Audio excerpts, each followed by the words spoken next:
Let's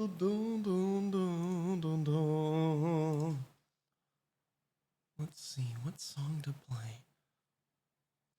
Something from the past? Oh.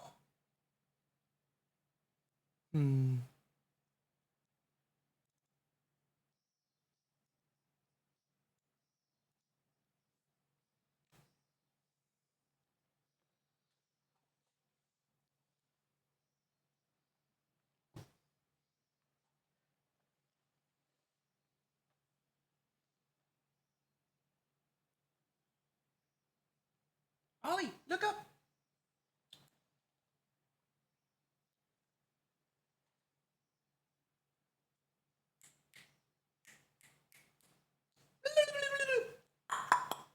Right here! Right here! Ollie! Ollie, look! Look, look, look! Look, look, look, look, look! Ollie, look! Ollie! Ollie.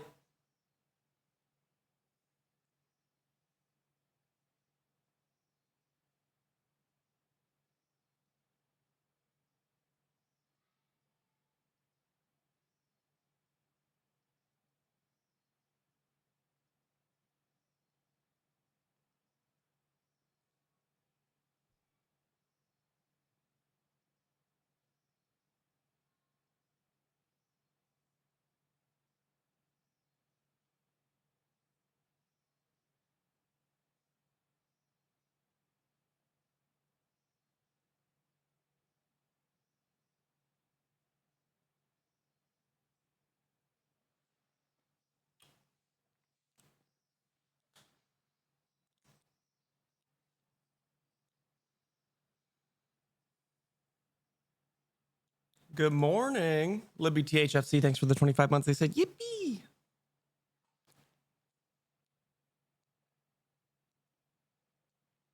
Oh my God, I have an idea.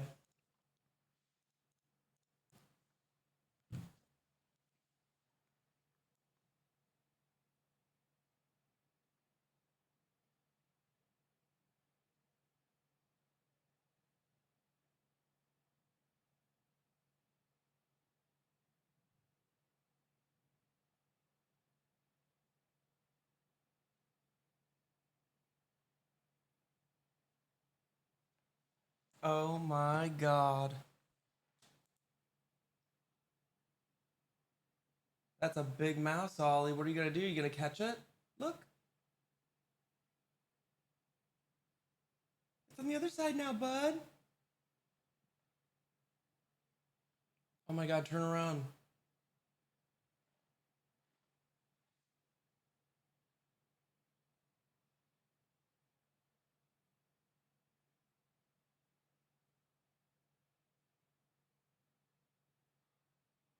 This is awesome.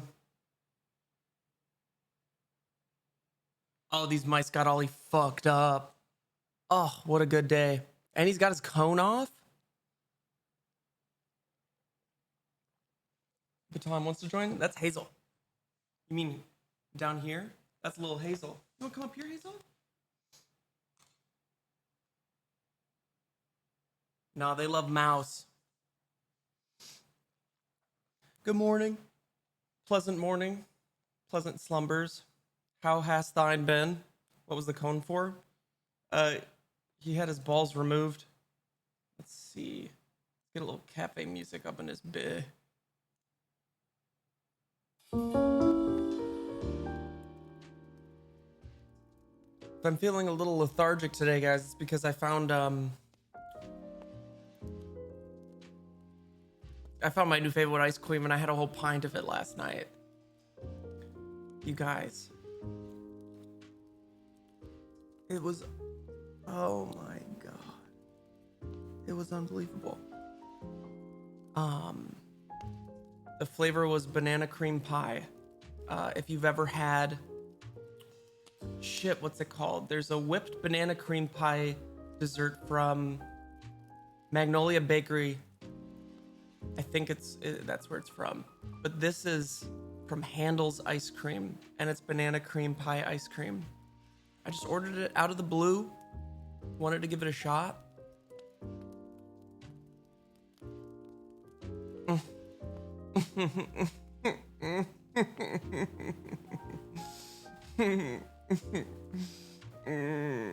Shelby Shell, thank you for the 42 months. Good day, Heather. Chomnomsky, thank you for the 40 months as well. Fucking hell. Fucking hell, it was amazing. Cookie butter ice cream has got me fucked up recently. Dude, is it Van Leeuwen? Someone, it's either Van Leeuwen, Salt and Straw, or somewhere has a great cookie butter ice cream too. But unfortunately, I myself have grown tired of cookie butter, for I've dabbled in the past too much with buying Biscoff cookies and cookie butter and dipping them. Is he still up there? Oh yeah, he's focusing on the mice. I still don't want him to lick his balls and asshole too much. Does it taste like bananas or cream pie?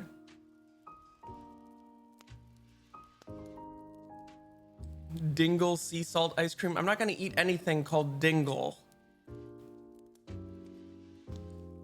Yeah, do you like the mouse, Ollie?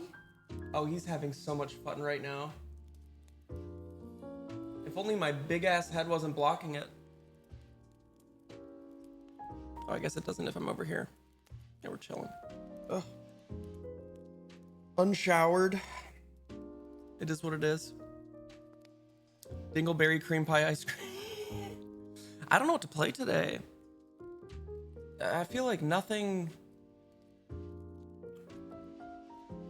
has come out recently that I'm super psyched about in terms of little horror games. But yeah, if you have any suggestions, fucking hit me up. Shower Simulator. I mean, you know what? I'm down to do that. What was that game you guys keep suggesting? Supermarket Simulator? Is that fun? Is that actually fun? Is it something I would enjoy?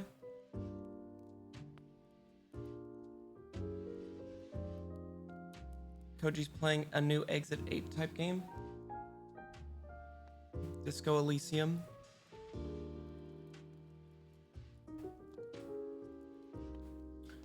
If only I could get my webcam on to show you guys Ollie. You know what? Maybe it'll work today. I'm sure I have to restart my computer though. Stellar Blade.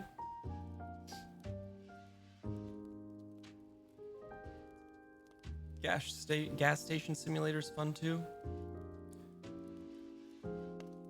Run your own supermarket. Stock shelves, set prices as you'd like, take payment, hire staff, expand and design your store. I don't know. It just doesn't sound fun to me.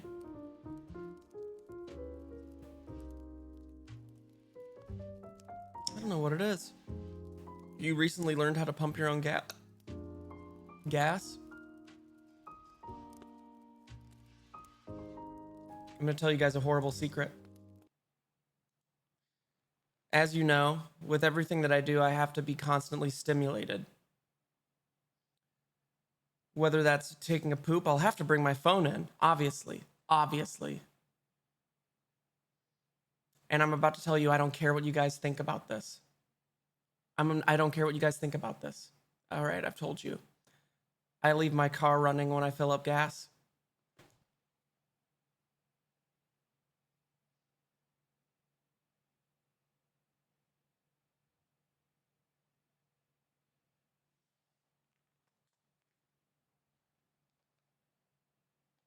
I've shared this before. Oh, God. And I'm still shocked. Like, insanely dangerous. You know, we all do something bad. And I know it's not right. I know it's not. Is it okay to leave modern car on when filling up gas? All right. Should you turn the engine off? Conventional wisdom has always said yes. That is precisely what you need to do. While you can technically keep your car on, there's always a non-negligible risk. Gasoline vapors can come in contact with static electricity, which can ignite a fire, ultimately leading to an explosion. And once again, from this information, I'm only going to take what fits my narrative, which is, while you can technically keep your car on, and technically I can, but why do you keep it on? What's hard apart turning it off?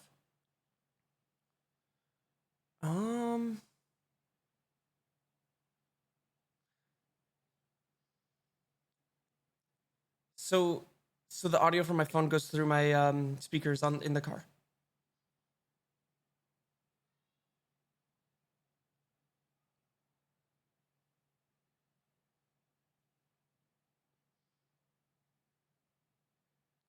Hey, look, I'm willing to change for you guys. Wait, why did this change? Speaking of, what is this? Kind of like it. No, hey, you know what?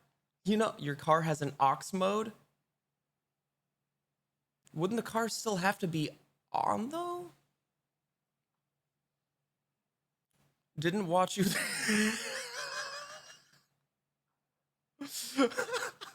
Oh, oh, oh, the ice cream. Dude, you guys, I don't know how. I've never tried. So my go-to ice cream spots, we're gonna move on from the gasoline thing because it's just like I thought you guys would all agree with it. Clearly there's just some disconnect here. You guys just don't get it. But there are like 3 main spots for ice cream in Los Angeles. Like the big spots. Obviously, Wanderlust Creamery, you get like the ube malted crunch. Oh, it's so good. They also had a regular Earl Grey ice cream. Apparently no one was ordering it. They replaced it with Earl Grey milk chocolate, which sounds good in theory, but it's not what I'm looking for. Melissa, thanks for the gifted. So you get Wanderlust, or if you're not in the mood for their flavors, you go with Salt and Straw, but like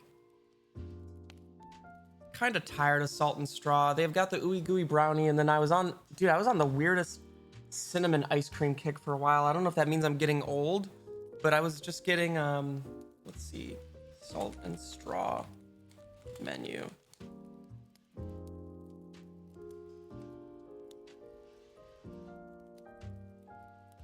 God, I love cinnamon. Yeah, it's strange to me because I don't fuck with Altoids. I don't fuck with like cinnamon candy at all. I think it's the grossest of all candies besides like hardcore licorice and obviously some of the other old people candies, but cinnamon ice cream, I don't know what it was. It just it caught me by surprise. So it's Salt and Straw. You get the ooey gooey brownie. I get the cinnamon snickerdoodle though a lot. I think their sea salt with caramel ribbons is the most popular flavor, but fuck Salt and Straw now. And then there's obviously Van Leeuwen. Obviously, Van Leeuwen menu. And from Van Leeuwen, I'll maybe get the honeycomb fudge ripple. Or the, what else have I... They have good vegan ice cream there, though. Yeah, the honeycomb ice cream at Van Leeuwen's really good. Yep, the brown sugar cookie dough brownie is really good, too. I'm pretty sure they had a cookie butter ice cream, though. One of them did. But now... Now, I go to Handles. Holy fuck, you guys. The texture of this ice cream. Do you know of Handles, Petite? No way do they have them out there. I just found out about Handles just yesterday, and I ordered it, and it was the best. Was it the best ice cream I've ever had? Certainly one of them. And the best part is like you, so I don't know, when we order ice cream, we order like 4 pints all at one time. Let me just take this Pizza Hut logo off of here. Jesus Christ. I don't support Pizza Hut. This is just a backpack. I used it for camera stuff. I'll get a different one. God, I have to poop now. So we order like 4 pints at a time because I mean, we're gonna eat the ice cream eventually. It saves more than like ordering 1 pint. And you get like, you try different flavors obviously, and from Salt and Straw, Van Leeuwen, Wanderlust even, you order 4 flavors. Granted, guaranteed 2 of them are probably gonna be shite. We got 4 different flavors from Handles, and we took a little scoop out of each. Dude, they were all amazing. We got green tea. Let me see. Handles, ice cream. flavors.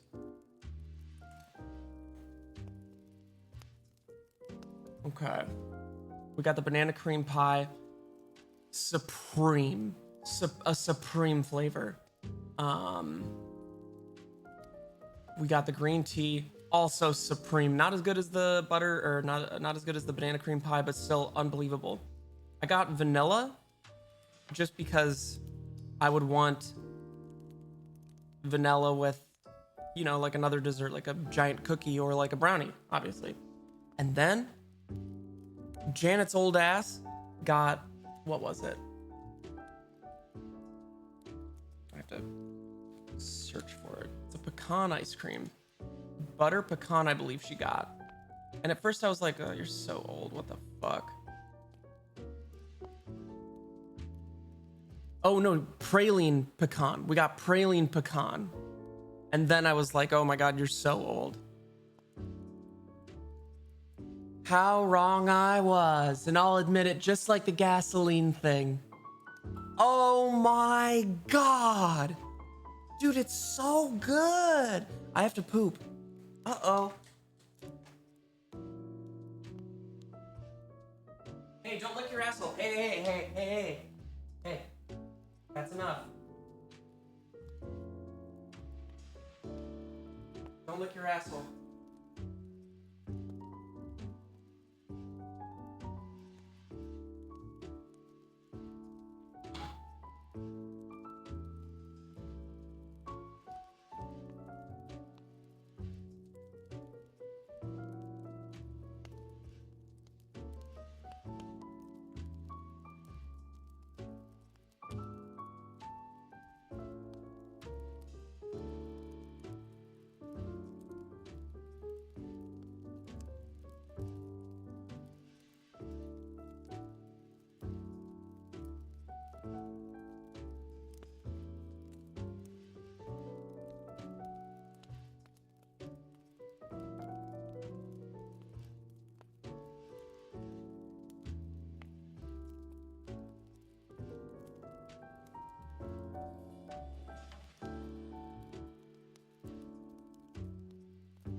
Welcome back, guys.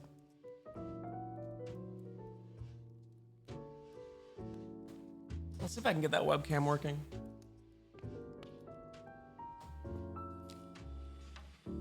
I can't imagine why it's not working, though.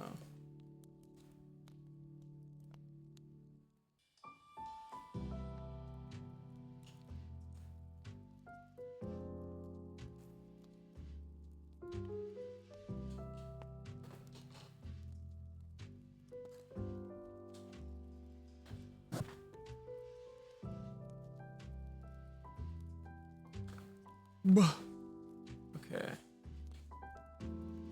Video capture. Oh shit. Why? I just don't understand why sometimes it works, sometimes it doesn't.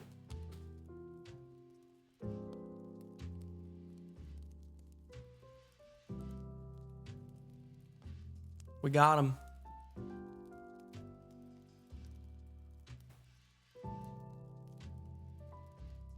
God, he's so cute.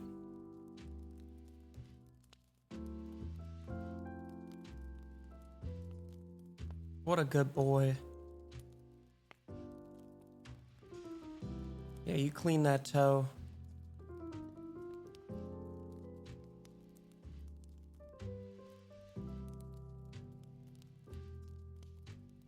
Is that his boat? Yeah, Ollie once said the best day of his life was buying that boat.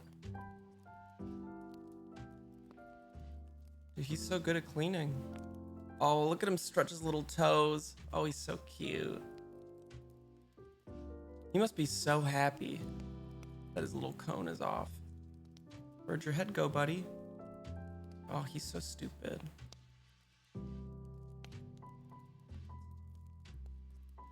Oh, there he goes again. Lock. Wait, where are you going? No, no, no, stay up there. Where are you going? Oh my God, no. Damn it. Wait, he's still... Who is it? What is happening?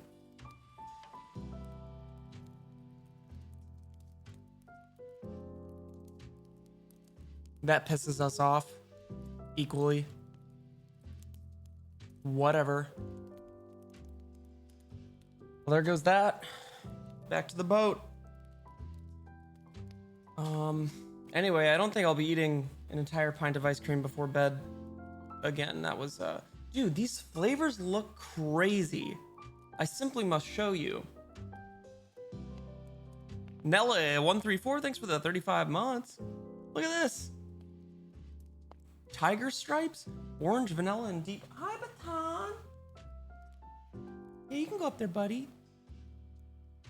So this is the one. Where's the praline one? Oh, they have a snickerdoodle one too. Oh my God. Look at all these ice cream. They have pumpkin ice cream. And then this is obviously the one we got up here. Banana cream pie. Unbelievable. Blue Monster. Oh, Blue Moon. Beer ice cream. I can't keep looking at this.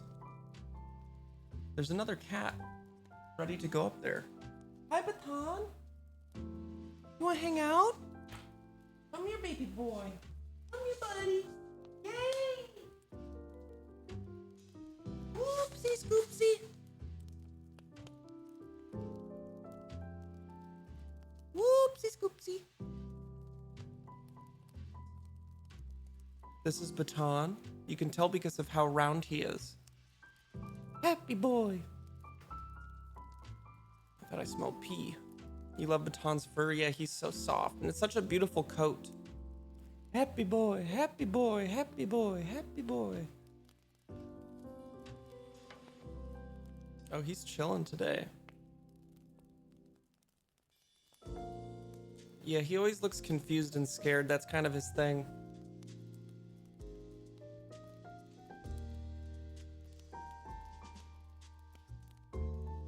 He's a good boy. Your belly rub? Oh, such a soft belly. Ooh. You wanna go down, bud? Okay. Here you go.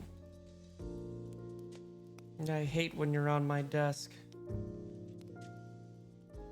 Ollie still doesn't understand down yet, but Baton does. Check this out. Baton? Down, my brother. Baton? Oh, you're so cute. Oh, hi, buddy. You can sleep right there in front of my keyboard.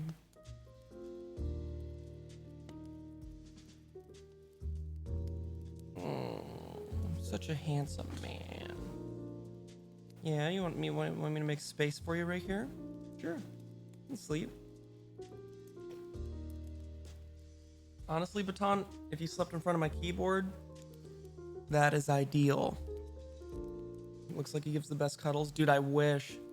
Hazel gives great cuddles. Baton, not so much. He'll sleep next to you though, and he'll accept pets while you're sleeping. Okay, he just nudged my microphone.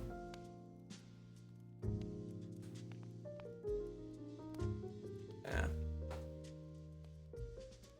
What is it, buddy?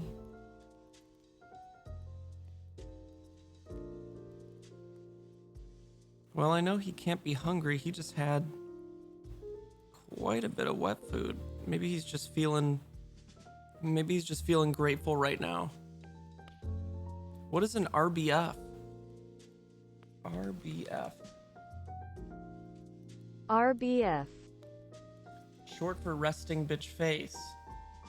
Oh. Well, you think Baton has an RBF?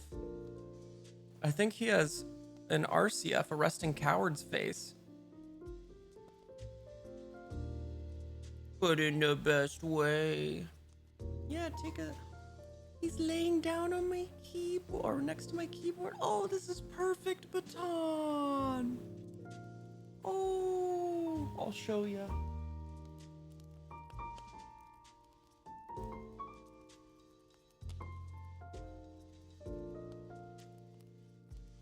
He's so cute. Such a good boy. Hi, Baton. What's going on with you? Baton.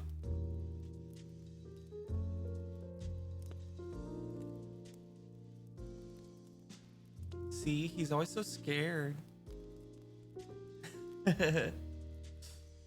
So cute. Yeah, I think if we were to send any of the cats off to be in a movie, it would probably, well, I don't think Baton could handle it, but looks wise, probably would send off Baton because he's such a little movie cat. Like he just looks like a Disney character. And then Ollie, I think Ollie has potential to be really like even cuter, but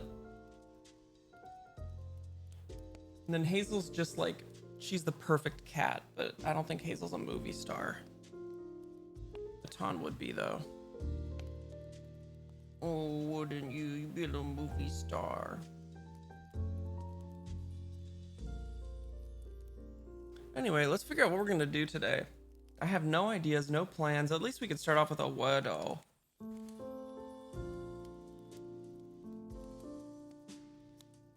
Marbles? That shit kills my computer. Let's do a get up kid. Thanks for the 43 months. Neato pet. Stop. Glowy. Well, how about that? Do you still do crosswords? Every now and then, but I do crosswords kind of on my own. Well, it can't be agony. So what could it be? Maybe it ends in G, so it's like an ING. Is it? Well, it would be something owing. Is there a word like this?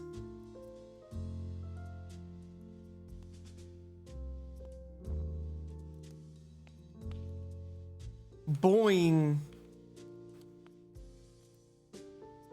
Not a bad guess, though.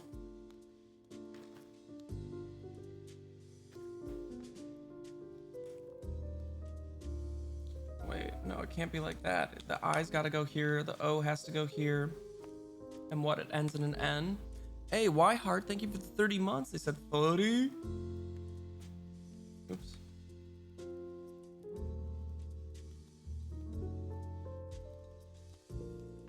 So maybe it's...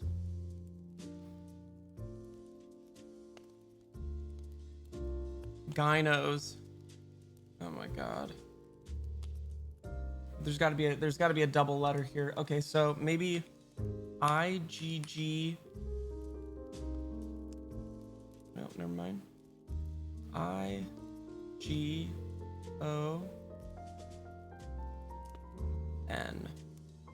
Didn't we just try this? What's that, Bose particle? No, it's not, it can't be. How do I have 4 letters and it's so fucked? I don't understand. Okay, let's try a vowel in the beginning then.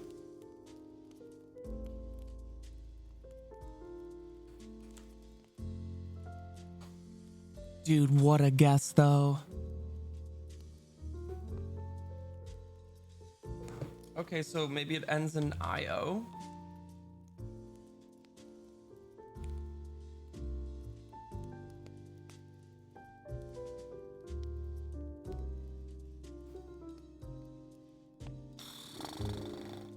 So places the I can go. Well, what do we have? Okay, so the G might go here. Certainly there's no vowel here, so maybe this is the N. An I here.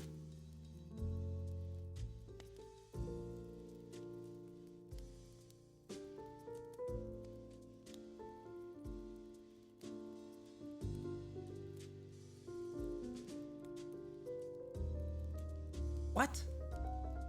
Okay, so the other place the G can go is right here. Can it end in a... Oh no, because there would need to be a vowel. So starts with an O. G here. N, G. I?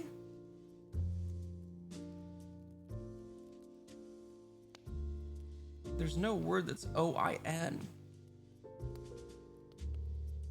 Oinga. Petite, thanks for the gifted. Yay.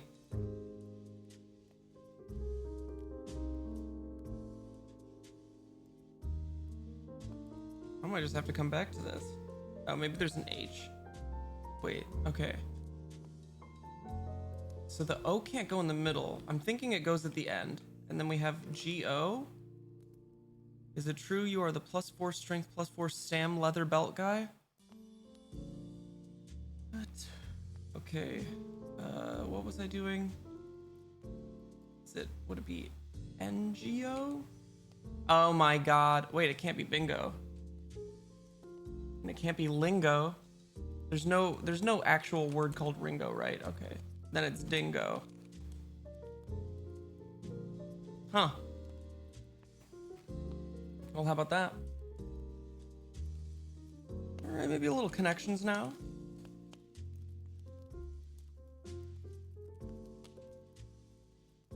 Dingo ate my baby.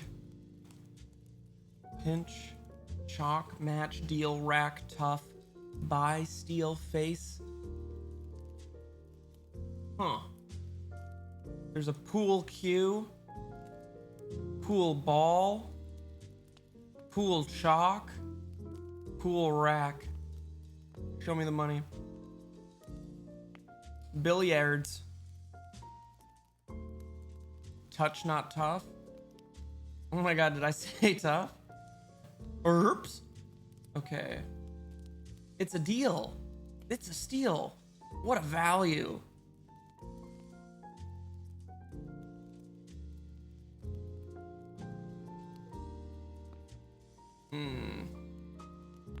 A face of a watch.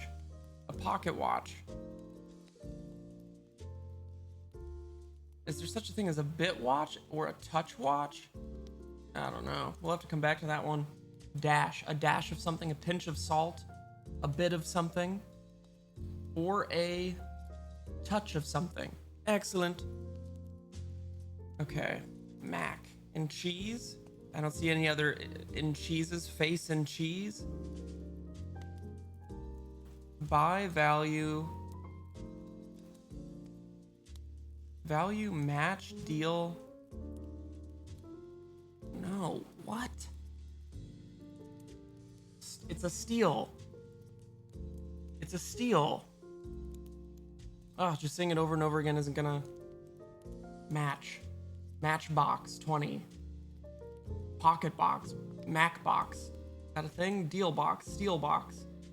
Face. Face value. But there's value right there. Face off. Face off. Match off. Steal off. Buy off. Mac off. There's no off. Face. The face of a watch. I'm gonna go off of watches. Face watch. pocket watch.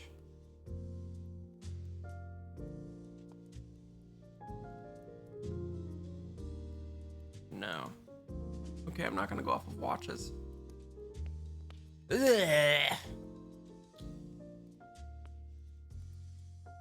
Oh, I gotta make sure Ollie's not cleaning his shithole. Ollie. Come here.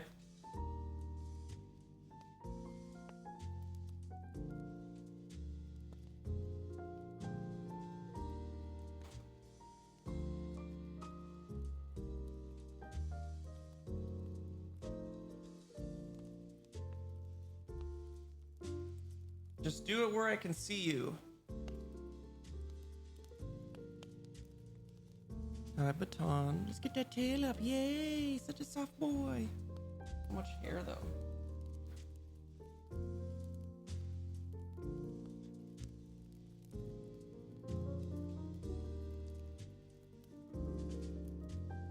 I can't see the screen. Are you going back to the same spot you were in? Show him the tail, yay!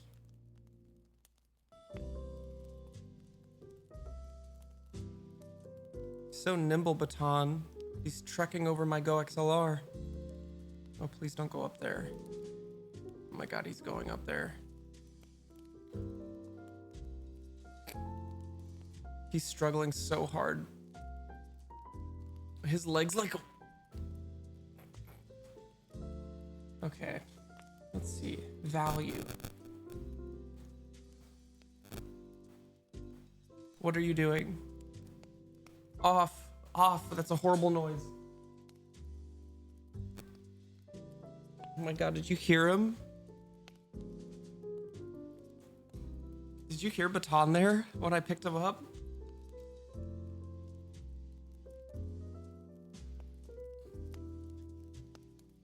There's one thing about Baton, he is a little brat. Like, if he really wants to do something, and then you pick him up, he'll go, no! And it's just like that. Face. About face. Okay. You can match something. Match, deal, value. Wait, you can pocket something, you can steal something, you can max something. Is face another word for steal?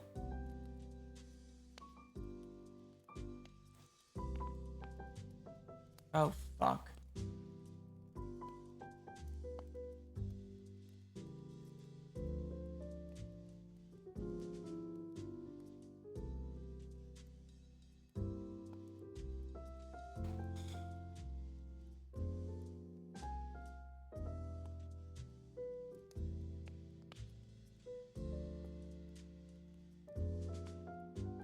Oh, I was looking at steal as only steal. I forgot steal's also a... Okay, let's figure out what we're gonna do today. Oh, did someone go poo-poo?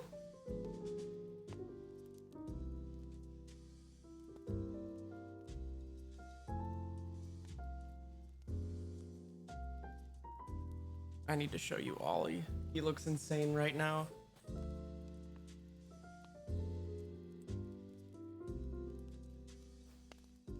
Ollie, do the face you were just doing. Ollie, up here. Ollie.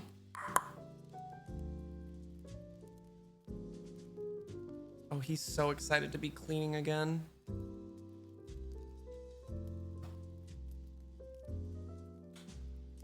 Just in case any cats go up there. Irish James Harden, thanks for the 21 months. They said, yup. Excellent. Well, let's peruse Steam. Is Fierce to Fathom out yet? How would you like it if you filmed you in the shower? Okay. Ollie and Baton are always stalking me in the shower. Always. And they stalk Janet when she is taking a shit. mean, I think it's because they're trying to protect us or something, because they feel like we're vulnerable in those at those points.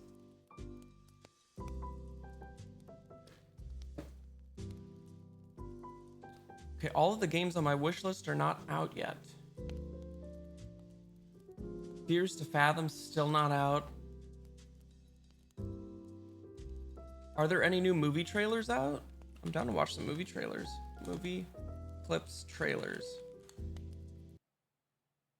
Let's see.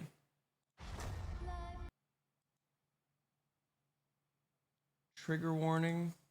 What is this? I'm sorry about your dad. Is that Jessica Alba? Kid. Senator. Parker, welcome back. People like you around here. They like Harry. Why is she going Ariana Grande mode? Keep it that way. I don't think his death was an accident. Parker, stay out of it. See if there's a safe.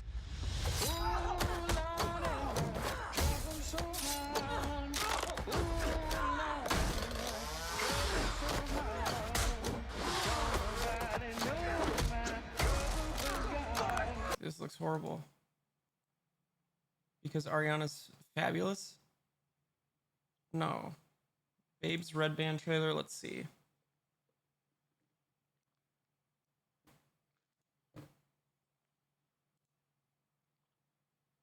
Yeah, I get it. Wait, we can't watch a Red Band trailer on YouTube. Or on Twitch, sorry. Well, I don't know what the rules are. Wait, Longlegs released a trailer? Okay, I shouldn't watch this. Because I don't want any spoilers, but I have YouTube Premium. What fucking account am I on? The wrong one, obviously. Switch account. Oh, here we go. Enhanced bitrate, yes please.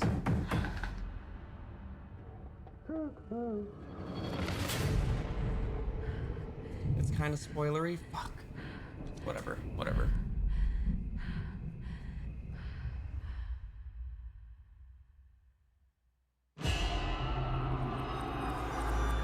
That wasn't scary. Is it scary being a lady FBI agent? Yeah. Take a nice long look. A letter was left with the bodies. Signed with one word.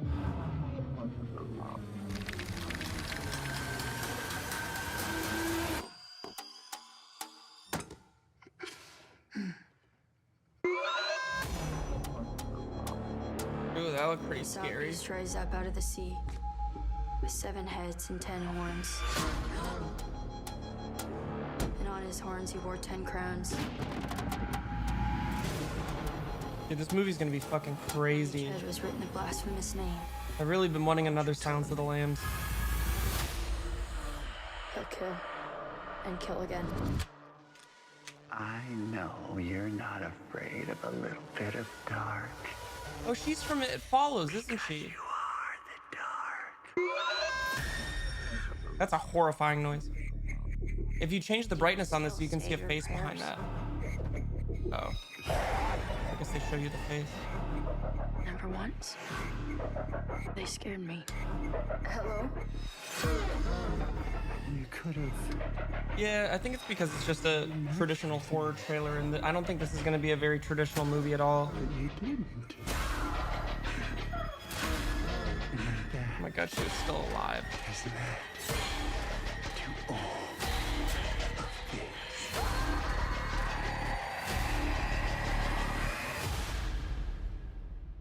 I'll Looks like- be waiting.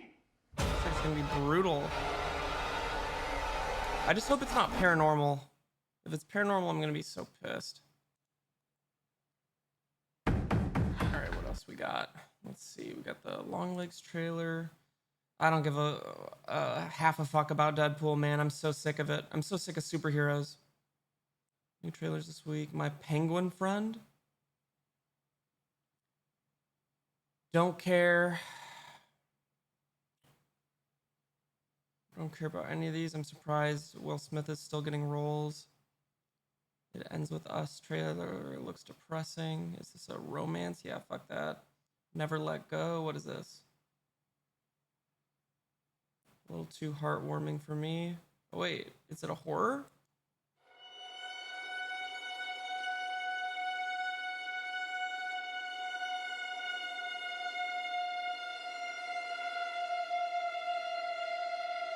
What is that? That's a person that's trying to scare her. Looks terrible. Okay. I heard Furiosa's good. You're cordially invited to. Oh my God, what's his name? George Miller. He did a really cool written interview about just his career. I don't remember who it was from, but it's fairly recent. He goes into detail about just working in the film industry and just from the beginning to the end, and it's really sick. The Watchers. I'm actually kind of excited for The Watchers. What is DD? It's about the Unabomber.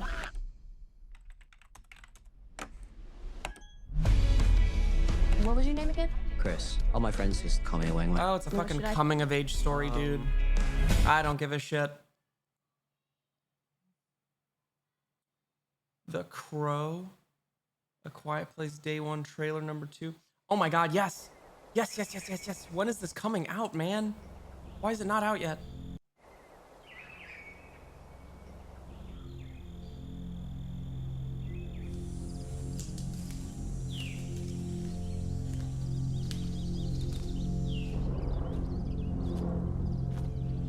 I'm not gonna ask you again. You stay out of that park. But one of these days, you're gonna find something that's gonna walk right through your traps. Trust me, you don't want to find that animal.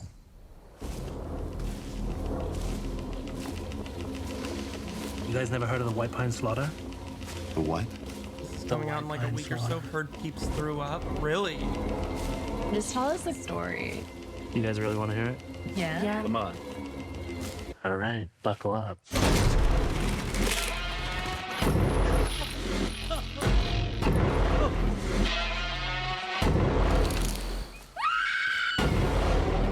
Something's not right, man. Get it through your head. You don't know what you The gnarliest kills I've ever seen. It's the only thing holding his soul at rest. Well, give it back. You can't. He's awake now. What are you waiting for? We're right here.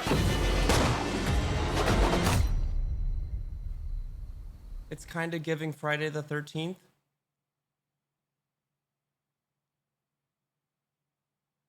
That's the point. But it's supposed to be like a different perspective.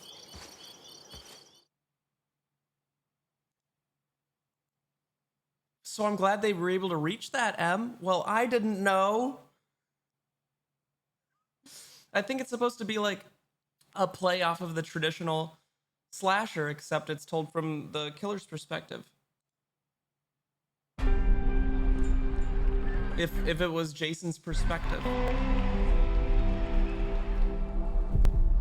You know what? I don't care that the original was a classic. I've never heard of that movie, so I think I did good. Yeah, you know what? You did do good, Em. You picked up on exactly what you're supposed to. And that means that they got the vibe right?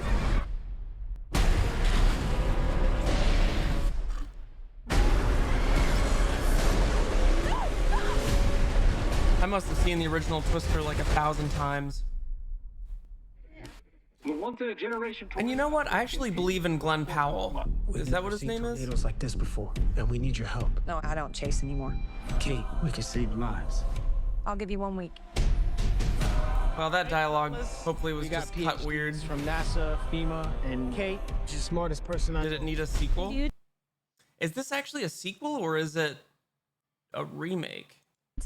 This is interesting. You believe in more than God? Who are they? His face is uncanny valley. That is true. This actress is hella talented. Yeah, what was she in? And we need your help. NASA, FEMA, and Kate, she's the smartest person I know. Hey, dudes. This is interesting. I've never seen normal Who people. are they? I'm hearing some really good reviews about that movie you guys showed me the trailer of the other day. That I said, is this about Color Out of Space? But it was that A24 film that was a queer coming of age story. Yeah, I saw the TV Glow, but I heard it's like really traumatic. Tyler Owens calls himself a tornado wrangler. If you feel it. She was in Fresh. Oh, I couldn't watch Fresh. I can't watch cannibal shit. You know, our crew is not like your crew. I can't breathe and I catch my breath. We don't need PhDs and fancy tech.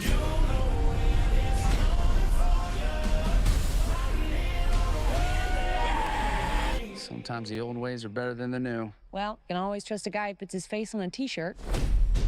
I'm sorry, I laughed at that. Fireworks? Yes, ma'am. You got quite the reputation, city This girl. trailer isn't very good. You think you can disrupt a tornado? In theory. But in the field, in the moment, I got it wrong. I'm sorry. Was that the entire trunk of a tree?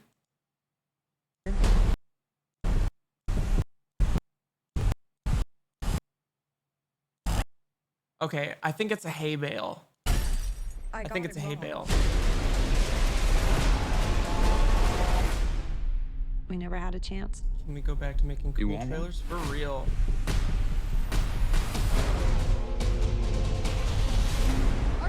I would be down for just teasers from now on. Like, we need to get rid of the idea of a trailer. Was he in Nope?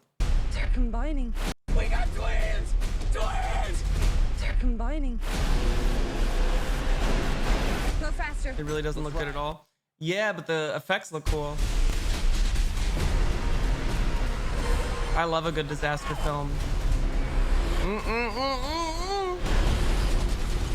Oh, how does he survive that? What? What? How does he survive that? Huh? Easily. It's all right to be scared. Fear's the reason you do it. You don't face your fears, you ride them.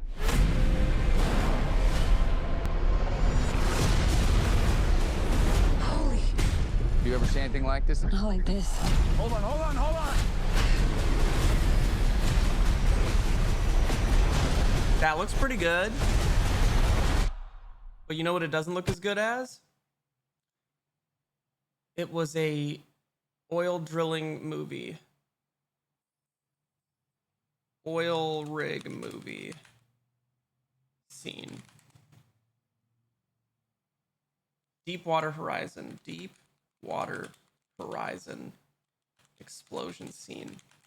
This movie had no right being, not necessarily being this good, but just the effects being this good. It's absolutely wild.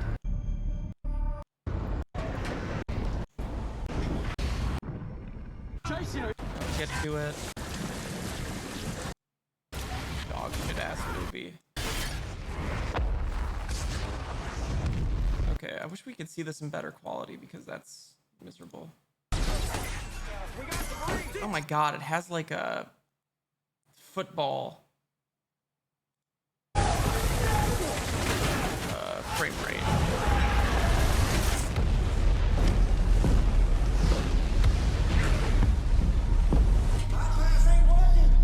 Holy shit! Close the second annular.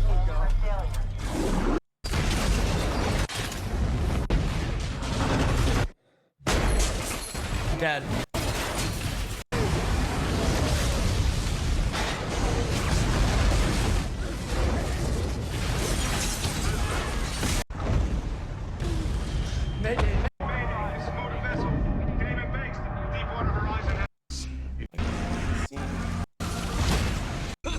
Yeah, maybe it wasn't as good as I remembered. I don't know. I feel like I watched the VFX breakdown for it and it was really impressive. But I guess not. Anyway, back to the trailers. Oh, my hair is pissing me off. I need to get a haircut soon. All right, let's see what we got. We just did, which one? Twister 2. Handling the Undead trailer number 1. Handling the Undead. Oh, it's a neon film. Might be good, actually. They've been putting out some really good stuff lately.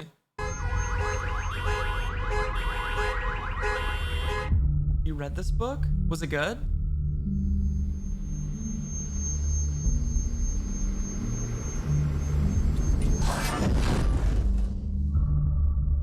Did you know certain horror movies put a really low frequency around 40 hertz?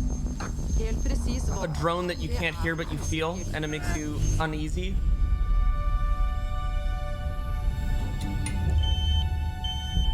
It's creepy as fuck. It's Swedish. Dude, speaking of Swedish, I wonder if Ari Aster, the director of Midsummer, he watched Wicker Man and saw all those people in it that are like these culty old white people, and he thought like, where can I get that today? And he immediately thought of Sweden. And it feels like that's so true. Like Sweden or those Nordic countries are some of the last old whites. You know what I mean? Yeah. Like the scary old whites. Midsummer is not a true representation of the holiday. Well, I'd hope not. Vad betyder det? Jag vet inte.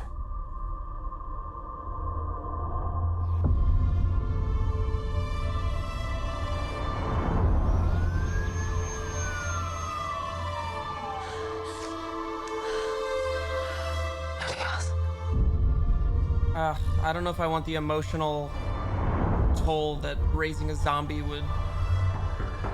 Seems brutal. It's like a Walking Dead side plot turned into a movie.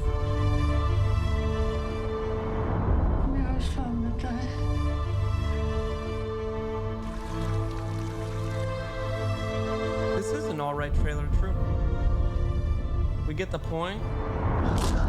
Wait, did she get bitten too? I thought it was just the kid that was... She must have gotten bitten. Jag älskar dig, vare sig du vill eller inte. Oh, the boys are playing.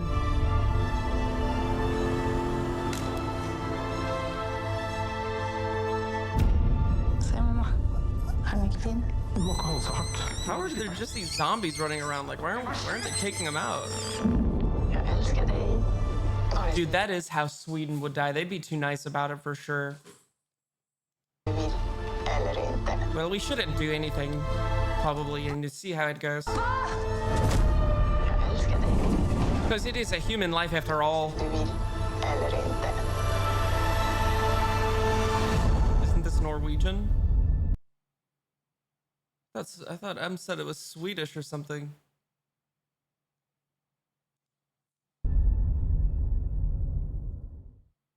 Yeah, it looks interesting. What? Oh, they're not remaking it. They're just putting it out in 4K. Oh, good. Run Lolo Run is a classic. Atlas sneak peek. Don't care. The bike riders. Dude, I'm so sick of that guy.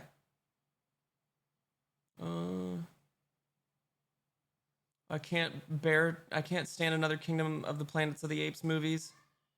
It doesn't look like there are any other... Let's see. New movie trailers. It's Swedish. I believe I'm here because she read the book. Reunion official trailer, Paramount.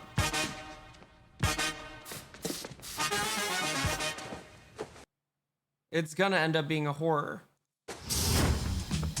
So how do I look? You look like Blackwater's Waldo. This is the outfit I lost my virginity in the night of the graduation. No, you got an over-the-pants hand job. Fuck, that was rough. It's gonna be a blast. Here comes trouble. Come here. Oh my god, it's Fish Guy. They finally realized you're too short to reach the top shelf. I don't miss that. You guys haven't changed one bit. What is this, your Tinder profile? Are you blocking yourself? No. That is a block of a block. Stop. Amanda Tanner. I hear you running for office. Congress. Is this not gonna be a horror? Shut the power out. It's a horror. Hey, Matthew.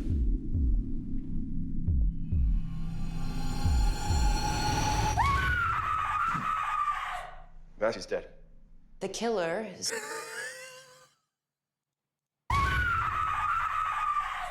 Matthew's dead. The killer is one of us. We're snowbound.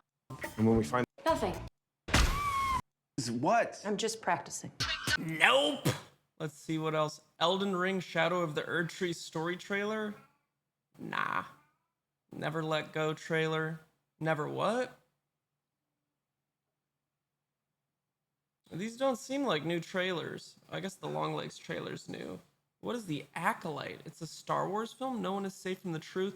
The 2-episode premiere of The Acolyte, a Star Wars original. I don't care. Iron Man 4. What? This is fake. Oh, I just got faked. No. No. What? What?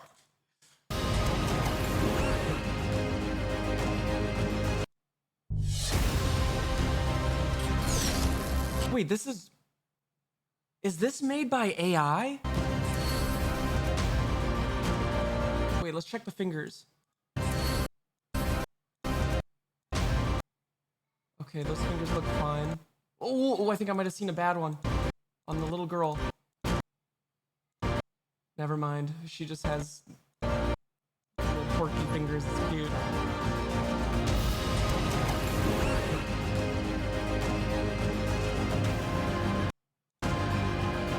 What is this? I feel like this is from Power Rangers or something. This has to be from Power Rangers.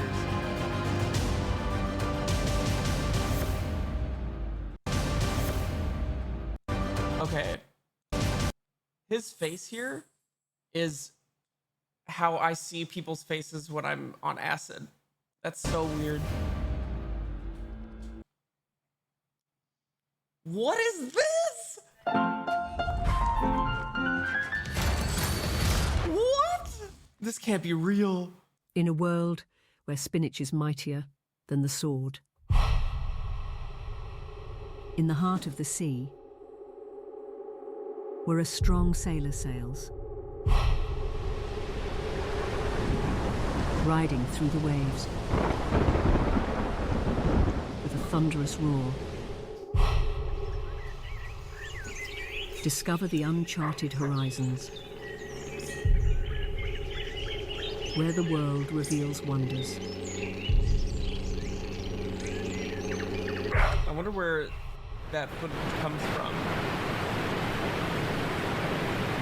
Maybe the Jungle Boat or something? With the rock? And his spirit unyielding.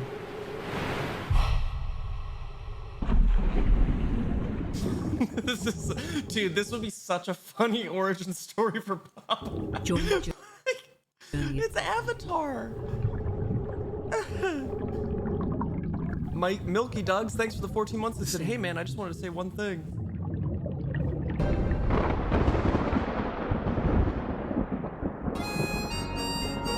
Why is Will Smith at the top?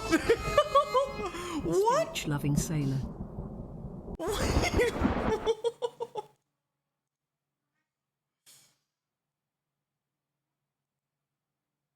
Oh my god. I hope I don't start getting recommended these AI trailers now. The Crow? I don't care.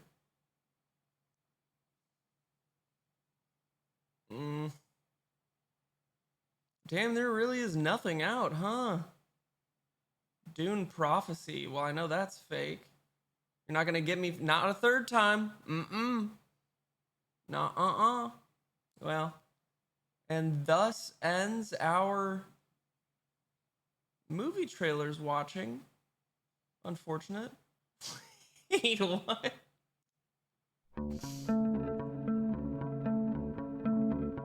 Dude, AI shit is so creepy. That sucks to see. The little micro movements are so eerie.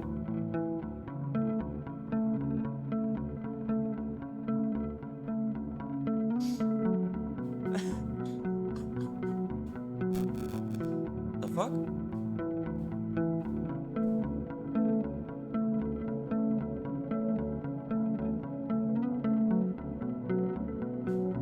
Dude, I love when we have a shot like this, and then we cut to the same shot.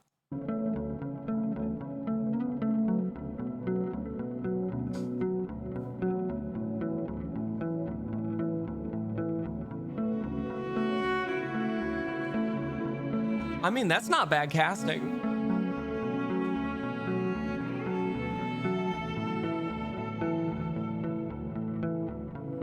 I have no idea who Bulma is. I don't remember her from Dragon Ball Z at all. Who the hell is Bulma? Dude, who the hell is Bulma? What are you guys doing? Oh, they're just playing in that thing.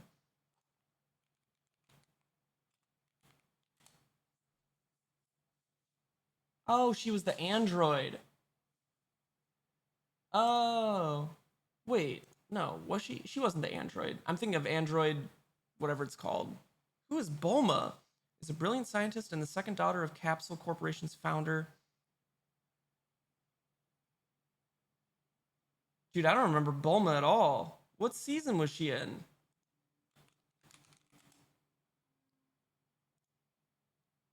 Oh, fuck, she's in episode 1.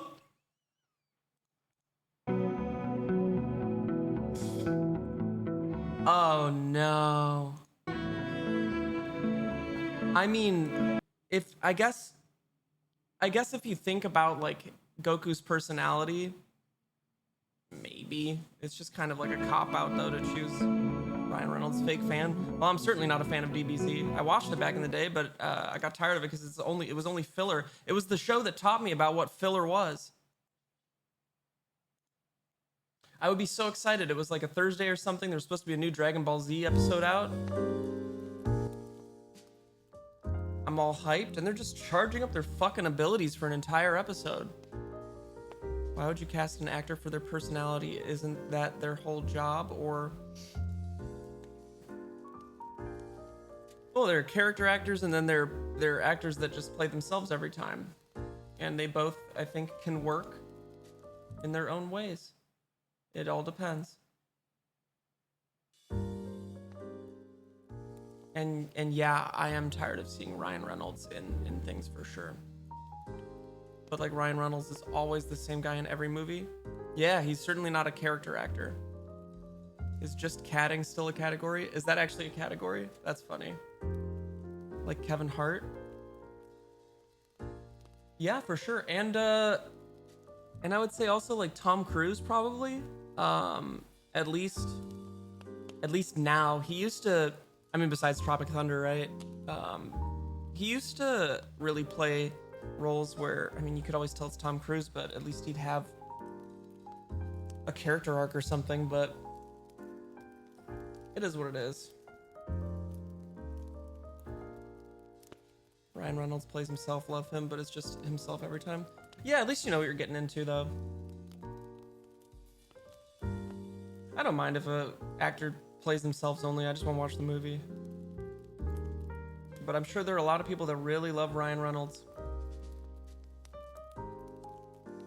I stopped enjoying seeing Ryan Reynolds in things when I was not only seeing him in every single movie, which was, I mean, it's just oversaturation. It was so Taylor Swift. But then he started selling stuff. Like he started this alcohol company, and then I started seeing him doing this alcohol thing on YouTube even, and it was just always in my recommended ads. So many back-to-back releases.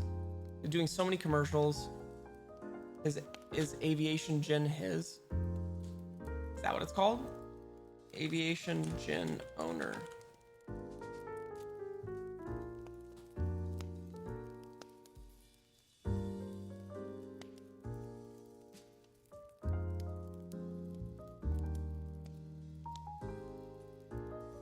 Maybe he was just promoting it.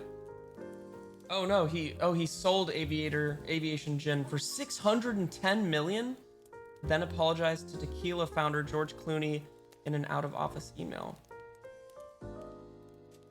Fuck it, get your bag, King. Wow, $610 million. Wow, imagine that. You know what I would do with $610 million? I would hire Jake Collier to teach me piano. Every day for the rest of my life. Oh, also pay off debt. Yeah, yeah. First, I would pay off debt. For sure. I'd become a rich bum. Oh, I'd still... Dude. I would take rotting to a whole new level. And I wouldn't even feel bad about it anymore. Let's see. What cute little videos can we watch?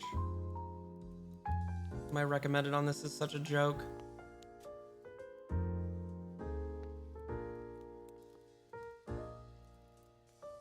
What the hell? Mark Riboulet released a song called I Wanna Die? Well, how does his go?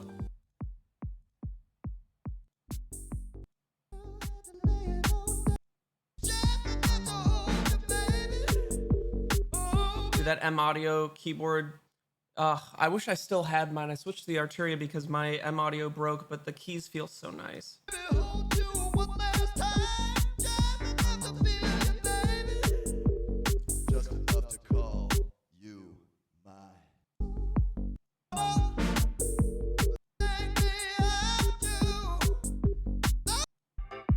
When does he say I want to die? Did I skip over it? Does he have lyrics here? Alright, whatever. It's better. Whatever.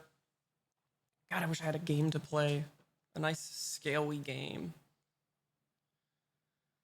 Oh, I guess we could try to do that,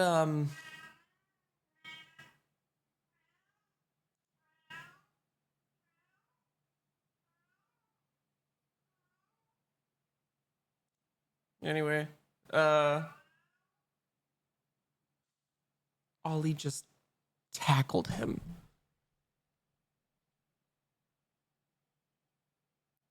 Oh my god.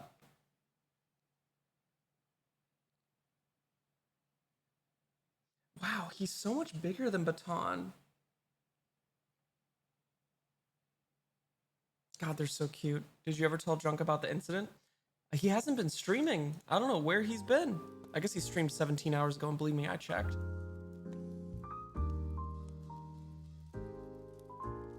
Do we have eyes on Junk? Maybe he's streaming now. Twitch? Junkyard. I really couldn't believe that happened. Oh my god, he is streaming. Oh, but he's doing... about an Irish... Dude, the clipping on his microphone. An Irish gang, pretty much, in the... I guess it's in the British, like the parts of the you know, like the British slums per se. Like, you know, like we have the projects here in the U.S. and it's like the projects there, I guess it's called. So, but in the 20s. And the 20s he's talking about. Oh, I have to poop again. No. Sorry.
Hello, my son.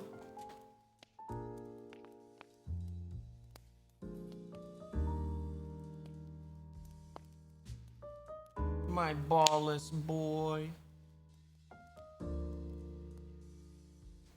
And he still love play. Isn't that right, buddy?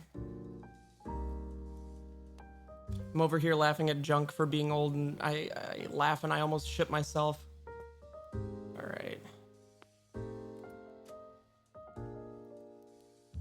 Let's see. What do we want to play? I just don't know.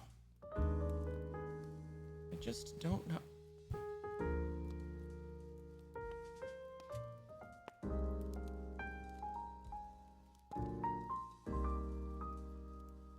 Ollie, please.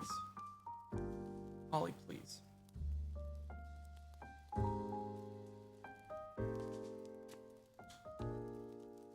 He wants me to play Planet Crafter? No thanks. I refuse to play a 2D side scroller. Man.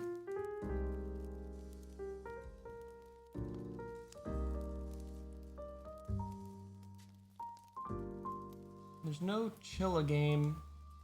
I've played them all, I'm pretty sure. At least the good ones.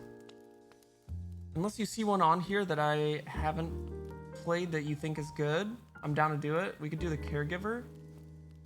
Are there any on here that you really recommend that I haven't played? It would just be these.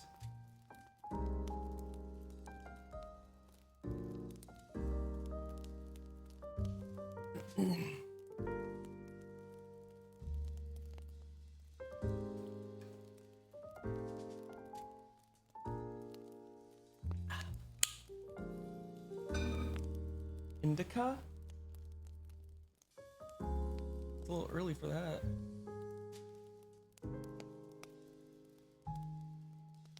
Did you enjoy Kanito Pet?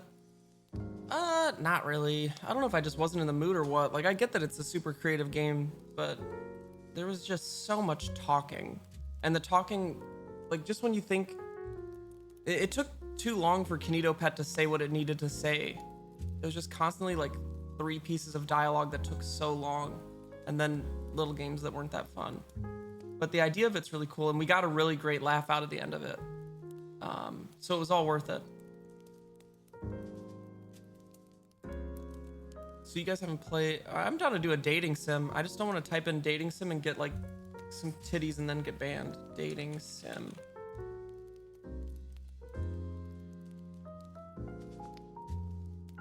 But I don't know any good dating sims. Play Doki Doki. This doesn't look like it's up my alley, unfortunately.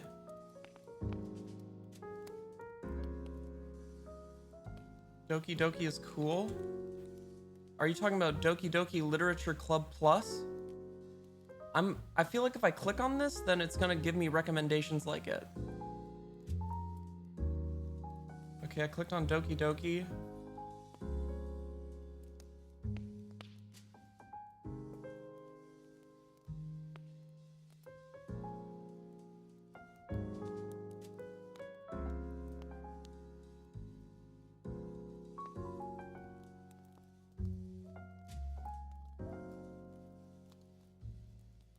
This has 21,000 reviews? Wait, psychological horror?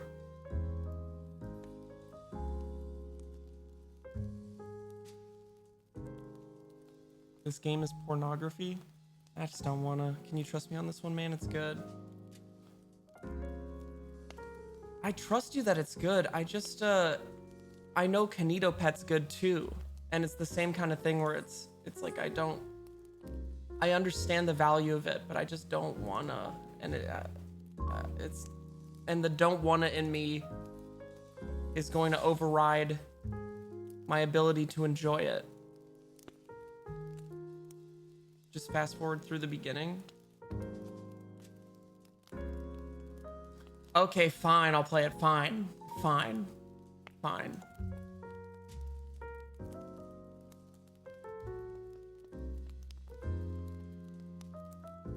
Okay, continue to payment.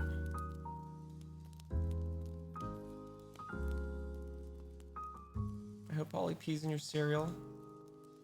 I don't eat cereal.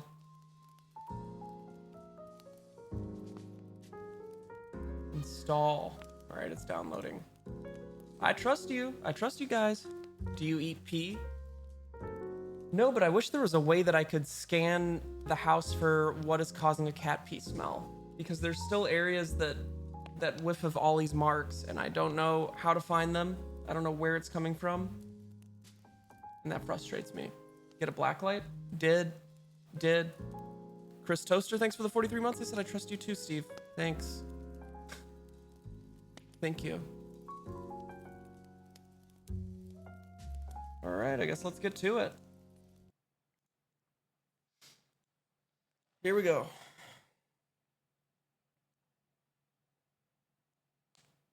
This game is not suitable for children who are easily disturbed individuals. Who cares? Who cares?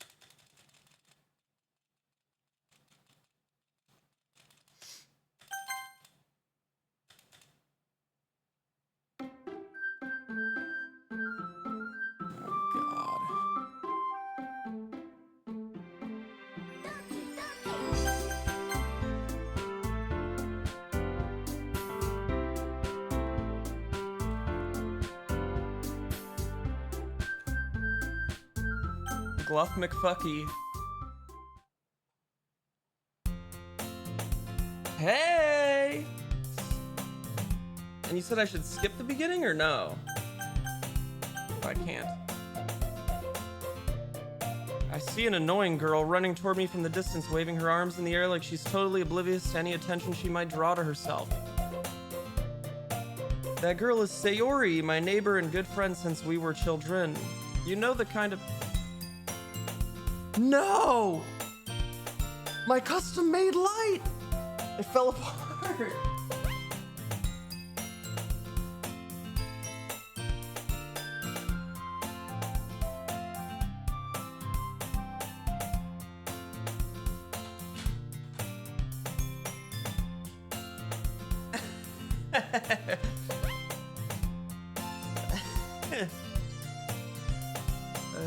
We used to walk on. Oh God, who cares?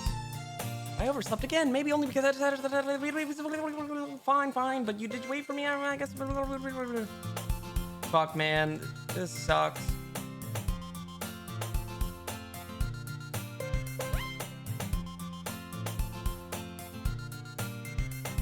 The school day is as ordinary as ever, and it's over before I know it.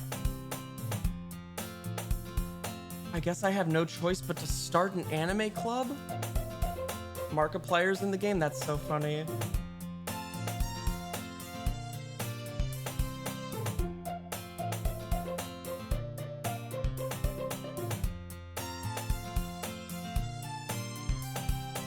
Oh fuck, I'm gonna join the literature club. That's the whole point of the game, isn't it? What is this literature club? Is it a cult? I'm gonna turn the music down.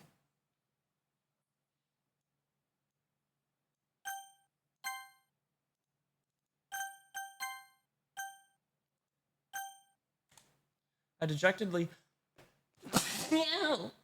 follow Sayori across the school and upstairs, a section of the school I rarely visit. Oh, let me change the game. Doki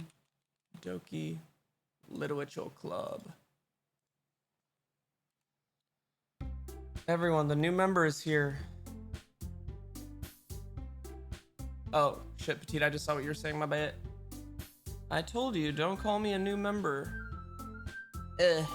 I glance around the room. Welcome to the Literature Club. It's a pleasure meeting you. Sayori always says nice things about you. Seriously? You brought a boy? Way to kill the atmosphere. Ah, Gluff McFucky. What a nice surprise. Welcome to the club.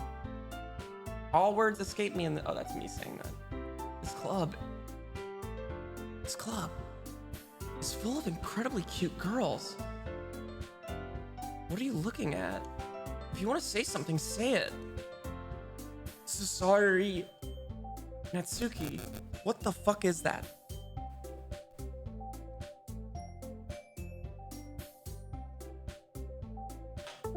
Oh, maybe it's because my phone is so close to the thing over here. I don't know. It's picking up that interference.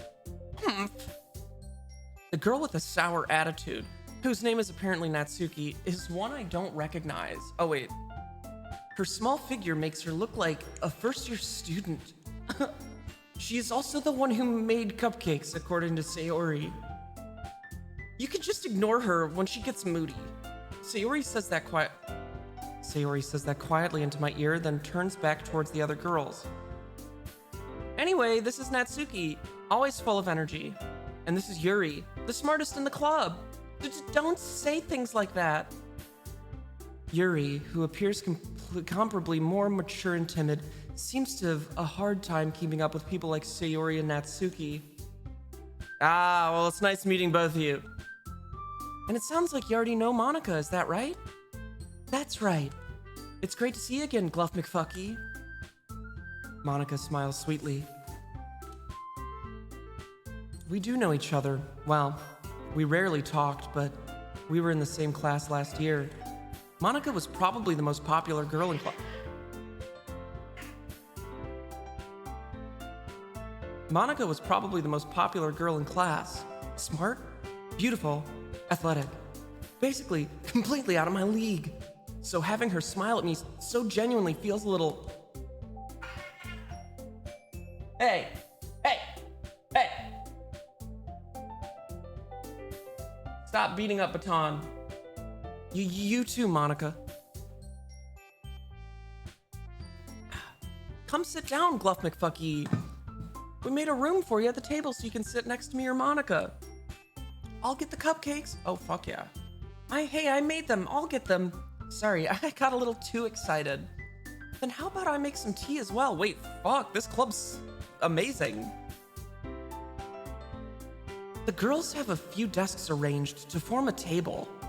As Sayori mentioned, it's been widened so that there is one space next to Monica and one space next to Sayori. Natsuki and Yuri walk over to the corner of the room, where Natsuki grabs a wrapped tray and Yuri opens the closet. Still feeling awkward, I take a seat next to Sayori. Natsuki, blah, blah, blah. Okay, are you ready? Ta-da! Whoa! Natsuki lifts the foil off the tray to reveal a dozen white, fluffy cupcakes, decorated to look like little cats. The whiskers are drawn with icing, and little pieces of chocolate were used to make ears. So cute! I had no idea you were so good at baking, Natsuki. Well, you know. Just hurry and take one. Sayori grabs the first one, then Monica. I follow. It's delicious! Fuck. Sayori talks with her mouth full and has already managed to get icing on her face. I turn the cupcake around in my fingers, looking for the best angle to take a bite. Natsuki is quiet. I can't help but notice her sneaking glances in my direction. Is she waiting for me to take a bite? I finally bite down. The icing is sweet and full of flavor. I wonder if she made it herself. This is really good. Thank you, Natsuki. But why are you thanking me? It's not like Haven't I heard this somewhere before? Made them for you or anything. I thought you technically did, Sayori said. Well, maybe, but not for you, no. But not for you, no, you, dummy. All right. I give up on Natsuki's weird logic and dismiss the conversation.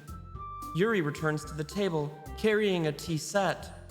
She carefully places a teacup in front of each of us before setting down a teapot next to the cupcake tray. You keep a whole tea set in this classroom? Don't worry, the teachers gave us permission. After all, doesn't a hot cup of tea help you enjoy a good book? I guess. Don't let yourself get intimidated. Yuri's just trying to impress you. That's not. Insulted, Yuri looks away. I meant that, you know. I believe you. Well, tea and... Oh, wait, that's me. Well, tea and reading might not be a pastime for me, but I at least enjoy tea. I'm glad. Yuri faintly smiles to herself in relief. Monica raises an eyebrow, then smiles at me. So what made you consider the literature club? I was afraid of this question. Something tells me I shouldn't tell Monica that I was practically dragged here by Sayori. Well, I haven't joined any clubs yet, and Sayori seemed really happy here, so that's okay. Don't be embarrassed. We'll make sure you feel right at home, okay? As president of the literature club, it's my duty to make the club fun and exciting for everyone. Monica, I'm surprised. How come you decided to start your own club? You could probably be a board member for any of the major clubs. Weren't you a leader of the debate club last year? Well, you know. To be honest, I can't stand all of the politics around major clubs. It feels like nothing but arguing about the budget and publicity and how to prepare for events. I'd much rather take something I personally enjoy and make something special out of it. And if it encourages others to get into literature, then I'm fulfilling that dream. Monica really is a great leader. Yuri also nods in agreement. Then I'm surprised there aren't more people in the club yet. It must be hard to start a new club. You could put it that way. Not many people are very interested in putting out all the effort to start something brand new, especially when it's something that doesn't grab your attention, like literature. You have to work hard to convince people that you're both fun and worthwhile, but it makes school events like the festival that much more important. I'm confident that we can all really grow this club before we graduate. Right, everyone? Yeah, we'll do our best. You know it. Everyone enthusiastically agrees. Such different girls, all interested in the same goal. Monica must have worked really hard just to find these three. Maybe that's why they were all so delighted by the idea of a new member joining. Though I still don't really know if I can keep up with their level of enthusiasm about literature. So, Glove McFucky, what kinds of things do you like to read? Well, considering how little I've read these past few years, I don't really have any good way of answering that. Manga! I mutter quietly to myself, half joking. Natsuki's head suddenly perks up. It looks like she wants to say something, but she keeps quiet. Not much of a reader, I guess. Well, that can change. What am I saying? I spoke without thinking after seeing Yuri's sad smile. Anyway, what about you, Yuri? Well, let's see. Yuri traces the rim of her teacup with her finger. My favorites are usually novels that build deep and complex fantasy worlds. The level of creativity and craftsmanship behind them is amazing to me. And telling a good story in a foreign world is equally impressive. Yuri goes on, clearly passionate about her reading. She seemed so reserved and timid since the moment I walked in, but it's obvious by the way her eyes light up that she finds her comfort in the world of books, not people. But you know, I like a lot of things. Stories with deep psychological elements usually immerse me as well. Isn't it amazing how a writer can so deliberately take advantage of your own lack of imagination to completely throw you through a loop? Anyway, I've been reading a lot of horror lately. Let's go. I read a horror book once. I desperately grasp at something I can relate to at a minimal level. At this rate, Yuri might as well be having a conversation with a rock. Really? I wouldn't have expected that, Yuri. For someone as gentle as you. I guess you could say that. But if a story makes me think or takes me to another world, then I really can't put it down. Surreal horror is often very successful at changing the way you look at the world, if only for a brief moment. Ugh, I hate horror. Oh, why's that? Well, Natsuki's eyes dart over to me for a split second. Never mind. That's right. You usually like to write about cute things, don't you, Natsuki? Well, what? What gives you that idea? You left a piece of scrap paper behind last club meeting. It looked like you were working on a poem called Don't Say It Out Loud! And give that back! Fine. Your cupcakes, your poems, everything you do is just as cute as you are.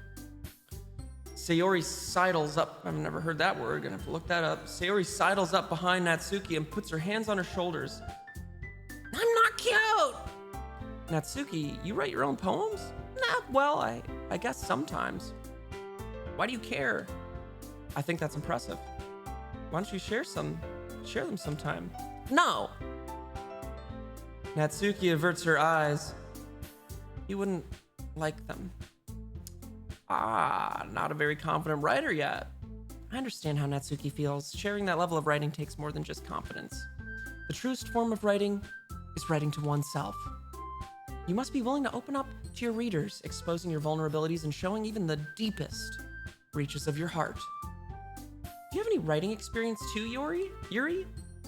Maybe if you share some of your work, you can set an example and help Natsuki feel comfortable enough to share hers. I guess it's the same for Yuri. Aw, I wanted to read everyone's poems. We all sit in silence for a moment. Okay, I have an idea, everyone.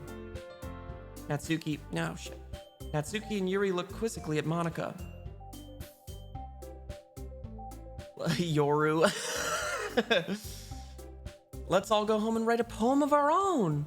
Then, next time we meet, we'll all share them with each other. I hope I get to write my actual poem. That way, everyone is even. Yeah, let's do it.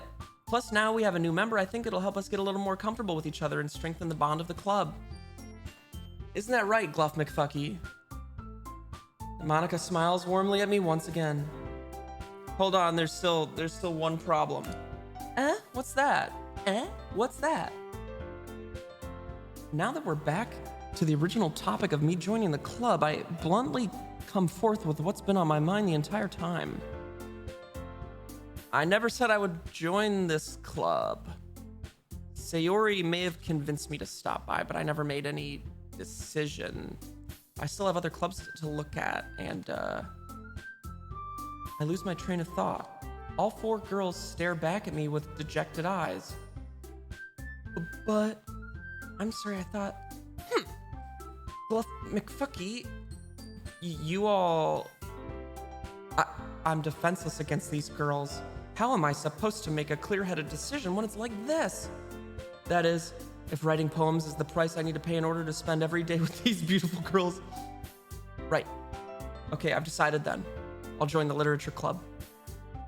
One by one, the girls' eyes light up. Yes, I'm so happy. Sayori wraps her arms around me, jumping up and down. Hey, you really did scare me for a moment. If you really just came for the cupcakes, I would be super pissed. Fuck, that sounds like something I would do. Then that makes it official. Welcome to the literature club. Thanks, I guess. Okay, everyone. I think with that, we can officially end today's meeting on a good note. Everyone, remember tonight's assignment. Write a poem to bring to the next meeting so we can all share. Monica looks over at me once more. Bluff McFucky, I look forward to seeing how you express yourself. Yeah. Can I really impress the class star Monica with my mediocre writing skills? I already feel the anxiety welling up inside me. Meanwhile, the girls continue to chit-chat as Yuri and Natsuki clean up their food. Hey, Gluff McFucky, since we're already here, do you want to walk home together?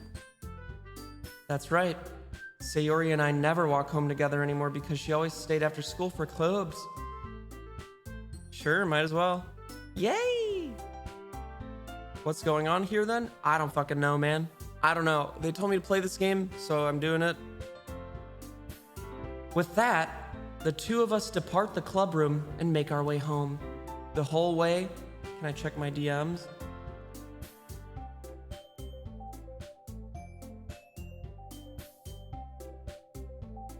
Oh yeah, sure. Go for it. Sayori, Natsuki, Yuri, and of course Monica. Will I really be happy spending every day after school in a literature club? Perhaps I'll have the chance to go closer to one of these girls. All right. I'll just need to make the most of my circumstances, and I'm sure good fortune will find me. And I guess that starts with writing a poem tonight. Here we go. Let's do this. Okay. Time to write a poem. Pick words you think your favorite club member will like. Something good might happen with whoever likes your poem the most. Prayer.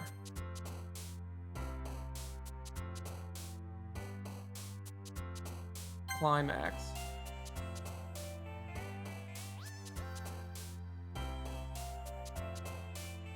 Misery.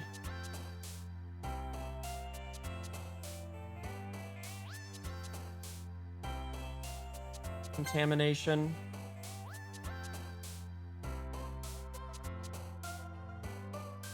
Swirl.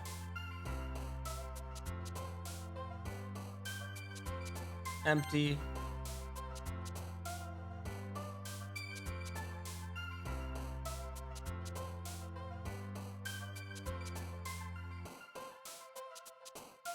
Rain cloud, yeah.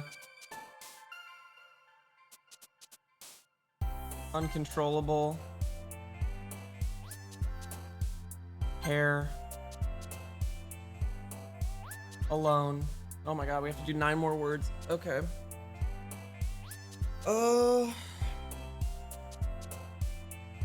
Fear. I've never seen this word in my life. Damn.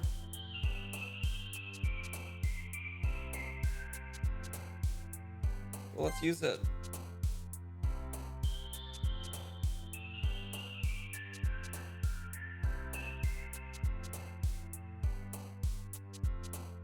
Extraordinary. Fester. Graveyard, obviously. Shame. Valentine.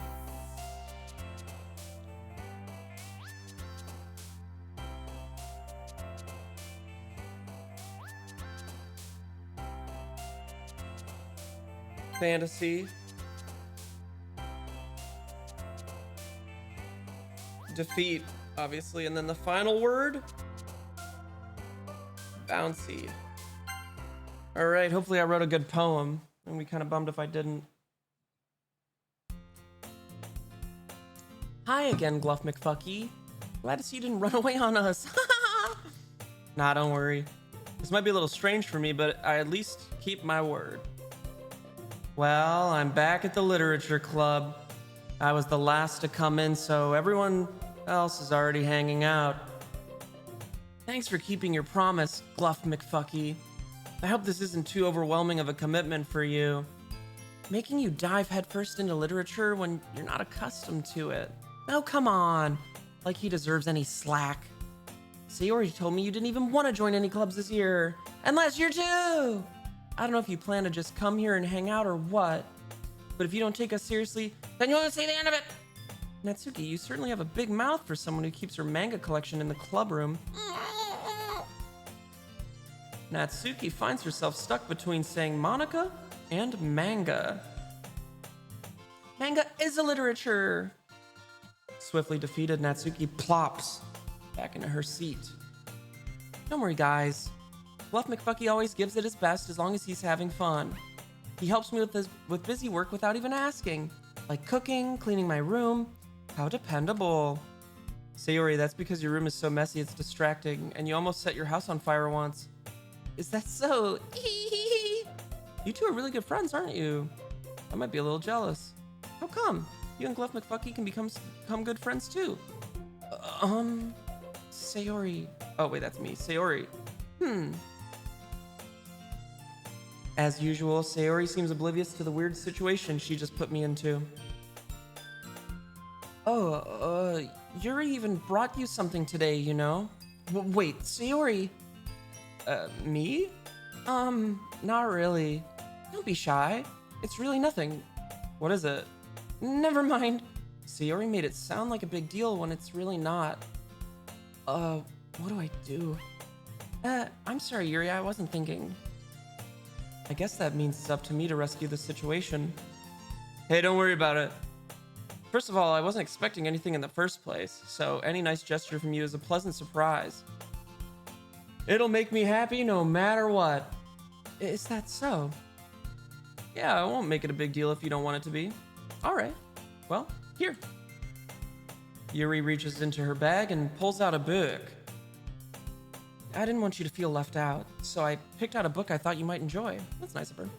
It's a short read, so it should keep your attention, even if you don't usually read. And we could, you know, discuss it if you wanted. This is... How is this girl accidentally being so cute? She even picked out a book she thinks I'll like, despite me not reading much. Yuri, thank you. I'll definitely read this. I enthusiastically take the book. Phew. Well, you can read it at your own pace. I look forward to hearing what you think. Now that everyone's settled in, I expect Monica to kick off some scheduled activities for the club. But that doesn't seem to be the case. Sayori and Monica are having a cheery conversation in the corner. Yuri's face is already buried in a book. I can't help but notice her intense expression, like she was waiting for this chance. Meanwhile, Natsuki is rummaging around in the closet. What the hell's she doing in there? Man, it looks like no one wants to be bothered today. I slump down into the nearest desk. How am I supposed to occupy myself with something literature related by myself like this? I guess I could always read some of the book Yuri gave me, but I'm feeling a little too tired to read. I could probably fall asleep right now. Oh no. I close my eyes and end up listening in on Sayori's conversation with Monica. We're probably gonna seem really lame compared to all the other clubs though. Well, we can't give up. The festival is our chance to show everyone what literature's all about. The problem is that the idea of literature clubs sounds too dense and intellectual. Rebrand. But it's not like that at all, you know? We just need a way of showing that to everyone. Something that speaks to their creative minds. That doesn't solve the problem though. What do you mean? Even if we come up with the most fun thing ever, nobody will come in the first place if it's a literature event. So it's more important to figure out how to get people to show up in the first place, you know? And after they come, we can do the thing to speak to their creative minds. What's this? Sayori is taking this really seriously. It's rare to hear her deliberating like this. Huh, that's a good point. In that case, do you think food will do the trick? What kind? Well, I guess we could... Cupcakes! Good thinking. Natsuki would love to do that. You're right. You're right. Natsuki makes the best cupcakes. That works out perfectly. That wasn't why you suggested it? Cupcakes speak to my creative tummy. Cupcakes it is then. I'm hungry. Anyway, we still need to work out the details of the event itself. When do we get to read the poem? I find myself smiling. In the end, Sayori is still her usual self. But therein lies the unexpected reason I admire her. Unlike me, who has trouble finding any motivation at all, Sayori can put her mind to things and make them come to life. I suppose that's why I end up letting her get on my case about things. I can't help but wonder what it would be like to see the world through her eyes. Ooh-wah! I open my eyes to find Sayori's face filling my vision. I nearly fall out of my chair. Sorry. Wait, actually I'm not sorry at all. It's your fault for sleeping like that. This isn't the napping club. Does our school have a napping club? You're staying up late again, aren't you? Now that you're in a club, you're gonna have less time for anime, you know? You'll need to get used to it. Don't say that so loud. I glance over my shoulder to see if Monica overheard. It's true, though. Yeah, I know. You're always looking out for me, Sayori. It's what I do best. That's a problem. What about you? You look out for me better than you look out for yourself. You're still oversleeping every day, aren't you? Yeah. Not every day. That's not very convincing. How many days this past week have you gotten up on time? It's a secret. I knew it. Come on, at least give me the benefit of the doubt. I can't even do that. Look, Sayori. Oh, look, Sayori, it's written all over you. Sayori glances around at herself. How is it written all over me? You were clearly in a rush this morning. Look at your hair is sticking out all around here. Wow, this guy sucks. I run my fingertips down the side of Sayori's hair, trying to straighten it out. Jesus. Man, you really need a brush for this. My hair is just really hard to get right. I won't fall for that. There's more than just your hair. Look at your bow, isn't straight either. And there's a toothpaste stain on your collar right there. I try to wipe the stain with my finger, but nobody would ever notice that. Of course they would. Nobody's gonna tell you about it because they don't want to embarrass you. Fortunately, I really don't care about that. Hey, you meanie. And you don't even keep your blazer buttoned up. Wait, this guy's such a piece of shit. Seriously, Sayori? All she did was tell him to like not stay up too late for the club's sake, and he's like, you look like shit. Why do you think you don't have a boyfriend yet? Oh my god. Eh? That's super mean. Sorry, but you'll thank me later. Jesus. I start to button her blazer from the bottom. Once you see how much better it looks, you'll change your mind.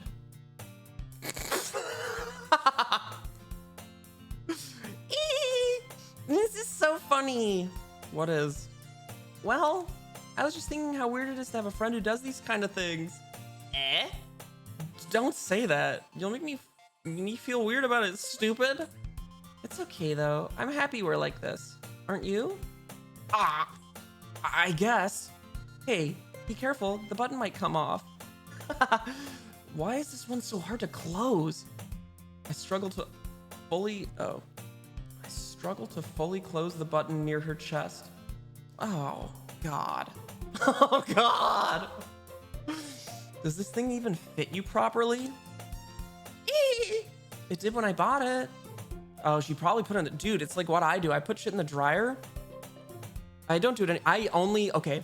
I just learned that the dryer has an air dry function, and it has changed the way my clothes fit on me. I don't have to buy extra large anymore, or large. Anyway, Gluff McFucky says, sigh. If you ever buttoned it, you would have noticed sooner that it doesn't fit you anymore. What are you smiling about? It means my boobs got bigger again. God, dude, why? Don't say that out loud. Eee. Anyway, you look much better now, so... why does it feel strange to see Sayori's blazer buttoned up like that? But it's so stuffy. It's not worth it at all. Sayori hastily unbuttons her blazer once more. Phew! That's so much better. Sayori puts her arms out and twirls around. So if I keep it unbuttoned, then I won't get a boyfriend, right? Steve, have you seen the video of cats in zero gravity? I'm busy. What kind of logic is that? And why are you saying that it's a good thing? Because if I had a boyfriend, then he wouldn't even let you do things like this. And you take care of me better than anyone else would anyway. So that's why I'm keeping it unbuttoned. Stop saying all these embarrassing things. Eh? I didn't say anything embarrassing. Jeez. Well, anyway, just focus on trying to wake up a little earlier. Only if you focus on going to bed earlier. Fine, fine. It's a deal. Yee! I guess we really are better at taking care of each other than we are at taking care of ourselves. Yeah, I guess so, huh? So maybe you should come wake me up in the morning. You're doing it again, Sayori. Aw, but I was joking that time. Man, it is impossible to tell with you sometimes. Okay, everyone. Monica suddenly calls out, why don't we share the poems we wrote now? Yay! Love McFucky, I can't wait to read yours. Yeah, same.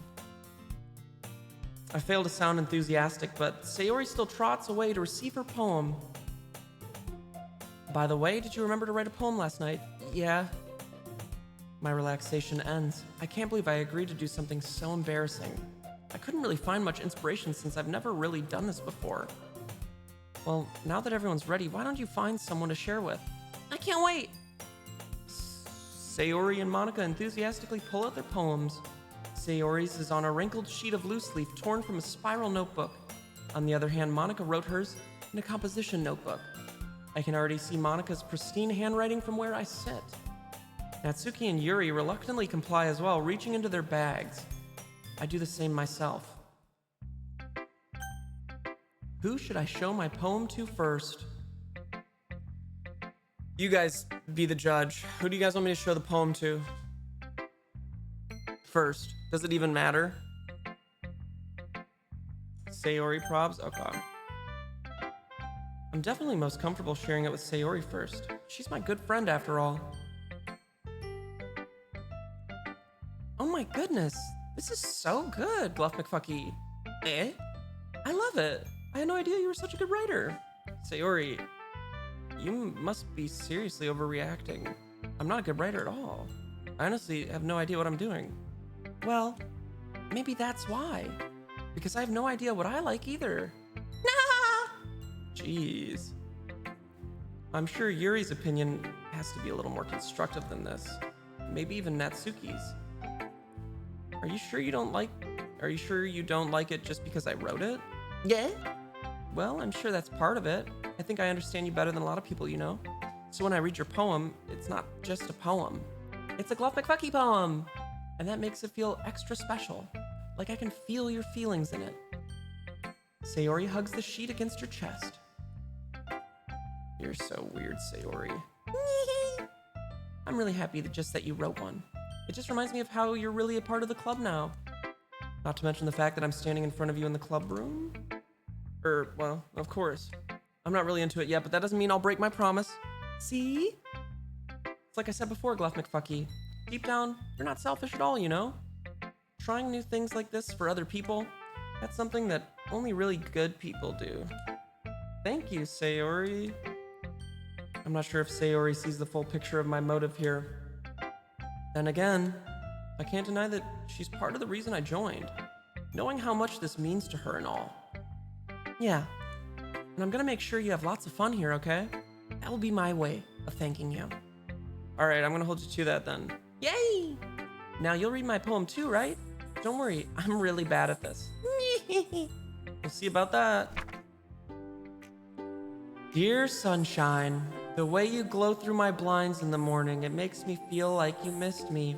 Kissing my forehead to help me out of bed, making me rub the sleepy from my eyes. Are you asking me to come out and play? Are you trusting me to wish the rain away? I look above. The sky is blue. It's a secret, but I trust you too. If it wasn't for you, I could sleep forever. But I'm not mad. I want breakfast. Sayori, this is just a guess, but did you wait until this morning to write this? No, just a little bit. You can't answer just a little bit to a yes or no question. I hate this guy. I forgot to do it last night. Well, at least that makes me feel a little better about myself. Don't be mean. I still tried my best. Yeah. I didn't mean to say that it was a bad poem. It came out nice, or how should I put it? It sounds just like you. Really? Yeah. Especially the last line. I made eggs and toast. Even though you were late to school? It's bad to skip breakfast. True. I get all cranky. Oh my god, wait, same. Well, I guess there's no point in arguing. Anyway, thanks for showing me. This was so much fun. Monica's the best. Yeah. But next time, I won't forget. And I'm gonna write the best poem ever. Well, I guess I look forward to it. Alright, let's just go in order. Natsuki, I feel like she doesn't like me very much. And I need some harsh criticism. Well, it's about what I expected from someone like you. That's a little blunt. Well, excuse me. It's not like I said it was bad. It just didn't evoke any emotions. So basically it's not cute enough for your taste? Do you want to get smacked? I'll pass. Well, anyway, I guess I need to show you mine. Not that you'll like it. Eagles can fly. Monkeys can climb. Crickets can leap. Horses can race. Owls can seek. Cheetahs can run. Eagles can fly. People can try. But that's about it. Wow, that actually got profound towards the end. Wow. Wait, that was actually really good. I hope this guy likes it. Natsuki says, yeah. I was wondering where it was gonna go, but that was like... I mean, if you think about it, that was pretty good. Yeah. I told you that you weren't gonna like it. I like it. What? Just be honest. I am. Steve, please? No, genuinely, like, I mean, obviously it starts off, there's a lot of it that, it sounds very childish, but then the people can try line is great. Like, we're animals, but what is our thing? Why are you so convinced that I wouldn't like it? Well, because everyone in high school thinks that writing has to be all sophisticated and stuff, so people don't even take my writing seriously. True, like the just having 7 lines of this animal can do this and then ending with the people thing, I think that's whoever wrote that was good, even if it wasn't intentionally good. So people don't take my writing seriously. But isn't the point of poems for people to express themselves? Your writing style wouldn't make your message any less valid. Yeah, exactly. I like when it's easy to read, but it hits you hard. Oh my god! Wait, I get Natsuki, let's go. Whoever wrote it, bro, it was Natsuki. Like in this poem, seeing everyone around you do great things can be really disheartening. So I decided to write about it. Yeah, I understand. But the other nice thing about simple writing is that it puts more weight on the wordplay. Well, you know, I don't know if the wordplay was the stuff that I was admiring about that poem. Like I set up for a rhyme at the end, but then made it fall flat on purpose. Oh, I didn't even notice that. I wasn't even thinking about the rhymes. It helps bring out the feeling in that last line. So you did. I guess more went into it than I realized. That's what it means to be a pro. I'm glad you learned something. Didn't expect that from the youngest one here, did you? Yeah, guess not. I decided to humor her with that last comment. I don't really care how old everyone is, but if Natsuki is feeling proud, then I won't take that away from her. If only you could offer that same kindness to Sayora.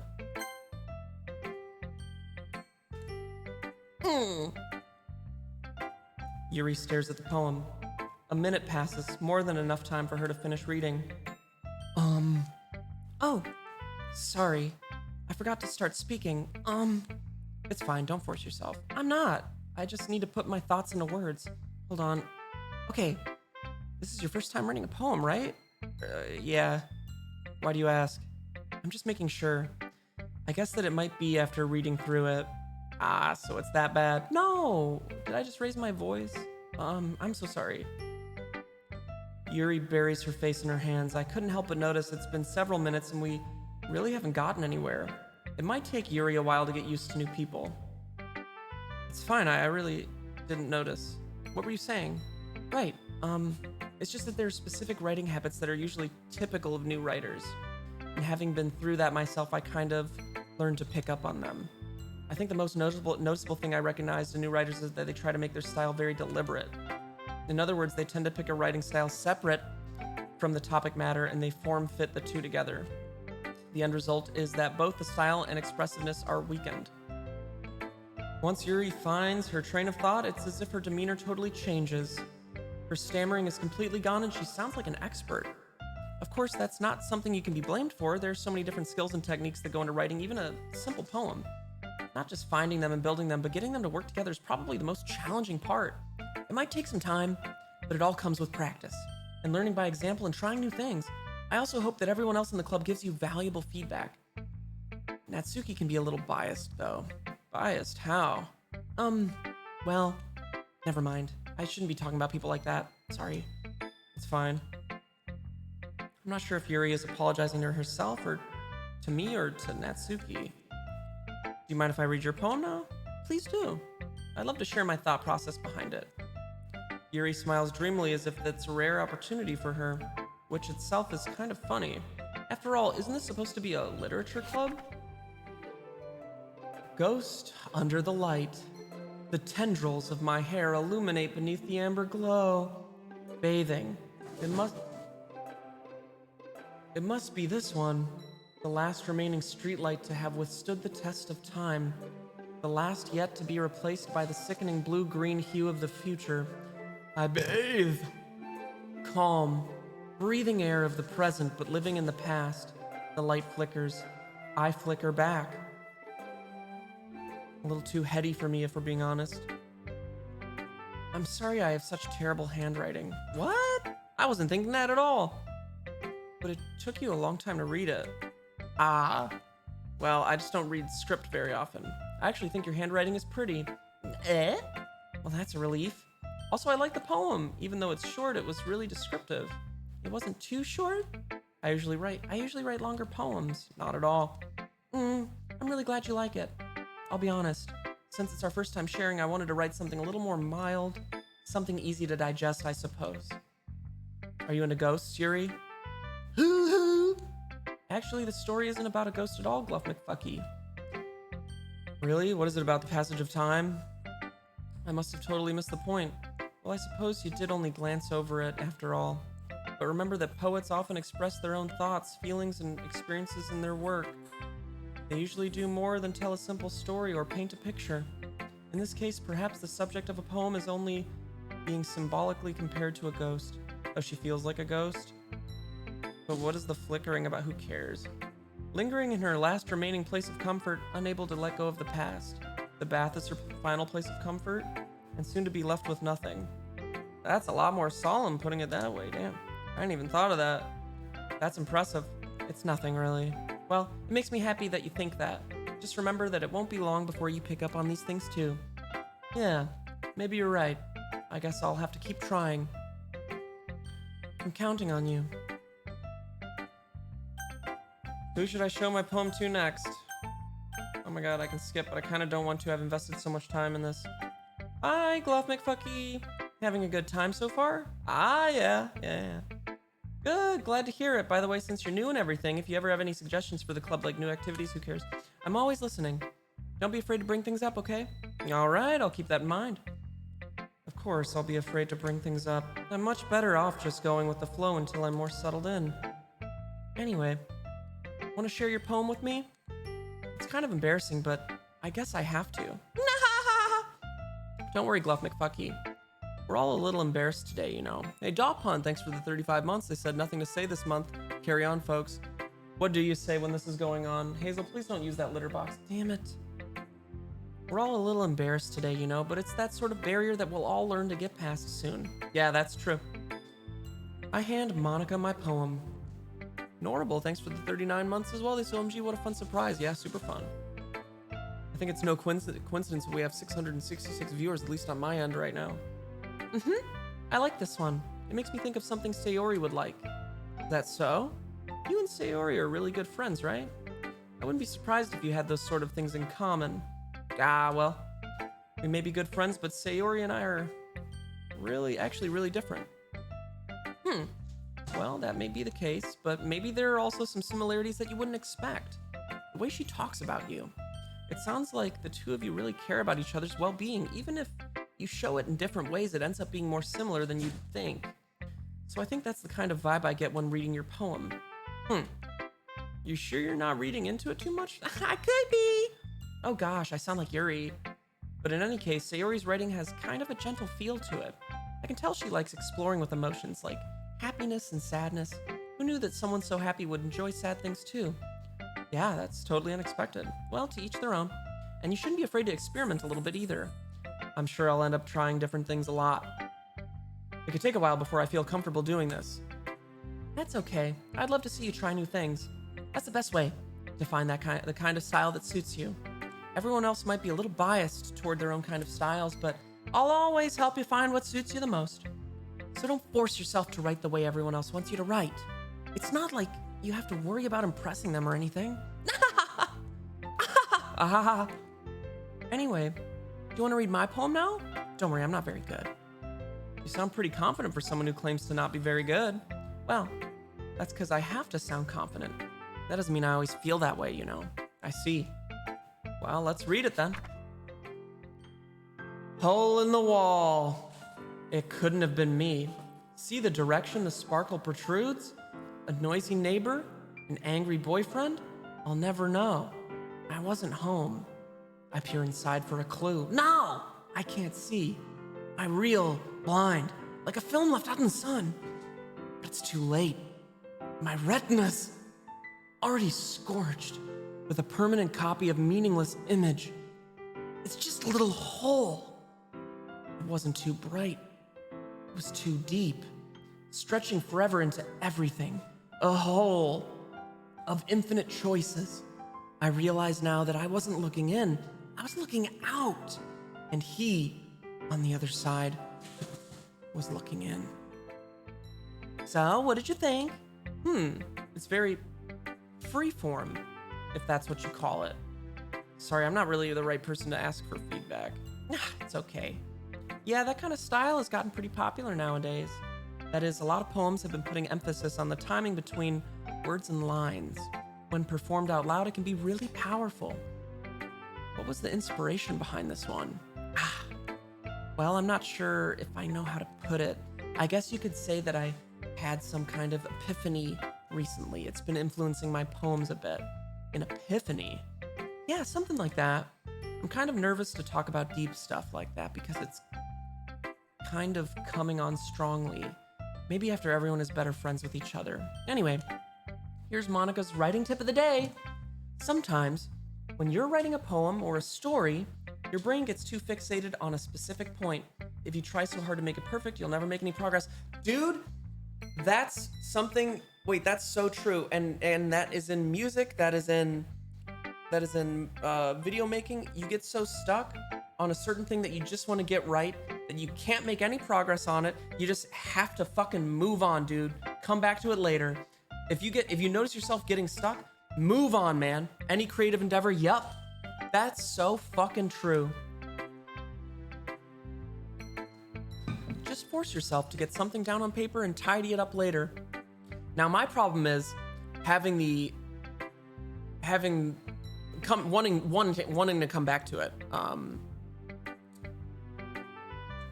But like even with fresh ears, it just kind of is a little bummer to. Did I say come? Anyway, just force yourself to get something down on paper and tidy it up later. Anyway, another way to think about it is like this. Holy fuck, man, what is happening? I need some caffeine. I'll be right back.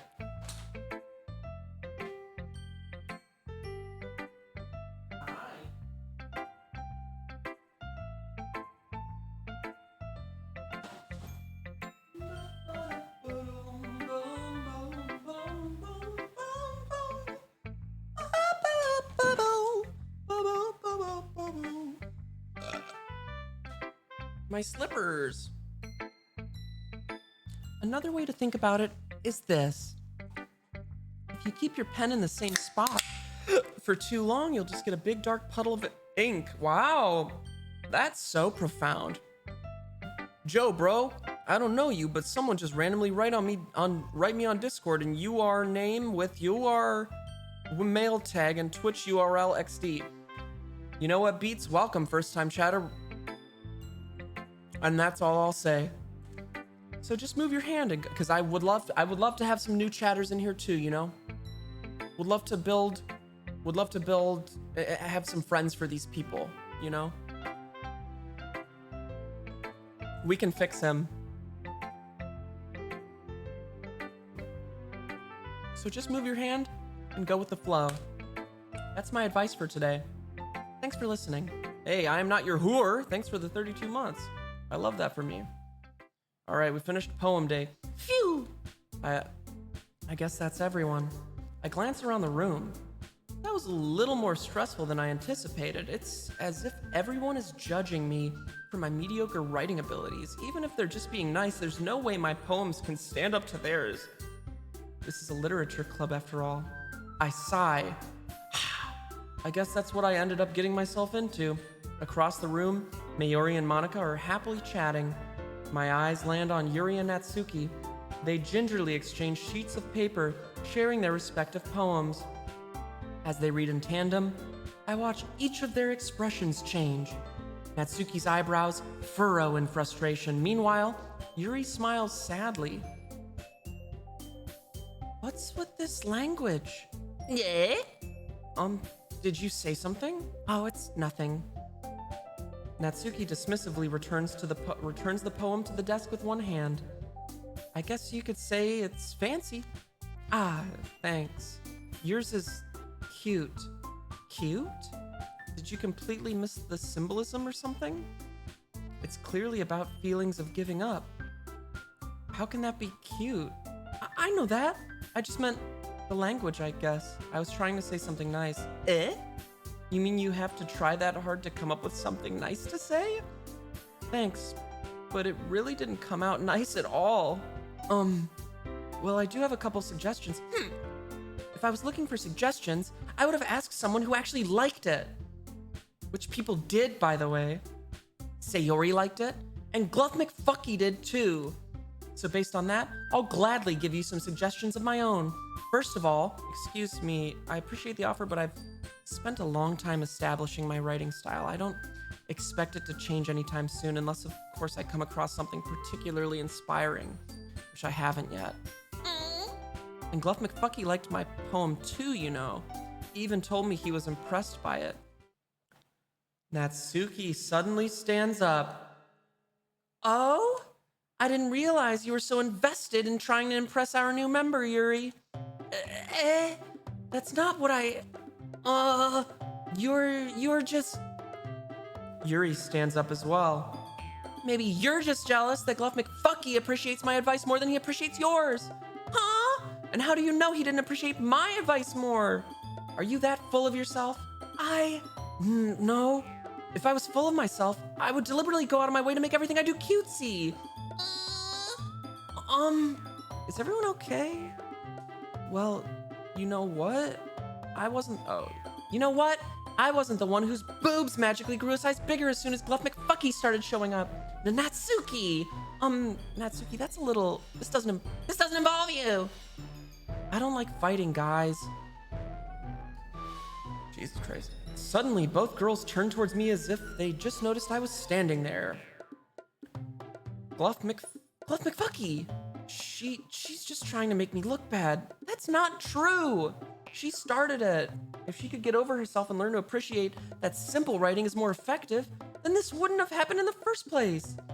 What's the point in making your poems all convoluted for no reason? The meaning should jump out at the reader, not force them to have to figure it out. Help me explain that to her, Gluff McFucky. Wait, there's a reason we have so many deep and expressive words in our language. It's the only way to convey complex feelings and meaning the most effectively. Avoiding them is not only unnecessarily limiting yourself, it's also a waste. You understand that, right, Gluff McFucky? Well? How did I get dragged into this in the first place? It's not like I know anything about writing, but whomever I agree with, they'll probably think more highly of me. So of course that's going to be... Help me, Sayori. Natsuki glares at me, drawing up any words I had in my mouth. So instead, I turn to Yuri. Asymptotic Giant, thank you for the 33 months. Much obliged. Yuri.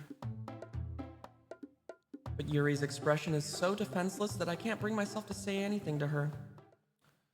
Mizuki, thank you for the 17 months as well. They said, what is this? Dude, I don't know. Matt MC2, thank you for the gifted. Sayori. Yeah? Everyone's fighting is making Sayori uncomfortable. How can the two of you keep fighting when you know you're making your friend feel like this? Gluff McFucky. Side obs, thanks for the 8 months as well. Excellent. Natsuki says, well, that's her problem. This isn't about her. What's this? What we got here? Well, that's her problem. This isn't about her. I agree. It's unfair for others to interject their own feelings into our conflict. Yeah, unless Sayori wants to tell Yuri what a stuck-up jerk she's being. She would never. It's your immaturity that made her upset in the first place. Excuse me? Are you listening to yourself? This is exactly why nobody likes you. Stop! Natsuki! Yuri! Damn, Carissa, thank you for the 44 months. Amazing. You guys are my friends. I just want everyone to get along and be happy. My friends are wonderful people, and I love them because of their differences. Natsuki's poems, they're amazing because they give you so many feelings with just a few words. And Yuri's poems are amazing because they paint beautiful pictures in your head. Everyone's so talented. So why are we fighting? Because, well, also, Natsuki's cute, and there's nothing wrong with that. And Yuri's boobs are the same as they always were. Big and beautiful. Jesus Christ, man.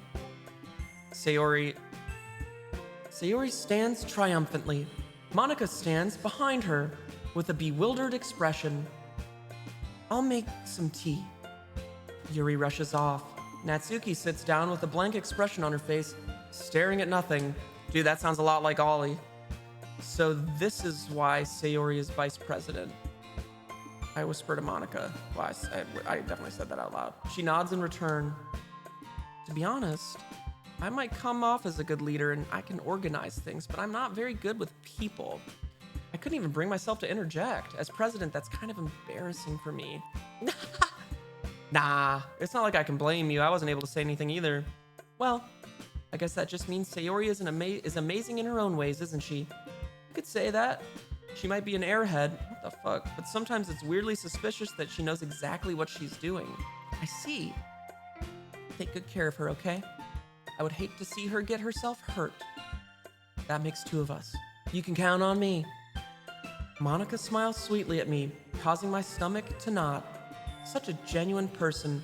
Really does make a good president, regardless of what she says. Well, I'm not so sure about that. If only I could get the chance to talk to her a little more. Okay, everyone. It's just about time for us to leave. How did y'all feel about sharing poems?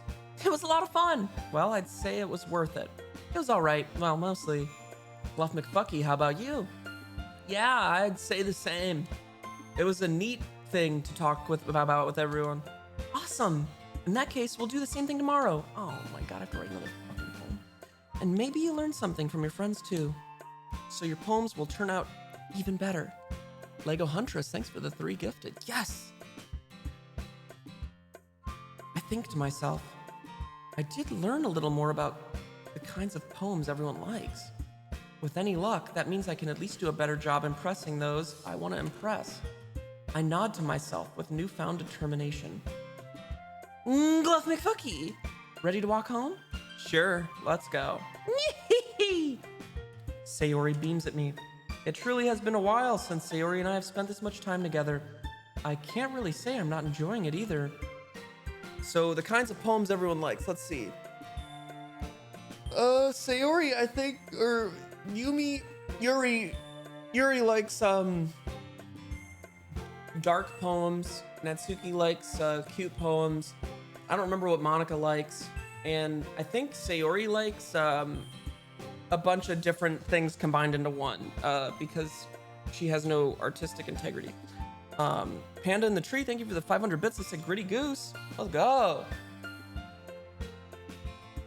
And the only reason I know that is because that's what I do too. I just put everything into one thing. Just everything I like into one thing. So I'm gonna keep writing those. How far into this game is Steve? Oh, good question.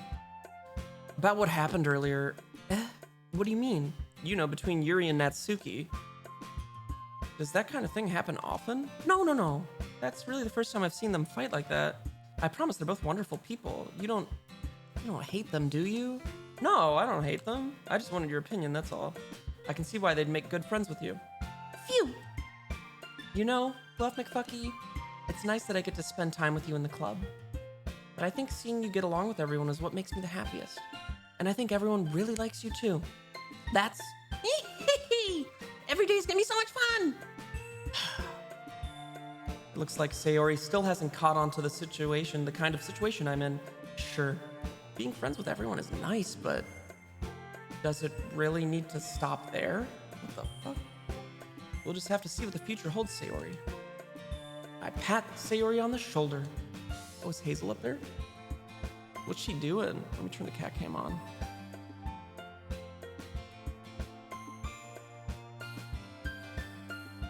Oh my god, I have to redo it. I hate this fucking thing. Video capture. Okay, it just for some reason doesn't work on this one. Well, God bless you guys. I said that more to myself than to her, but it's easy to use Sayori as an internal monologue sometimes. Okay. Yeah. Janet, welcome back. Thanks for the 19 months. Oh, she said, OMG, I love this game. Wait, did she say this? Or no? Let's do this. All right, next day. Oh, I have to write a poem. Okay. Let's see. Inferno's an awesome word. So is Shiny. I love Infernos. Incongruent.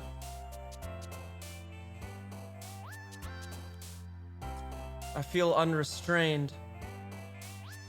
With hair. And then I go poof. Because I'm an intellectual. But I despise.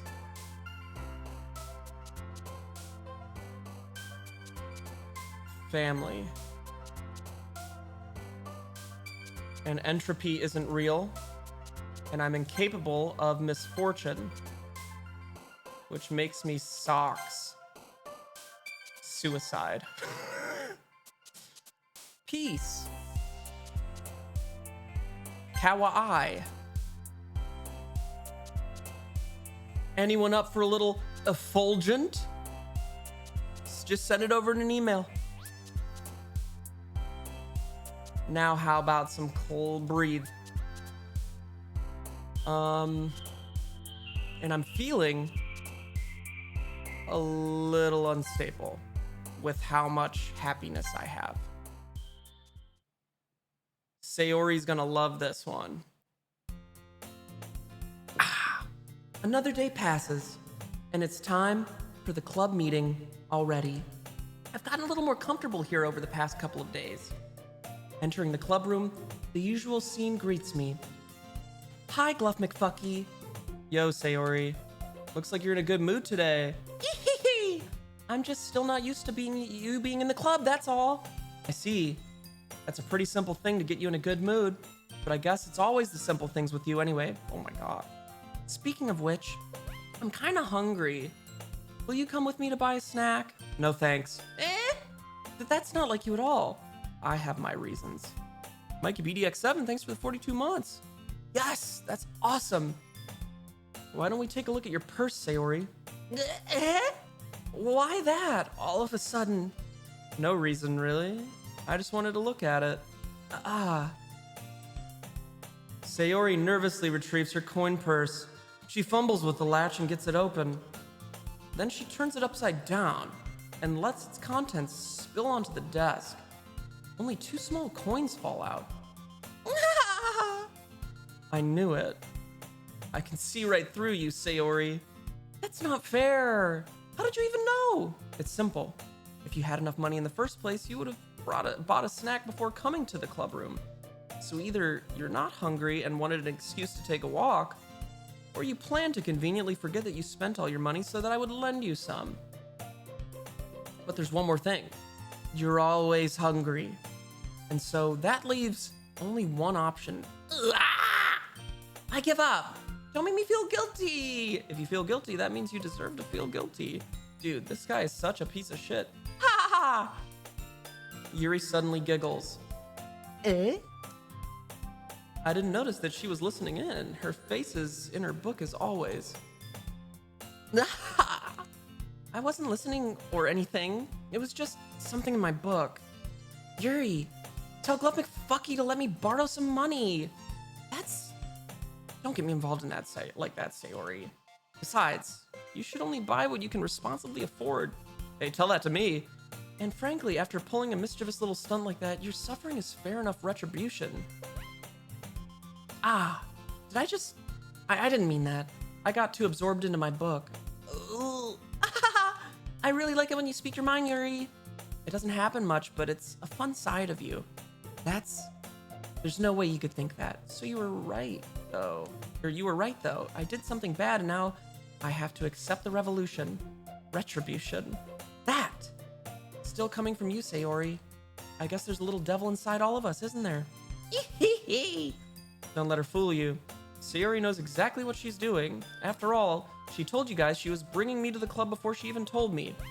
Hey, anonymous gifter, thanks for a secret little gifted. Yummy. But you wouldn't have come if it weren't for the cupcakes, so I had to trick Natsuki into making them. Come on, give me more credit than that, Sayori. Out of nowhere, something smacks Sayori in the face and tumbles onto the desk. What? Yeah. Ow. What was... a cookie. Sure enough, it's a giant cookie wrapped in plastic. Sayori glances around. Is this a miracle? It's because I paid my restitution. Retribution. Actually, that one almost worked. Aha! I was just gonna give it to you. But then I heard you blab about the cupcakes. It was totally worth seeing your reaction, though. Natsuki, that's so nice of you. I'm so happy. Sayori hugs the cookie. Jeez, just eat it. Sayori rapidly tears open the wrapper and takes a big bite. So good. Sayori suddenly clasps her hands over her mouth. I bit my tongue. You're going through a lot just over one cookie. This is not a sponsored stream. Natsuki takes a bite of her own cookie. Ah, yours looks really good too, Natsuki. Can I try it? Jeez, beggars can't be choosers, but yours is chocolate. Yeah, why do you think I gave you that one? Fine. Still, I'm really happy that you shared this one with me. Sayori gets out of her seat and goes behind Natsuki, then wraps her arms around her. Ah, jeez. I get it. Cookie still in hand, Natsuki reaches up to nudge Sayori off of her. Sayori suddenly leans down and takes a bite out of Natsuki's cookie. Hey! Did you seriously just do that? Oh! Mouth full, Sayori trots away to safety. Yuri and I laugh as well. Jeez, you're such a kid sometimes. Monica, can you tell Sayori, Natsuki glances around. Wait, is Miori not here? Monica isn't in the club room. Ugh. Where's Monica anyway? Good question. Have any of you heard anything about her being late today? Not me. Yeah, I haven't either. That's a bit unusual. I hope she's okay. Of course she's okay. She's probably just had something to do today. She's pretty popular after all. You don't think she has a... I wouldn't be surprised. She's probably more desirable than all of us combined. That's true. Excuse me? Suddenly the door swings open. Sorry, I'm super sorry. There you are. I didn't mean to be late. I hope you guys weren't worried or anything. Monica chose the club over her boyfriend after all. You're so strong-willed. Boyfriend? What on earth are you talking about? Monica quizzically glances at me. Never mind that. Biskies, thanks for the 3 months. They said, hello, Steve. Just wanted to give you a tip of game I think would be fun to watch called Chained Together, released next month. Also, Doki Doki Book Club. What year is it? I don't know. Chained Together. All right. I hopefully will remember that. You might have to remind me when it comes out. Never mind. What held you up anyway? Well, my last period today was study hall. To be honest, I kind of just lost track of time. That makes no sense, though. You would have heard the bell ring at least. I must not have heard it since I was practicing piano. Piano? I wasn't aware you played music as well, Monica. I don't really. I kind of just started recently. I've always wanted to learn piano. That's so cool. You should play something for us, Monica. Monica looks at me. Maybe once I get a little better, I will. Yay! That sounds cool. I'd also look forward to it.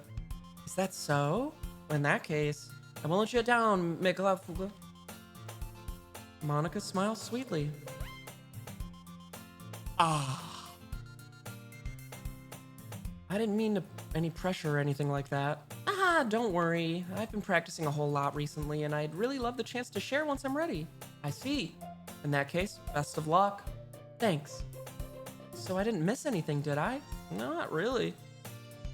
I chose to leave out Sayori's mischievous escapades. I'm sure Natsuki will end up complaining to her anyway. It looks like everyone has already settled down. Sayori somehow already finished her entire cookie. Yuri is back to her book and Natsuki disappeared into the closet. Dude, what the fuck is going on in that closet? Something bad is happening in there.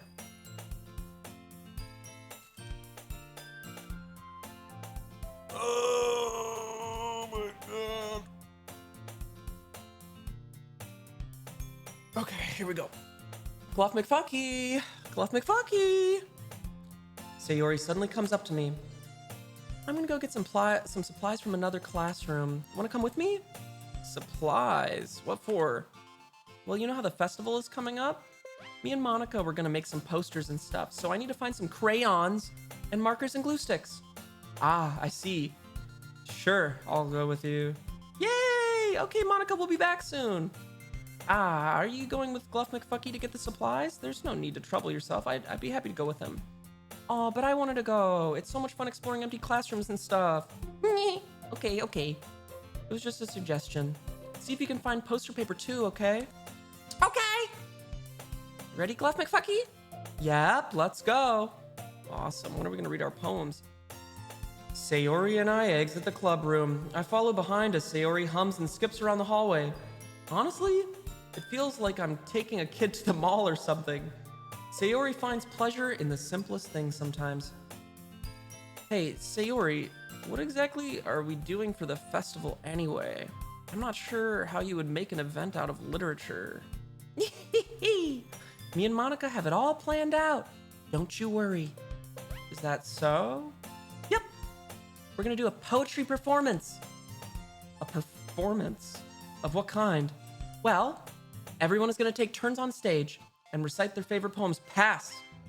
Ah, that sounds kind of dull. Gluff McFucky! You're not thinking about it the right way at all. It's not just about reading poems, it's about performing them. Like you say the lines of the poem, like, between my feet, the last remaining flower beckons to me. I twist the stem, freeing it from its clinging roots. Alta, thanks for the sub. Caressing the final joyous moments between my fingers. But to what ends have I summoned this joy? For now, when I look in every direction, the once prosperous field before me is but a barren wasteland. Like that! Sayori, how do I put this? I'm sure it's just me, but it's impossible for me to take you seriously when you talk like that. Yeah? You meanie! I'm working super hard on this, you know? I know. I just meant that it's pretty unordinary contrast to your cute self. Don't say that, it's embarrassing! But I guess that means I'm doing a good job. Yeah, I guess so. Ah, I'm so excited. The festival is gonna be so much fun. Sayori spins herself around in the hallway again. Hey, Gluff McFucky, this classroom over here is empty. Let's begin the mission. The mission, eh? It's been a long time since I've spent time with Sayori like this, but in the end, she hasn't changed one bit. She's nothing but a ball of sunshine, drawing happy vibes from the world around her. It's a pretty nostalgic feeling for me. As the years went by, I began to pull myself up in my room more and more. So going adventuring with Sayori brings about a special sort of feeling I forgot I had in me. Oh, damn it. The two of us enter the classroom. Sayori heads straight to the closet, and I follow. Let's see what we have in here. Crayons! Sayori pulls a box of full crayons from the shelf. They're the best brand, too. They're kind of dirty, though. Sayori starts pulling various crayons out of the box, reading the color names. All right, there's one down. Don't get distracted. We still need to find... Wait, I'm looking for my favorite color. Fine. And at least move aside so I can look for some poster paper. Ah, I dropped one by accident. Smack! Yeah! Sayori bends over and smacks her forehead right onto the shelf. She falls to the floor, and the crayons spill all over her lap. Ow! You okay? My forehead! Sayori clutches her forehead. Jeez, Sayori. That's just like you, isn't it? Come on, let me see. Since Sayori is sitting on the floor, I grab her by the waist and pull her out of the closet. You have to move your hands, Sayori, but it hurts. Just do it for a second. Sayori slowly releases her hands from her forehead. I gently brush her bangs to the side. Ow! Sorry. There's a huge red mark on the center of her forehead. A bump is starting to form as well. Man, that's gonna swell up. I should find you some ice. Gluff McFucky, where would I even find ice around this time? I guess a cold drink would do. You don't have to. I'm fine. Oh, that still hurt. I'm fine with looking like a unicorn. Even wincing from the pain, Sayori makes a silly joke. Ha ha ha! What are you saying? I'll be right back, okay? Okay. pat Sayori on the shoulder and run out into the hallway. I locate the nearest vending machine. What should I get? It doesn't really matter, since it will be used as an ice pack rather than to drink, but I know Sayori likes apple juice, so I purchase that one. In just a moment, I'm already returning to the classroom where I left Sayori. She has one palm on her forehead and is using the other hand to clumsily scoop crayons back into the box. At least they were already in the wrong spots before I spilled them. Sayori, here. I hand Sayori the bottle of apple juice. It's nice and cold. Sayori opens the cap and starts drinking from it. Sayori, what are you doing? It's for your forehead, idiot! Ah! Sorry, I forgot. How hard did you hit your head? Sayori places the bottle against the bump on her head. It stings. Just bear with it, it'll feel better soon. Looks like you cleaned up most of the crayons, so that's good. Hey, Gluff McFucky, this kind of reminds you of growing up, doesn't it? What do you mean? You know how we used to play outside all the time? I would always try to keep up with you. You're kind of oblivious in some ways. Like I usually fell behind or had trouble climbing on the things you did. But sometimes, when I tried to do things I couldn't, I would get myself hurt. I'd fall and scrape myself or get a bump, and I would start crying really hard. And you would rush over as quick as you could. You would try really hard to get me to stop crying. Probably because he thought she was going to tell her parents and then he would get in trouble. It was almost like you blamed yourself and were afraid of getting in trouble. It was almost like you blamed yourself and you were afraid of getting in trouble if someone found out. Even though it really wasn't your fault at all, you know? Did I really do that? Yeah, you don't remember? Come to think of it, maybe I do remember a bit. I guess I was always so focused on my games that I didn't pay enough attention to you. So in a way, it was my fault. Kind of like this time, too. If I wasn't rushing you out of the closet, you probably wouldn't have hit your head. Gluff McFucky. I don't think you realize it, but you're always thinking about other people. Even after all these years, you're rushing to help me even though I'm just being clumsy. You're really a sweetheart. Don't call me that. And I don't really do this kind of thing all the time. I guess when it comes to you, it just feels natural. Before I even know it, I'm treating you like that. I guess that's what happens when you've been friends for so long. Really? Maybe you're right. Gluff McFucky, I'm so glad that nothing's changed between us. Do you think it'll be like this forever? Forever? If I'm honest to myself, there's no telling where we'll each end up for college or after that. So it wouldn't be fair for me to make any promises, but, well, I hope so. It's been this long already, right? I can't imagine you ever changing, so my hopes are up. I'm so happy. Sayori has a whimsical expression in her eyes. We remain silent for a moment. She's so silly and clumsy on the outside that when I see her deep in thought like this, it makes me not want to disturb her. I guess we should go back. I don't want to worry Monica, you know. Good luck with that. She's going to see your forehead either way. Not if I hide it under my bangs. Sayori hops to her feet. She clutches her forehead again. Don't stand up so fast after hurting yourself. Well, I guess it's too late now. Anyway, let's go. I follow Sayori out of the classroom. Sayori plays with her bangs to try to hide the bump, but without much success. In a moment, we make it back to the club room. Dude, they're gonna think I beat the shit out of her. Ah, you're back. Good timing. I was just about ready to start with sharing our poems. Sayori, your forehead. She's fine, don't worry about it. I was playing with the crayons and smacked my forehead into the shelf. Well, anyway, were you able to find everything we needed? Uh-huh, I have it right. Sayori frantically glances around herself. I forgot all the stuff. Calm down, Sayori. I have it right here. I found the poster paper, too. Aha!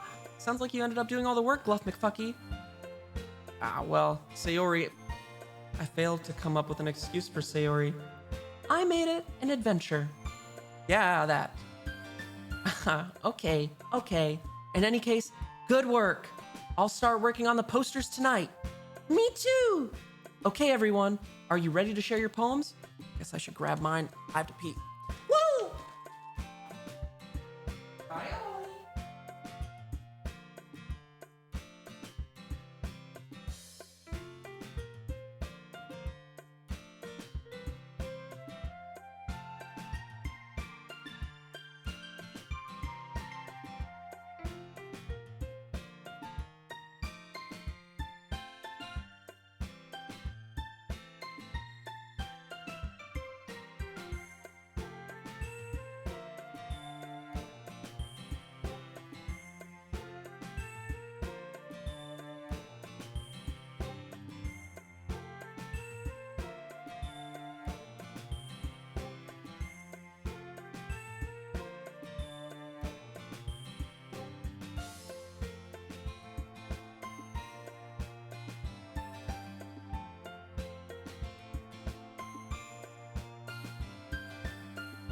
I didn't wash my hands. I don't give a fuck what you think.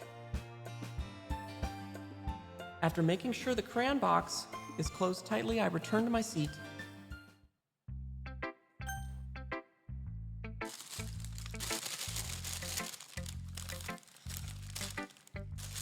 Okay, so my palm soup first.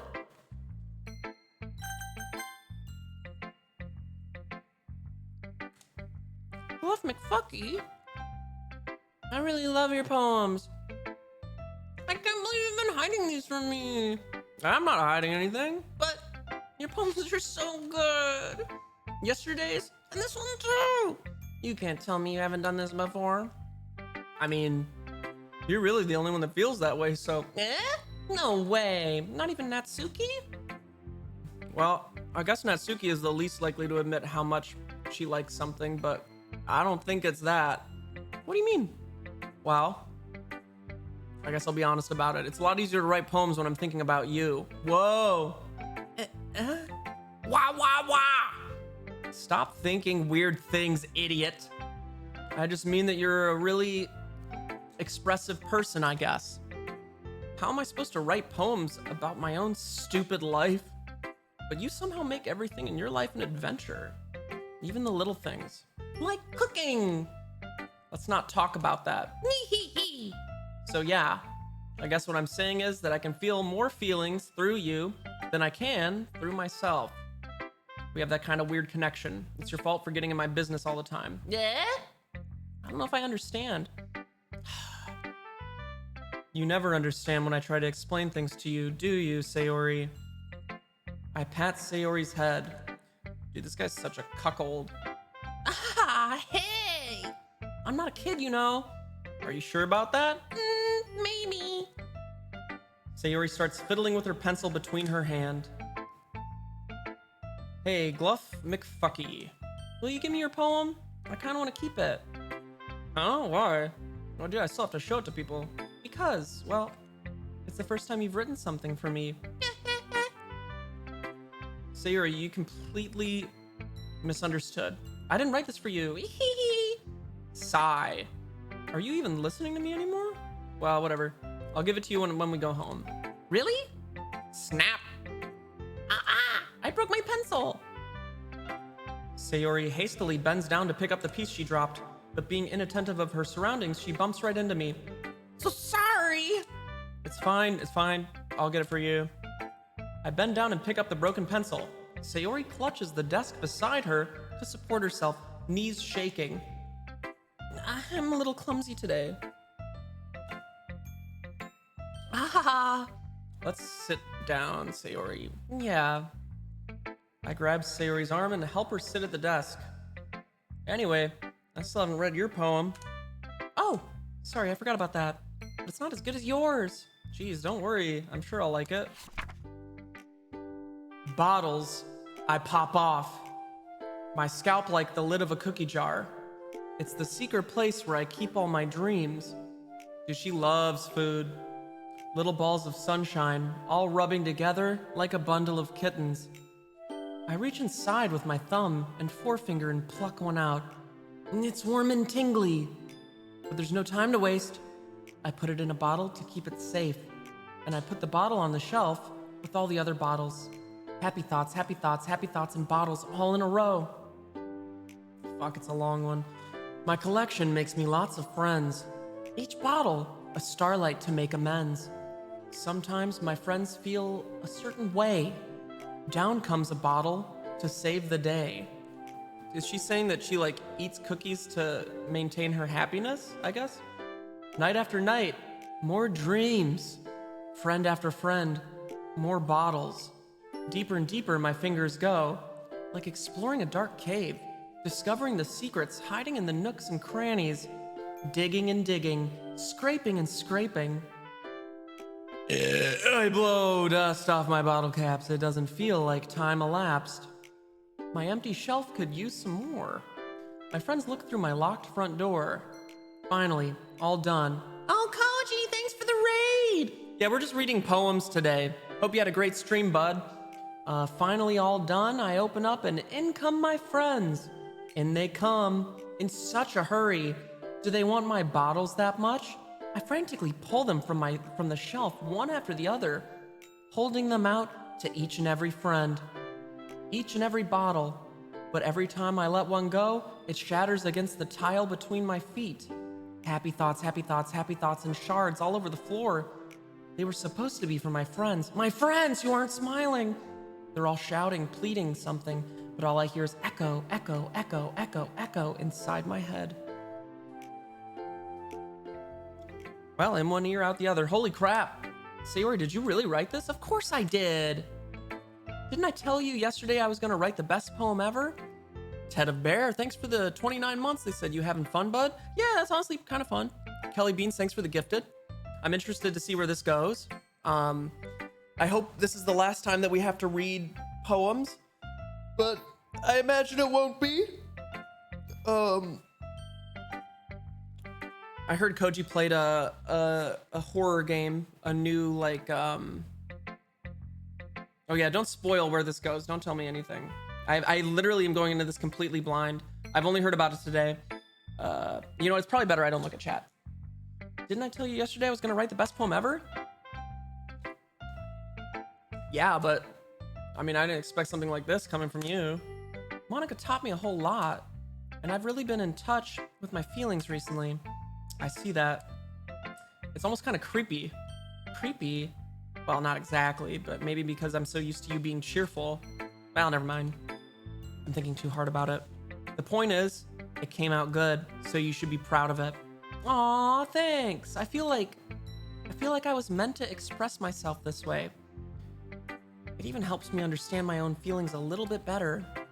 Writing is like magic. You've gotten pretty passionate about this, huh?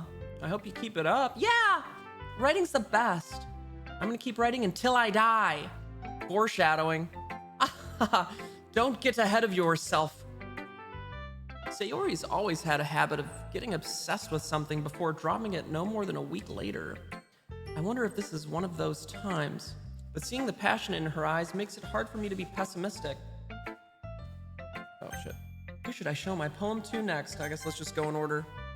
Fuck it. Well, it's not really any worse than your last one, but I can't really say it's any better either. Phew. Huh? Phew? What?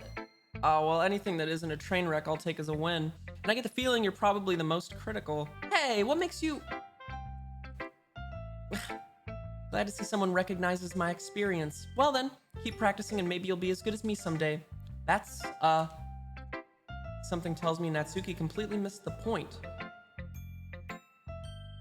Come to think of it, this kind of reminds me of Sayori's poem from yesterday. Hey, you think so? Yeah, well, I guess if you've been friends with her for so long, you might be on the same wavelength, but you never really struck me as her type. Sayori has a type all of a sudden? Well, I don't know, but honestly, can someone fluffy spend so much time with someone like you?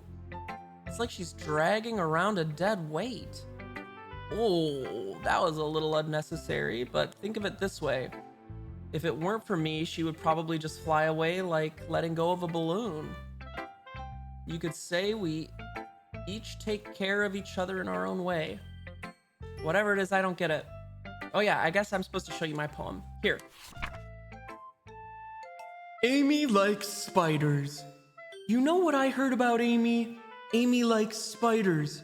Icky, wriggly, hairy, ugly spiders. That's why I'm not friends with her. Wait, that's great. Amy has a cute singing voice. I heard her singing my favorite love song. Every time she sang the chorus, my heart would pound to the rhythm of the words. But she likes spiders. That's why I'm not friends with her. One time I hurt my leg really bad. Amy helped me up and took me to the nurse. I tried not to let her touch me. Hey, thanks for the anonymous gifted. I tried not to let her touch me. She likes spiders, so her hands are probably gross. That's why I'm not friends with her. Amy has a lot of friends. I always see her talking to people. She probably talks about spiders. What if her friends start to like spiders too? That's why I'm not friends with her. It doesn't matter if she has other hobbies. It doesn't matter if she keeps it private. It doesn't matter if it doesn't hurt anyone. It's gross. She's gross. The world is better off without spider lovers, and I'm gonna tell everyone. Not bad, right? It's quite a bit longer than yesterday's. Yesterday's was way too short. I was just warming up. I hope you didn't think that was the best I could do. No, of course not. Anyway, the message is pretty straightforward in this poem. I doubt I have to explain it. Sometimes you can explain complicated issues with much simpler analogies. And it helps people realize how stupid they're being. Like anyone would agree that the subject of this poem is an ignorant jerk. Do you know people like that? Of course not. It's about how everyone thinks it doesn't matter. It can be about anything. I wrote it to be easy to relate to. Everyone has some kind of weird hobby or guilty pleasure. Something that you're afraid if people find out they'd make fun of you or think less of you. But that just makes people stupid. Who cares what someone likes? As long as they're not hurting anyone and it makes them happy. I think people really need to learn to respect others for liking weird things. Ollie, get out of the sink. Hey, what are you doing? Stop. Down. Down. Down. Both of you guys. Orange boys down. Tom gets it. Can you get it? Down.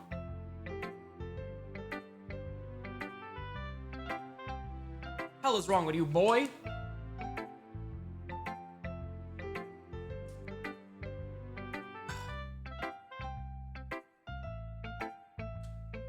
Well, you're definitely right. I forgot what we were even talking about. At least I can relate to that. And I'm sure a lot of other people can too. It's what I do best after all. I don't like writing unless there's a good message to take away from it. Fart moan, thanks for the sub. He's revolting because you put a cone on him? The cone's off. The cone's off today. Today was his last day with cone. Like conveying emotions is important, but I want to make people think, not just feel. Remember that. I'm gonna write a good one for tomorrow too, so look forward to it. Oh fuck, there's another fucking poem. All right, let's talk to Yuri. Let's see what you've written for today. Well done, Gluff McFucky. Your skills are already improving. Really? Thanks, Yuri. Oh shit, they're fighting.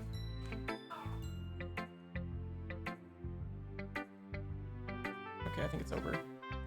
Oh, he hissed at Ollie. Ollie, chill! Bro, what is happening? Guys, Ollie. Where you going? Where you going? Come here.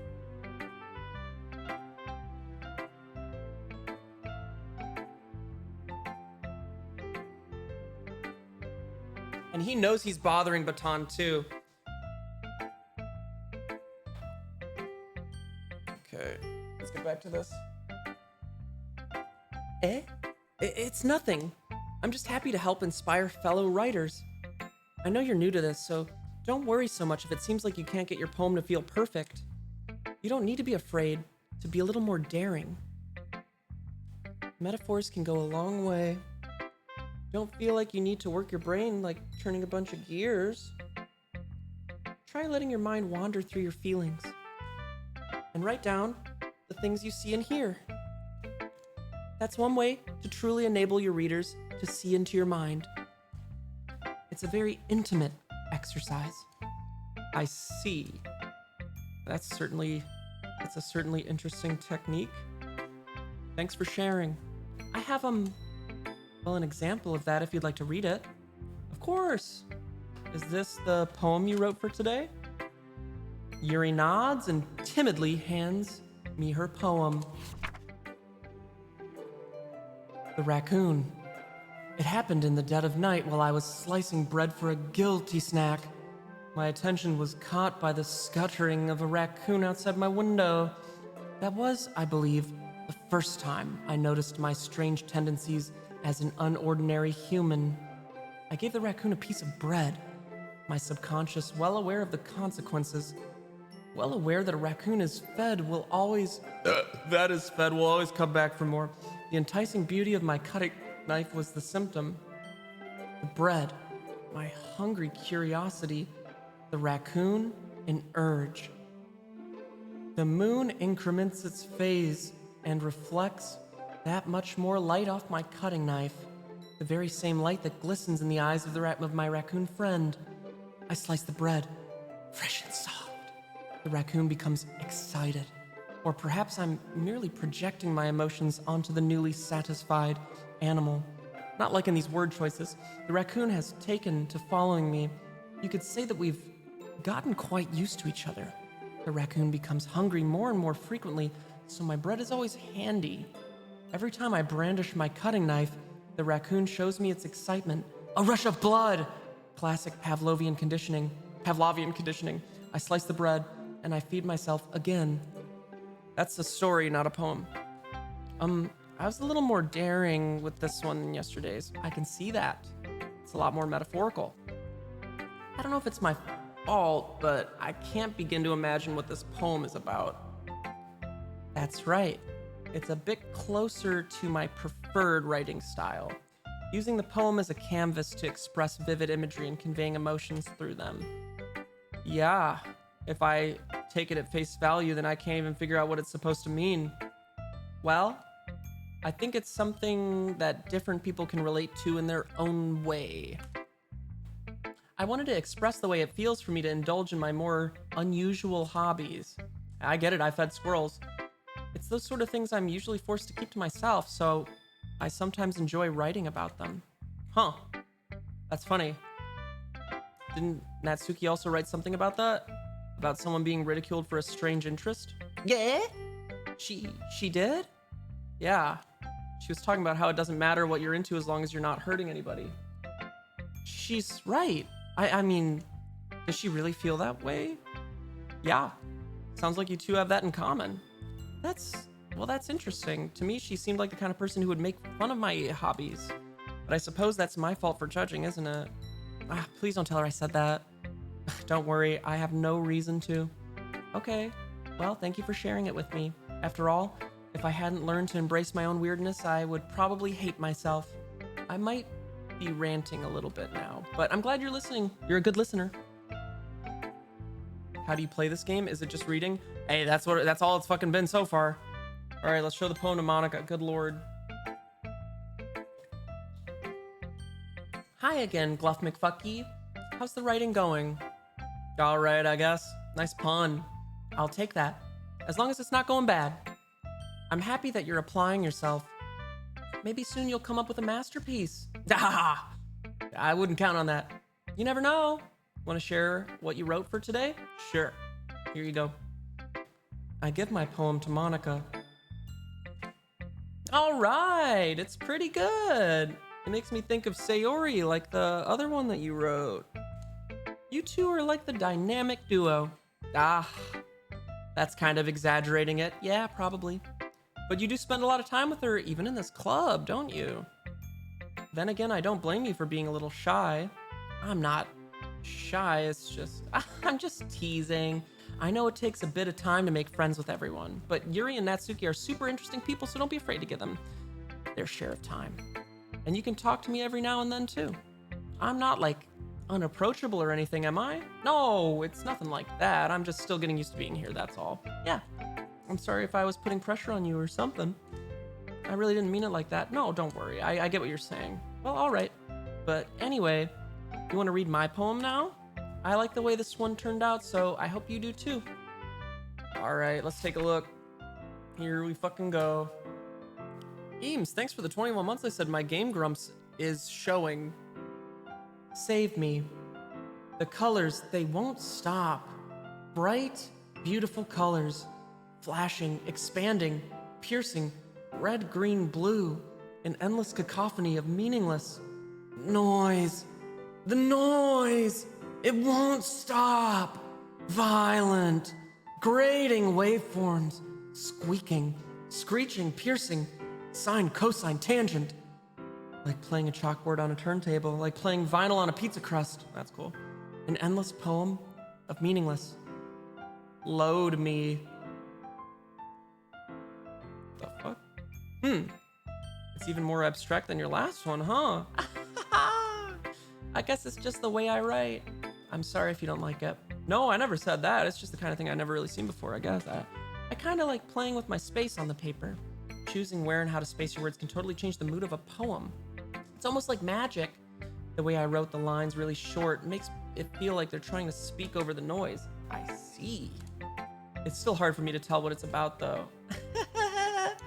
Sometimes asking what a poem is about isn't the right question. A poem can be as abstract as a physical expression of a feeling. Or a conversation with the reader. So putting it that way, not every poem is about something. Anyway, here's Monica's writing tip of the day. Sometimes you'll find yourself facing a difficult decision. When that happens, don't forget to save your game. You never know when you might change your mind. Or when something unexpected may happen. Wait, is this tip even about writing? What am I even talking about? That's my advice for today. Thanks for listening. Okay, everyone, we're all done reading each other's poems, right? I have something extra planned today, so if everyone could come sit at the front of the room. Is this about the festival? Well, sort of. Ugh, do we really have to do something for the festival? It's not like we can put together anything good in just a few days. We'll just end up embarrassing ourselves instead of getting any new members. That's a concern of mine as well. I don't really do well with last-minute preparations. Don't worry so much. We're gonna keep it simple, okay? We won't need much more than a few decorations. Sayori has been working on posters, and I've designed some pamphlets we can give out during the event. Okay, that's great and all, but that doesn't tell us what we're actually going to be doing for the event. Ah, sorry, I thought you heard about it already. We're gonna be performing. Performing? Monica. Yeah, we're gonna be having a poetry performance. Each of us are going to choose a poem to recite during the event. But the cool part is we're also gonna let anyone else come up and recite poems too. Sayori's putting it all on the posters in case anyone wants to prepare ahead of time. Sayori, who's been coloring a poster, holds it up for us to see. Are you kidding me, Monica? You didn't... What's up, Bacon? Oh, fuck. Go work out, man. You don't need to see this. You didn't already start putting those posters up, did you? Well, I did. Do you really think it's that bad of an idea? Well, no, it's not a bad idea, but I didn't sign up for this, you know? There's no way I'm going to be performing in front of a group of people like that. I agree with Natsuki. I could never, in my life, do something like that. Imagining it, Yuri shakes her head in fear. Guys. No, Sayori, I understand where they're coming from. Remember that Natsuki and Yuri have never shared their poems with anyone until just a couple days ago. It's a lot to ask for them to recite their poems out loud to a whole room full of people. I guess I kind of overlooked that, so I'm sorry. But I still think we should give it our best. We're the only ones responsible for the fate of this club, so if we start the event and each put on a good performance...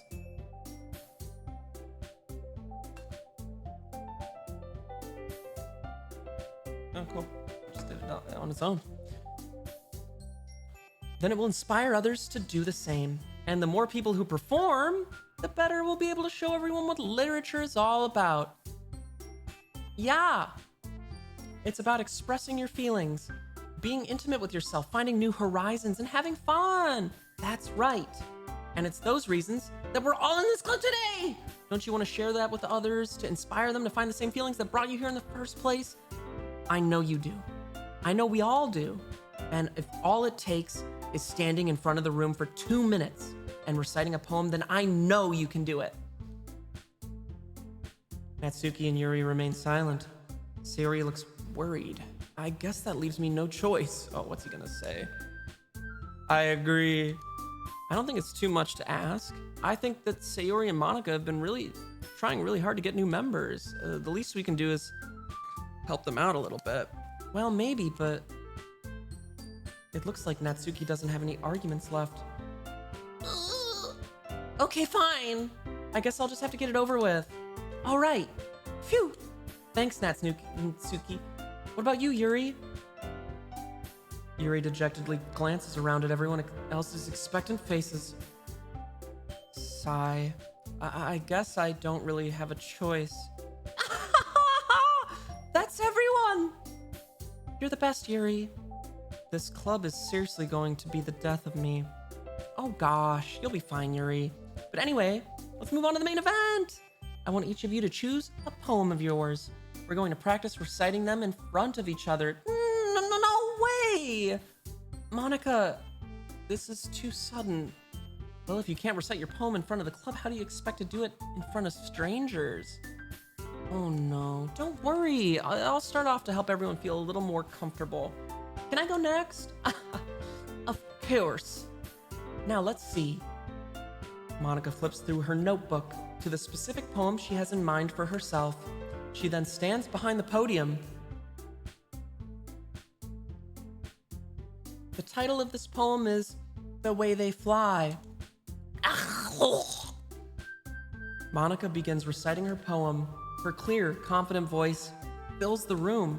More than that, her inflection is pristine. She knows exactly how to apply emotion behind each line she recites, bringing the words to life. Is this something she's done before? Or is she simply a natural? I glance around me. Everyone has their eyes on Monica. Sayori looks amazed. Yuri has an intense expression on her face that I don't understand. Finally, Monica finishes the recitation. The four of us applaud. Monica takes a deep breath and smiles. That was so good, Monica. Ah, thank you very much. I was just hoping to set a good example. Are you ready to go next, Sayori? I'll go next. Yuri's fired up all of a sudden. Yuri clutches a sheet of paper between her hands and stands up. Keeping her head down, she walks quickly over to the podium. This poem is called... Yuri anxiously glances at each of us. You can do it, Yuri. It's called After Image of a Crimson Eye. Yuri's voice shakes as she starts reading the poem. Just a moment ago, she practically refused to do this. Why is she suddenly putting in so much effort? As Yuri gets past the first couple of lines, her voice changes. It's almost like what happens when Yuri gets absorbed into her books. Her quivering words transform into the sharp syllables of a fierce and confident woman. The poem is full of twists and turns in its structure that she enunciates with perfect timing. This must be a rare glimpse into the whirling fire Yuri keeps concealed inside her head. Suddenly she's finished. Everyone is stunned. Yuri snaps back into reality. Oh, there goes gravity, and glances around her as she bewildered even herself. It's up to me to save this situation. I'm the first to start applauding. Everyone joins me afterward, and we give Yuri the recognition it's not that we didn't want to applaud for her, but we were just so caught off guard that we must have forgotten.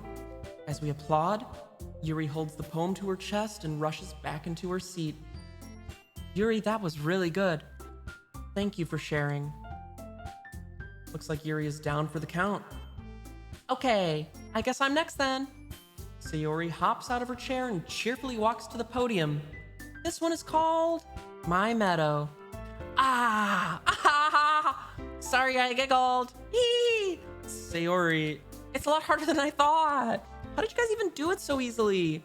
Try not to think of it like you're reciting to other people. Imagine you're reciting it to yourself, like in front of a mirror or in your own head. It's your poem, so it'll come out the best that way. I see. Okay then. Sayori begins her poem. Somehow it feels like her soft voice was made as a perfect match.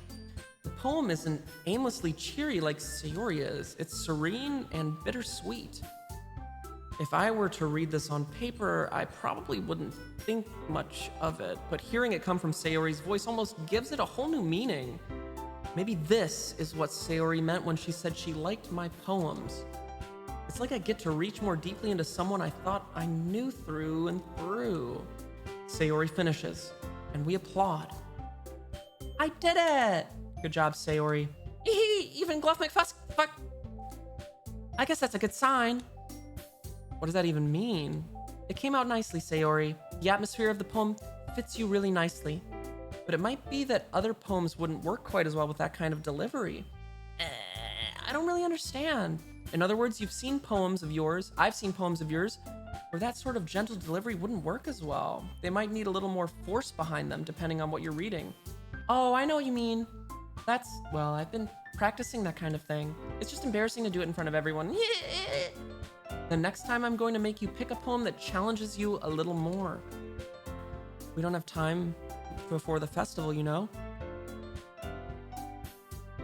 Is she saying that she's gonna make her do a poem that she's not comfortable with for the festival? Or maybe she means like after the festival, she's gonna have her do a poem and challenge herself, because you would want to do like what you're best at for something they're trying to like garner new people to. Bye, Baton. Okay. Now who's next? Natsuki? Don't make me go before Gluff McFucky. It's not like I compare to you guys anyway. Might as well let Gluff McFucky lower everyone's standards a little before I have to do it. Natsuki. It's fine. I might as well get it over with. But it's not like I have much of a selection of what to read. I'll just have to go with what I wrote for today. I stand up and step in front of the podium. Everyone has their eyes on me, making me feel terribly awkward. I recite my poem. Since I'm not exactly confident in my own writing, it's hard to put energy into it. Despite that, once I finish, I receive applause anyway. Sorry, I'm not really as good as everyone else. Don't worry about it so much. I think it's less about your abilities and more about your lack of confidence in your writing. That's something that'll improve over time, though. Yeah? Maybe. All right, then. That just leaves you, Natsuki. Yeah, I'm going. Natsuki begrudgingly gets out of her seat and makes her way to the podium. The poem is called... It's called... Why are you all looking at me? Because you're presenting... Please explain, what the hell are you doing? I don't know. Anyway, the poem is called Jump. Natsuki takes a breath. Once she starts reciting the poem, her sour attitude disappears a little. While she's still a little unenthused, her poem has a rhythm and rhyme to it. It's Natsuki's trademark style, and it works surprisingly well when spoken aloud. The words feel like they bounce up and down, as if giving life to the poem. Natsuki finishes and everyone applauds. She huffs back to her seat. That wasn't so bad, was it? Easy for you to say. You better not make me do that again. Well, do you at least feel prepared enough to recite a poem in front of other people? I mean, doing it in front of other people will be way easier. I can put on whatever face I want for other people, but when it's just my friends, it's just embarrassing. That's a surprise, Natsuki. I think it would be the other way around for me. Well, that's just how it is, so, well, I guess in that case, you won't have much to worry about for the festival. That said, I want to thank everyone for coming through. It might be hard, but I hope that you all have an idea of what it's like now.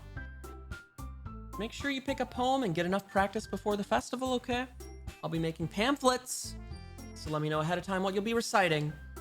Jeez, I should probably find some other poem to recite instead. That's fine too, it doesn't have to be your own. I'm already pleasantly surprised that you're putting in all this effort for the club. It makes me really happy. Yeah, no problem. Okay, everyone, I think that's about it for today. I know the festival's coming up, but let's try to write poems for tomorrow as well. It's been working out really nicely so far, so I'd like to continue that. As for the festival, we'll finish planning tomorrow, and then we'll have the weekend to prepare. Monday's the big day. I can't wait. I can do this. All right. I stand up. There's no way I'll be able to find the same enthusiasm as Sayori and Monica, but I'll do my best to get through it. If it's for the sake of the club and impressing Monica, then I'll have to do my best. Ready to go, Sayori? Yep! Look at you two, always going home together like that. It's kind of adorable, isn't it? Jeez, guys, don't make such a big deal out of it. It must be a little nice, though. Well, how am I supposed to respond to that? It's okay, Gluff McFucky, you don't have to say it. Whatever, let's go already. Ugh. I walk home with Sayori once more. Even though it's only been a few days, a lot of things have already changed. But today, Sayori is being a little quieter than usual on the way home. Hey, Sayori? Sorry, no, I didn't say Siri. Sorry, I was spacing out. No wonder. I was thinking about something from earlier, like how we get to... I mean... Sayori fumbles with her words.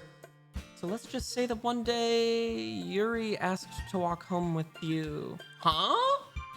What would you do? What kind of question is that? You're kind of putting me on the spot here. Yee! Well, obviously, I would still walk home with Sayori, is what I'll tell her to her face. Sayori, you really think I would ditch you for Yuri? But she's so beautiful and smart. Jeez, I already see her in the club every day. Besides, you always seem to really like going home together. I wouldn't just ruin that for you. You're so silly, Gluff McFucky. You think about me too much sometimes. Yuri would deserve it if she wanted to, so... Sayori, I've already made up my mind. I really can't figure out sometimes. Sorry. Besides, what's the point in speculating something that's never going to happen? The conversation trails off. It's kind of a weird thing for Sayori to care so much about, but I want to respect her and keep her happy too. Then again, the festival is only a few days away. Who knows what will happen in that time?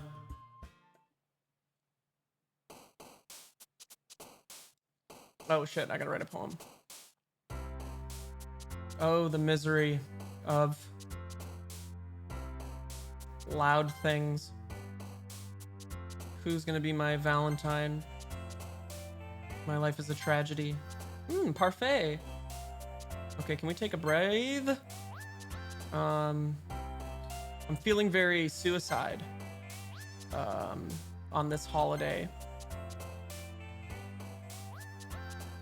And that's my cry party. But it's pretty extreme. And I'm trapped in this excitement. And it's boop. Now smile. Oh, Shin. But I have a question. Papa? Graveyard? Sparkle. And last but not least, incongruent. Cool. Oh yeah, Sayori's gonna love this one. Aw man, I'm the last one here again. Don't worry, I just walked in too. Were you practicing piano again? Yeah. Ha ha ha ha. You must have a lot of determination, starting this club and now picking up piano.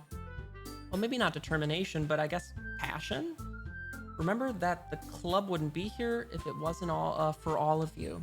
And oh wait, remember the club wouldn't be here if it wasn't for all of you, and I'm super happy that you're all willing to help out for the festival too. I can't wait for the festival! It's gonna be great! Weren't you complaining about it just yesterday, Natsuki? Well, yeah. I'm not talking about our part of the festival, but it's the whole day of the school where we get to play and eat all kinds of delicious food. You sound a bit like Sayori all of a sudden. Monica, do they usually have fried squid? Squid. That's a pretty specific thing to look forward to. Oh, come on. Are you saying you don't like squid? You of all people? I didn't say I don't like it. Besides, what do you mean by you of all people? Because it's right in your name. Monica. That's not how you say my name at all. Also, that joke makes no sense in translation. Ah, never mind. Let's just focus on our own event for now, okay? Fine, fine. Oh, Ika means squid. Oh. Your reactions aren't as fun as Yuri's, or Sayori's anyway. Excuse me? Where is Sayori anyway? Oh, there you are. Sayori is sitting at a desk in the corner of the room, looking down at nothing. I walk over to her. Hey, Sayori. I wave my hand in front of her face. No, I didn't say Siri. Yeah. You're spacing out again. Ah, sorry. Don't mind me. You can go talk to everyone else. Huh? Is everything all right? Of course. Why wouldn't it be? It just feels like you're a little off. Sorry for assuming things. Jeez, you worry too much about me. I'm fine, see? Sayori shows me a big smile. Don't let me distract you from having fun with everyone else. Well, alright, if you say so. I worriedly glance at Sayori before turning back toward everyone else. But the conversation is already dispersed with everyone back at their usual activities. Maybe I should ask Monica if she's noticed anything about Sayori recently since they've been preparing for the festival. They must be spending a lot of time together. I timidly approach Monica, who is shuffling through some papers at her desk. Bluff McFucky, what's up?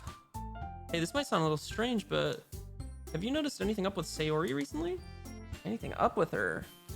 In what way do you mean? Maybe I'm reading into it a little too much, but she seems a bit downcast today. Oh, you think so? I can't say I've noticed anything about her. Monica peers across the room at Sayori, who is idly dragging a rubber eraser up and down her desk.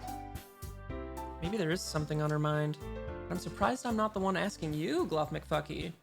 You certainly know her a lot better than I do. Yeah, but she's never really like this. She's always talked to me about things that bothered her. But this time, when I asked her, she was really dismissive.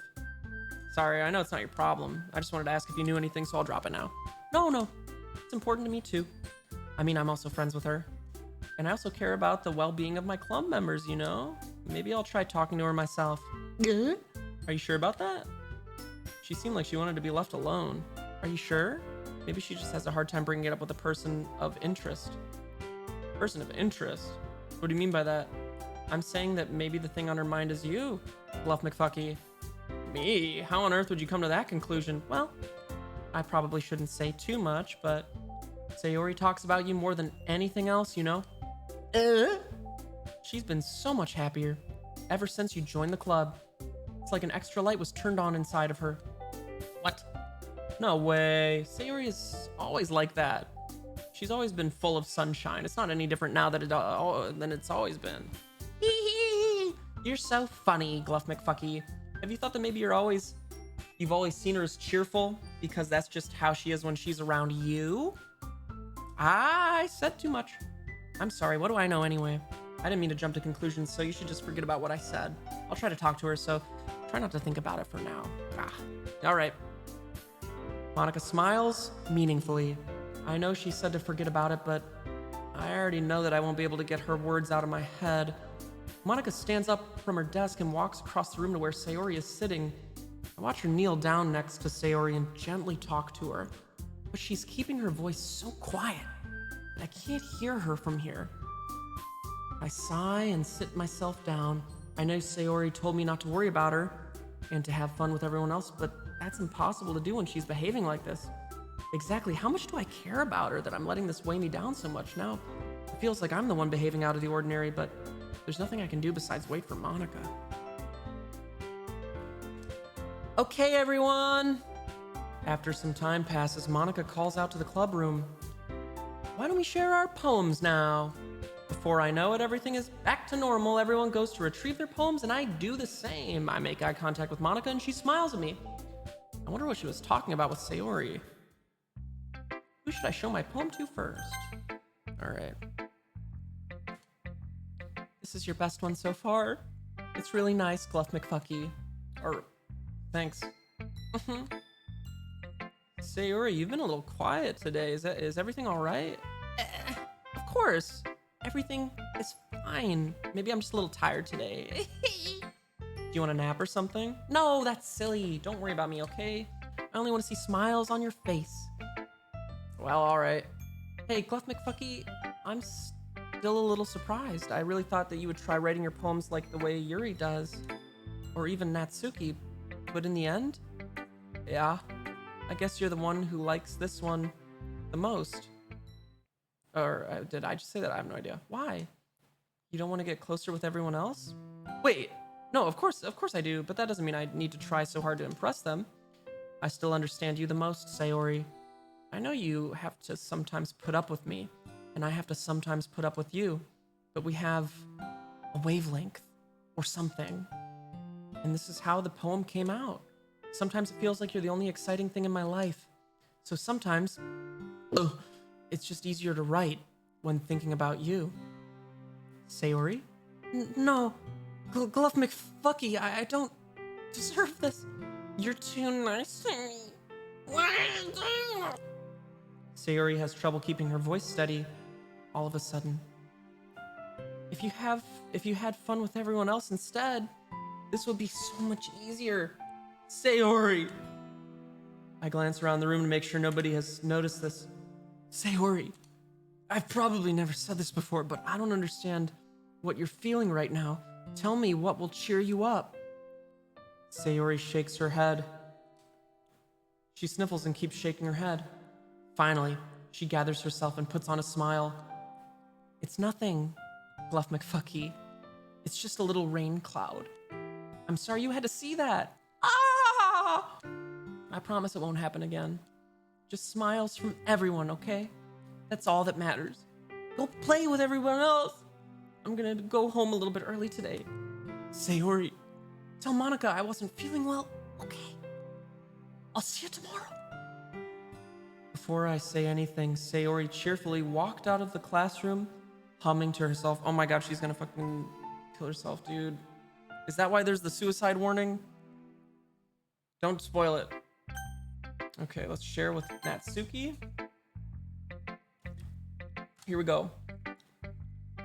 This one's alright. Alright, well yeah. About as good as yesterday's anyway. That's what she said about the first one. I see what you're going for, but it's just not really my style. I mean, that's fine. I'm mostly just glad you're trying a little bit. Well, of course, I'm at least trying. Why are you so emotionally invested in my poems anyway? Isn't that more of a compliment to me? Yeah? No! Gross. It's not like I care. It's just that one of us in this club has to make sure you're not slacking off. Really?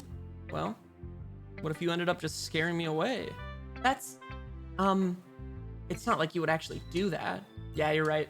It's kind of fun to hang out here, even if I have to put up with you. Gah. Natsuki's elbow connects with my stomach. I just fucking cracked my neck so hard doing that. Ow, that's gonna suck. Oh?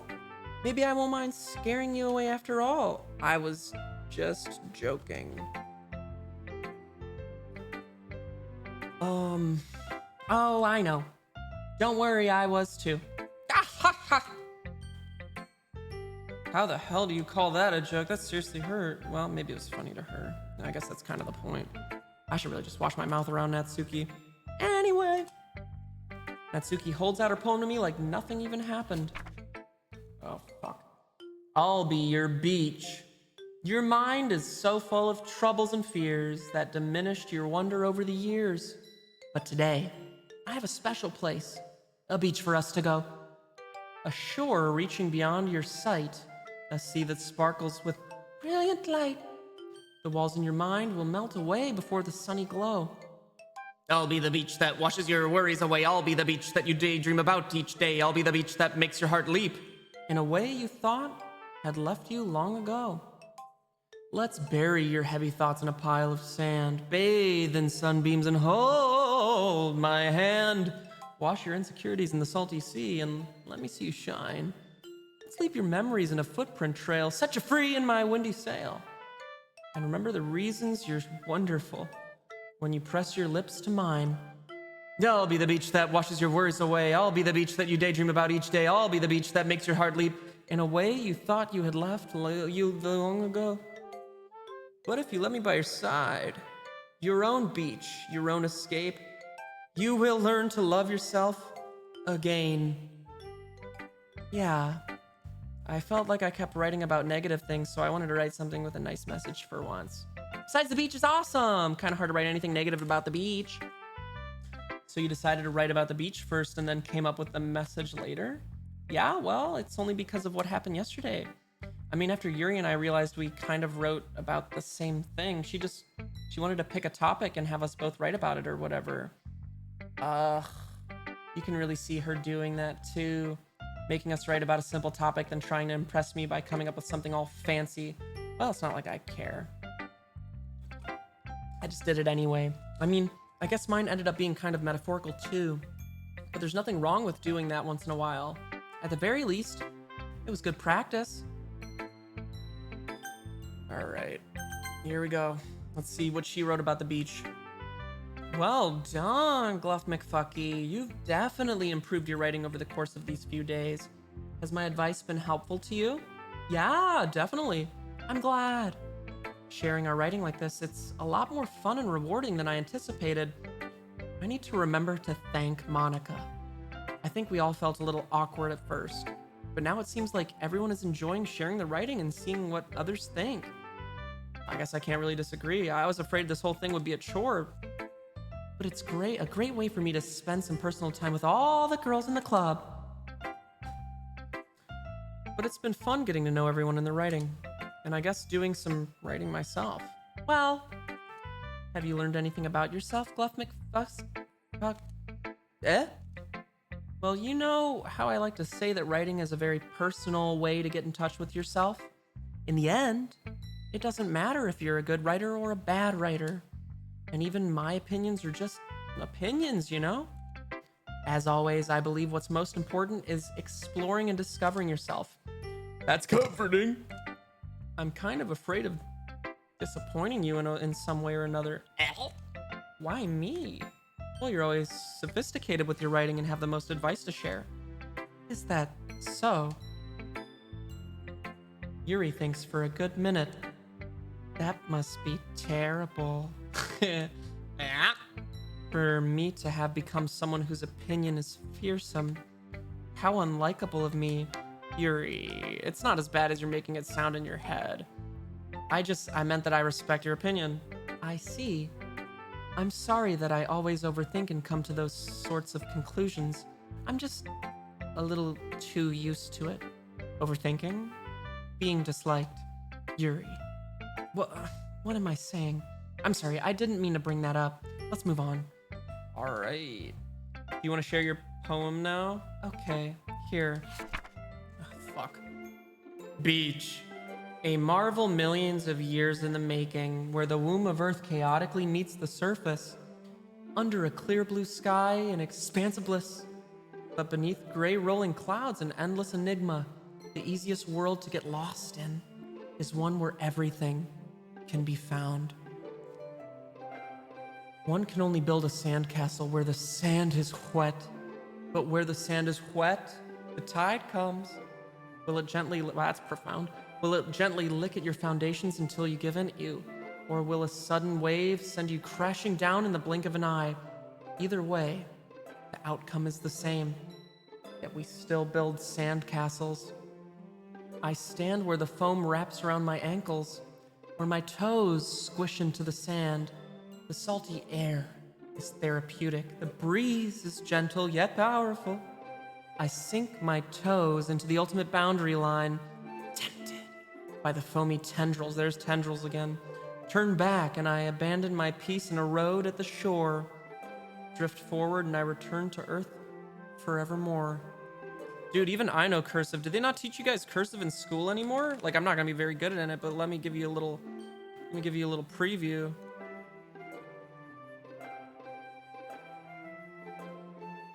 I don't remember how to do an S. I know how to do it lowercase. There's Steven. How do you do? That's another S. Anyway, I figured I would impress you guys real quick. Did I finish this? Who gives a shit? All right, it was great. I'm aware that the beach is kind of an inane thing to write about, but I did my best to make a metaphorical approach to it. Yeah, Natsuki already told me about it. She did? She didn't say anything weird, did she? She just wanted us to write about the same topic again, I suppose, to better compare the differences in our writing styles or thought process. Anyway, it was her idea. Knowing her, it's no surprise that she would want to do something like that. She probably just wants to show off. It's not like I have a particular interest in her writing style. I just went with her request. But, well, I suppose it's not so bad to write about something simple on occasion. It can be refreshing, you know? It's good for me to calm my thoughts once in a while. Yeah, I think I agree. Thanks for sharing. All right, Monica. Here we go. Hi, Glove McFucky. Have you thought about what you want to submit to perform at the festival? Well, being in this club is one thing, but performing in front of a bunch of people, I'll have to give it some more thought. Okay, no pressure, but whatever you do, I'm sure it'll turn out great. It would also make me happy to see. Ha ha. Anyway, let's take a look at today's poem. Sure. I let Monica take the poem I'm holding in my hands. Oh, it's kind of funny. How so? No, not the poem. I mean, it's funny how your poems and Sayori's poems have been getting more and more similar to each other every day. I'm surprised you're so in sync with her. Then again, you've been spending a lot of time together lately, haven't you? Isn't this the same dialogue we have? I guess you could say that. Although we kind of grew up as best friends, I haven't been seeing as much of her this past year, but since I joined the club, we've been spending a lot of time together. I see. That reminds me about how Sayori's been a little off today. Yeah, did she tell you something? Well, Bluff McFucky, you haven't been flirting with her, have you? Oh, of course not. I've been treating her like I always do. All right, just making sure. I know how much you care about her. It would be terrible if something bad happened to her, so keep an eye on her. Sayori's been acting so much happier ever since you joined the club. What could have happened all of a sudden? Well, never mind. This really isn't the time to be talking about this. Anyway, I'll share my poem with you now, all right? All right. The Lady Who Knows Everything. An old tale tells of a lady who wanders Earth, the lady who knows everything, a beautiful lady who has found every answer, all meaning, all purpose, and all that was ever sought. And here I am, a feather, lost adrift the sky, victim of the currents of the wind. Day after day I search with little hope, knowing legends don't exist. But when all else has failed me, when all others have turned away, the legend is all that remains. The last dim star glimmering in the twilight sky, until one day the wind ceases to blow. I fall, and I fall, and I fall, and I fall even more. Gentle as a feather, a dry quill, expressionless. But a hand catches me between the thumb and forefinger. The hand of a beautiful lady. I look at her eyes and find no end to her gaze. The lady who knows everything, knows what I'm thinking. Before I can speak, she responds in a hollow voice. I have found every answer, all of which amount to nothing. There is no meaning, there is no purpose, and we seek only the impossible. I am not your legend does not exist. And with a breath, she blows me back afloat, and I pick up a gust of wind. You know, I feel like learning and looking for answers are the sort of things that give life meaning. Not to get too philosophical or anything, but it was kind of on my mind, so that's what I wrote about. I see. I never really put much thought into it. Anyway, in a way, it's almost paradoxical. Because if we all had the answers, wouldn't the world start to lose its meaning? You know, there's one thing I noticed. It seems like everyone in this club prefers writing about things that are more sad than happy. Are you surprised? I mean, if everything was okay, we wouldn't really have anything to write about, would we? Humans aren't two-dimensional creatures. I think you know that better than anyone. You mean one-dimensional? Ah, yeah, that. Anyway. Here's Monica's writing tip of the day. Also, a little meta there too, wow. Writing tip of the day. Are you ever too shy to share your writing because you're afraid it's not that good? It can be really disheartening to get a lukewarm response to something you put so much into.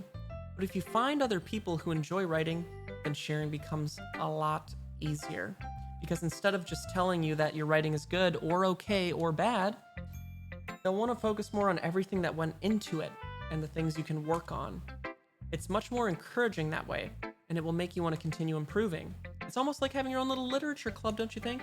That's my advice for today. Thanks for listening. Okay, you three, we're all done sharing poems, right? Why don't we start figuring out... Hold on a sec! Is it just me or did you say something strange just now? Ugh. Something did sound a bit unusual. That's right. You deviated from your usual catchphrase when addressing the club. Catchphrase? I don't have a catchphrase. Jeez. Why is the mood so weird today? Look, even Yuri isn't immune to it. Oh! Stagnating air is common foreshadowing that something terrible is about to happen. In your books, maybe. Look, the only thing different is that Sayori isn't here. Ah, it seems you're right. Sigh. Sayori always helps lighten the mood a little bit, doesn't she? It's almost like everyone's balance is thrown off a little when she's not around. Where the heck did she run off to anyway? I thought she just went to pee. Natsuki, please show some decency. Oh, come on. She actually wasn't feeling too well and went home early. Is that so? I hope she's all right. Seriously, of all the times to not go home with her, you pick the time she's not feeling well? So much for you two being all lovey-dovey. No. First of all, stop misunderstanding my friendship with Sayori. And second, she's kind of been avoiding me today, so I didn't want to force it. Ooh! That curious expression coming from Yuri of all people? Calm down, guys. I talked to her earlier. Everything's fine. What does she say? Anyway, we need to figure out the rest of the festival preparation, so let's decide what everyone will be doing this weekend. I already know what I'm doing. That's right, Natsuki will be making cupcakes, but we might need a lot of them and different flavors. Can you handle that all by yourself, Natsuki? Challenge accepted. And as for myself, I'm going to be printing and assembling all the poetry pamphlets. Sayori will be helping me design them. And as for Yuri, you can, guys, can you help me come up with something for Yuri? I'm useless. No, that's not it at all. You're the most talented person here, you know?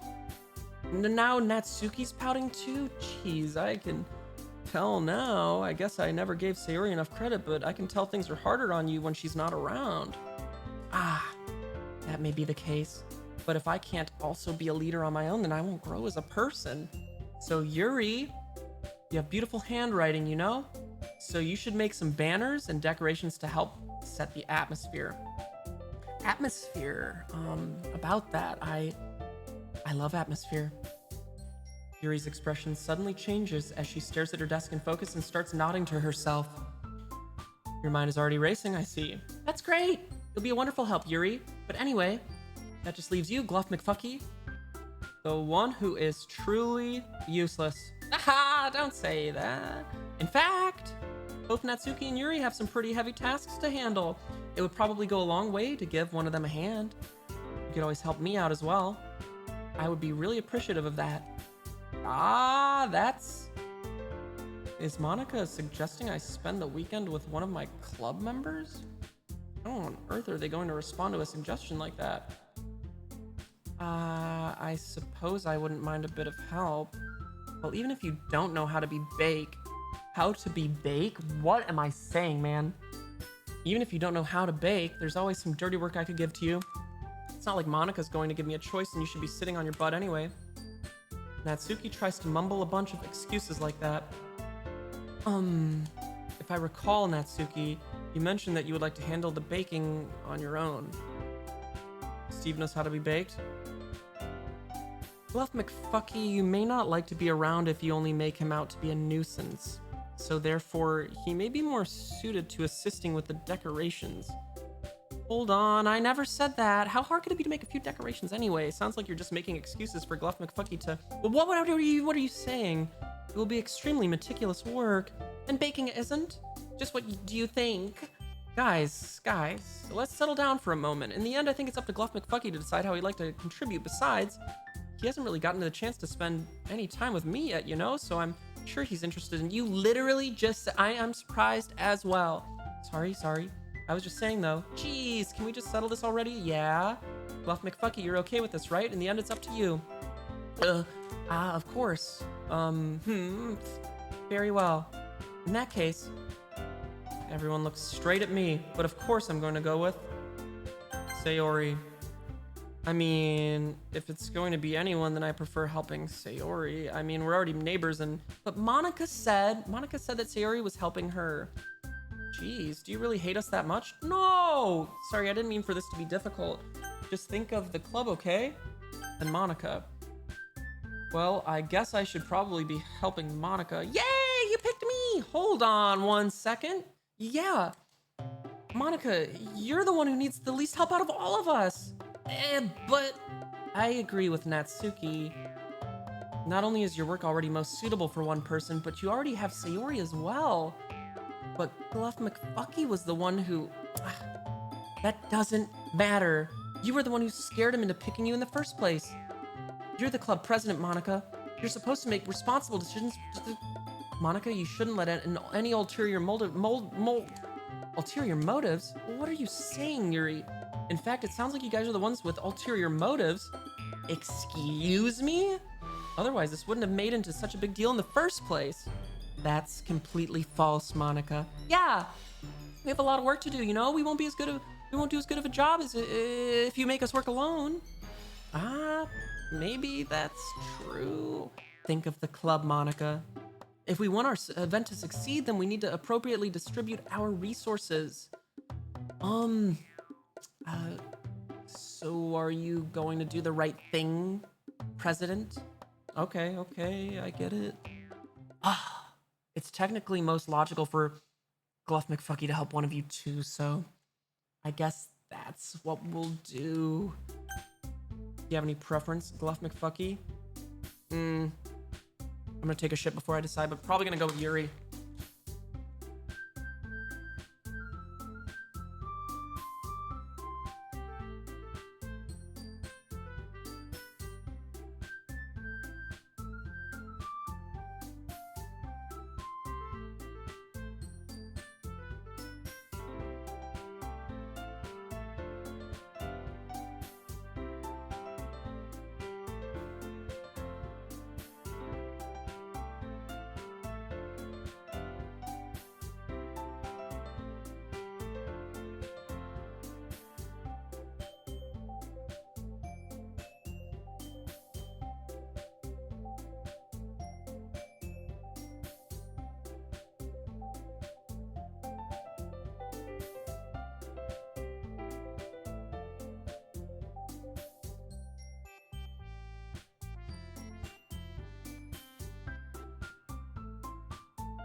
I'm never eating that much Handel's ice cream again.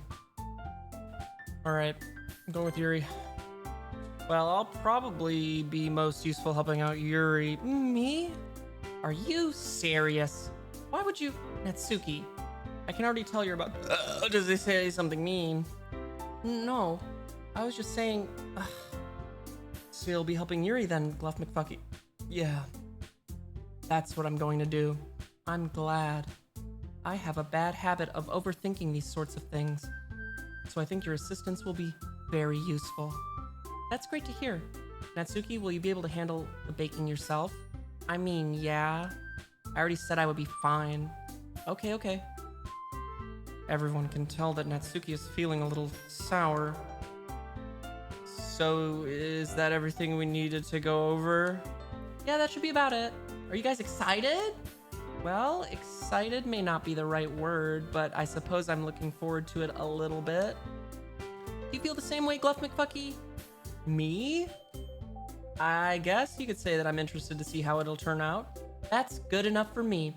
What about you, Natsuki? Natsuki! What? Why is everyone yelling at me? I didn't even do anything. No, that's not what I meant at all. Yuri anxiously glances between everyone in the room. I'm sorry for this. I don't really know why Gluff McFucky picked me. And also, your cupcakes are the best cupcakes I've ever had. They go really well with my tea, and nothing that I do for the event will compare to that, so I get it. I'm kind of surprised though. Why? Well, I'm the one acting immature. I already know that, but you're trying to cheer me up all of a sudden. I know I'm not very good at it. I'm sorry if I said something bad. Natsuki isn't the only one surprised. Monarch and I are also taken aback by Yuri's words. When she already has trouble with words, trying to cheer someone up must be far out of her own comfort zone. But I begin to understand. Yuri was trying to sound like Sayori. Even if it didn't work perfectly, I can tell that she tried to say something Sayori would say at a time like this. Because Sayori always helps everyone smile and feel good about themselves. No, I kinda appreciated it. I'm sorry for making a big deal out of nothing, but I'm going to say this. You better bet that my cupcakes are going to be the best part of the whole event. I believe you. Yeah, I hope to see everyone do their best. But with that, there's nothing more for today. So I guess it's time for us to head out. All right, let's get out of here then. Thank God that's over. Everyone packs up their things. I start to follow Monica and Natsuki out the door as they chat between each other. I turn around. Sorry, I realize that I don't have any way of contacting you this weekend. Oh, you're right. I can't believe that slipped my mind. Should I give you my phone number? I think that would be the best way, yes. All right then. Yuri and I exchange phone numbers. Okay, then I'll be stopping by your house on Sunday. My house? Is that a problem? No, not at all. I just thought I would be the one going over to your house since I'm the one helping you. I suppose that makes sense. But if you don't mind, I think I would prefer going to your house? All right, in that case, it won't be a problem. I decided not to press Yuri for a reason. It's not like it should matter either way, so I'll just need to make sure my room is clean. I hope I managed to make myself useful in some way. I'm not nearly as creative as you are. Don't underestimate yourself, Gluff McFucky. I think that we'll make a very productive team, even if you only chose me because you felt bad or something. Wait, you don't actually think that, do you? I don't know. It's difficult to come up with any other reason you may have chosen me. You're forgetting the one reason with the most common sense. I chose to help you because that's what I want to do. But... Yuri thinks to herself with an extremely tense expression. Yuri, you're overthinking this. You wanted me to point out when you're overthinking, right? I didn't realize. I'm telling you, I want to. That's all there is to it. Do you believe me? Yuri thinks really hard again. She looks straight into my eyes for a long while. I believe you. As if it took her tremendous effort, Yuri finally says that and relaxes her expression. And I'm really looking forward to Sunday. Yeah, I am too. After that exchange, I make my way out the door and Yuri follows. I can't believe this. Yuri's going to be coming to my house on Sunday? Even though I would have preferred to do this with Sayori, my anxiety still shoots through the roof. I guess I've gotten pretty used to handling her at this point. But who knows what might end up happening when we're outside of school? She even told me she was looking forward to it. I shake my head. Why do I feel nervous that Sayori finds out about this? Hey, Digiboy, thanks for the gifted. Let's go. It's not like we feel that way about each other. Besides, like Monica said, this is about the club. I have nothing to worry about. If I just go with it, then I'll have a good time. Yeah, right. Yeah, right. We all know where this is going. It's already Sunday. I've been getting increasingly anxious about Yuri's upcoming visit. I keep telling myself there's no reason to be nervous, but it doesn't help much. Yuri is clearly an introvert and also an intimate person in general. There's no doubt that she'll open up a little bit when it's just the two of us.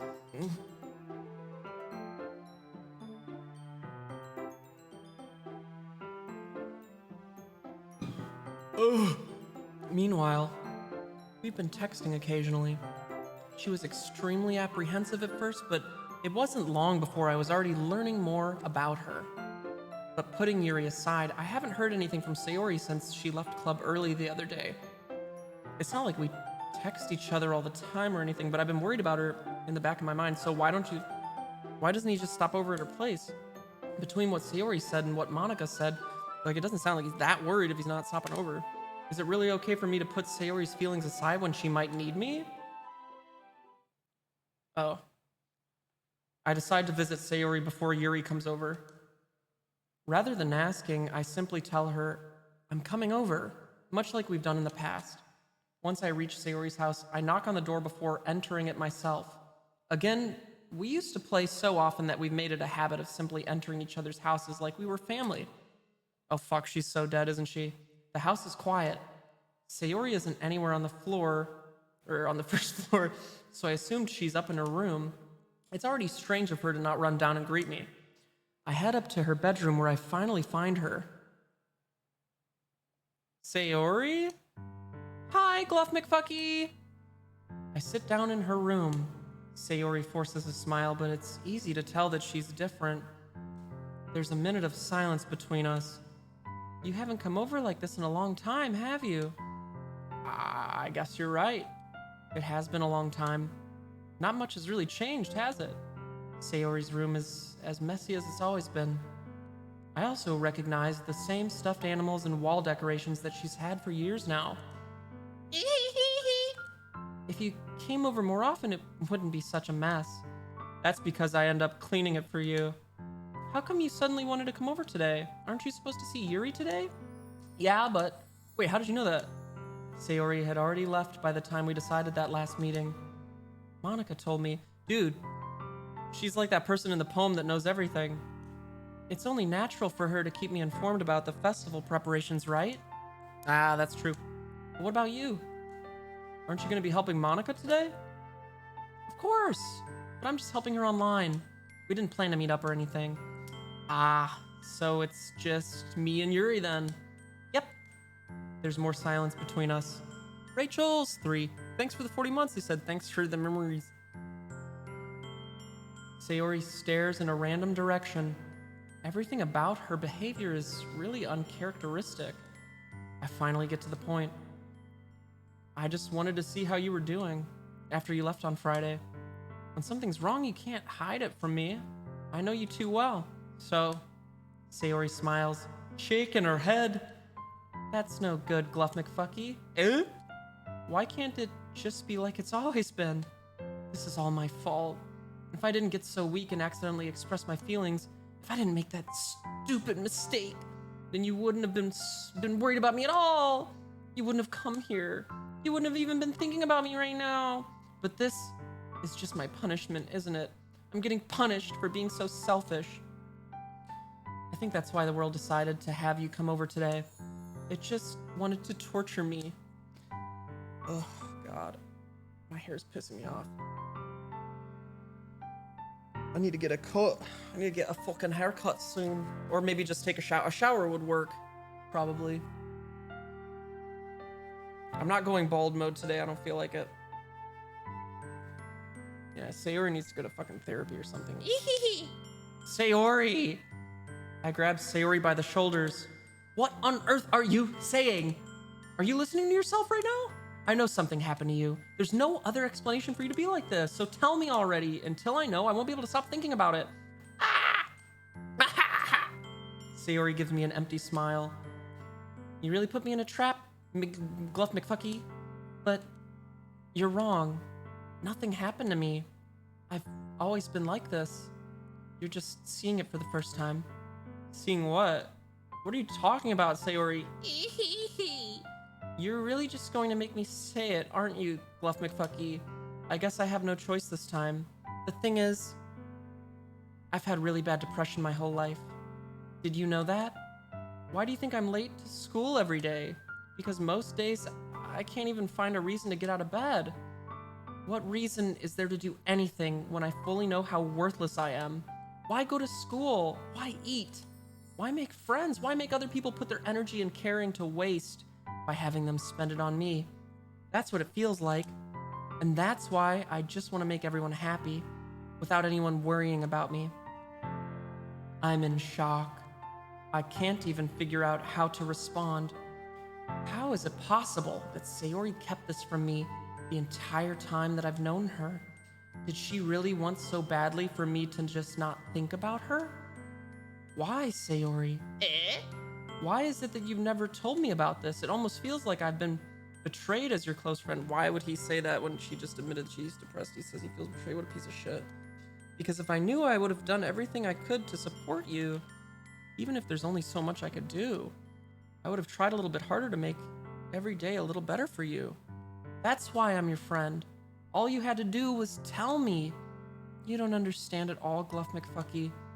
Why do you think I didn't tell you? Because if I told you, then you would have to waste effort caring about me instead of doing important things. I don't want to be cared about. It's bittersweet when people try to care about me. It feels nice sometimes, but it also feels like a bat being swung against my head. Ha ha ha! That's why I wanted so badly for you to make friends with everyone else. Helping everyone be happy together is the best thing for me. But then, I discovered something else too. Seeing you make friends and get closer with everyone in the club, it feels like a spear going through me heart. So that's why I decided the world just wants to torture me. Every path leads to nothing but hurt. Haha. You're right that I don't understand. I don't understand your feelings at all, Sayori, but I don't need to understand. Whatever it takes for me to help you stop hurting, that's what I'll do. No, Gluff McFucky, there's nothing at all. The only thing that could have helped is if everything could be like it always was. But I was selfish. I finally showed you what a horrible person I am. Tears streaked down Sayori's face.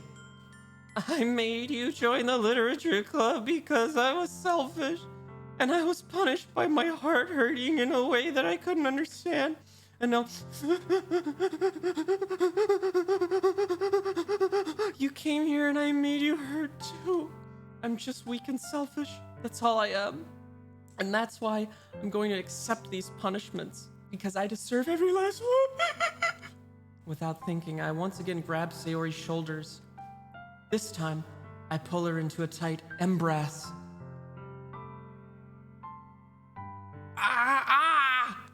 Gluff McFucky! Sayori, I don't care if you feel selfish. I'm really happy that you convinced me to join the club. Seeing you every day makes it worthwhile enough.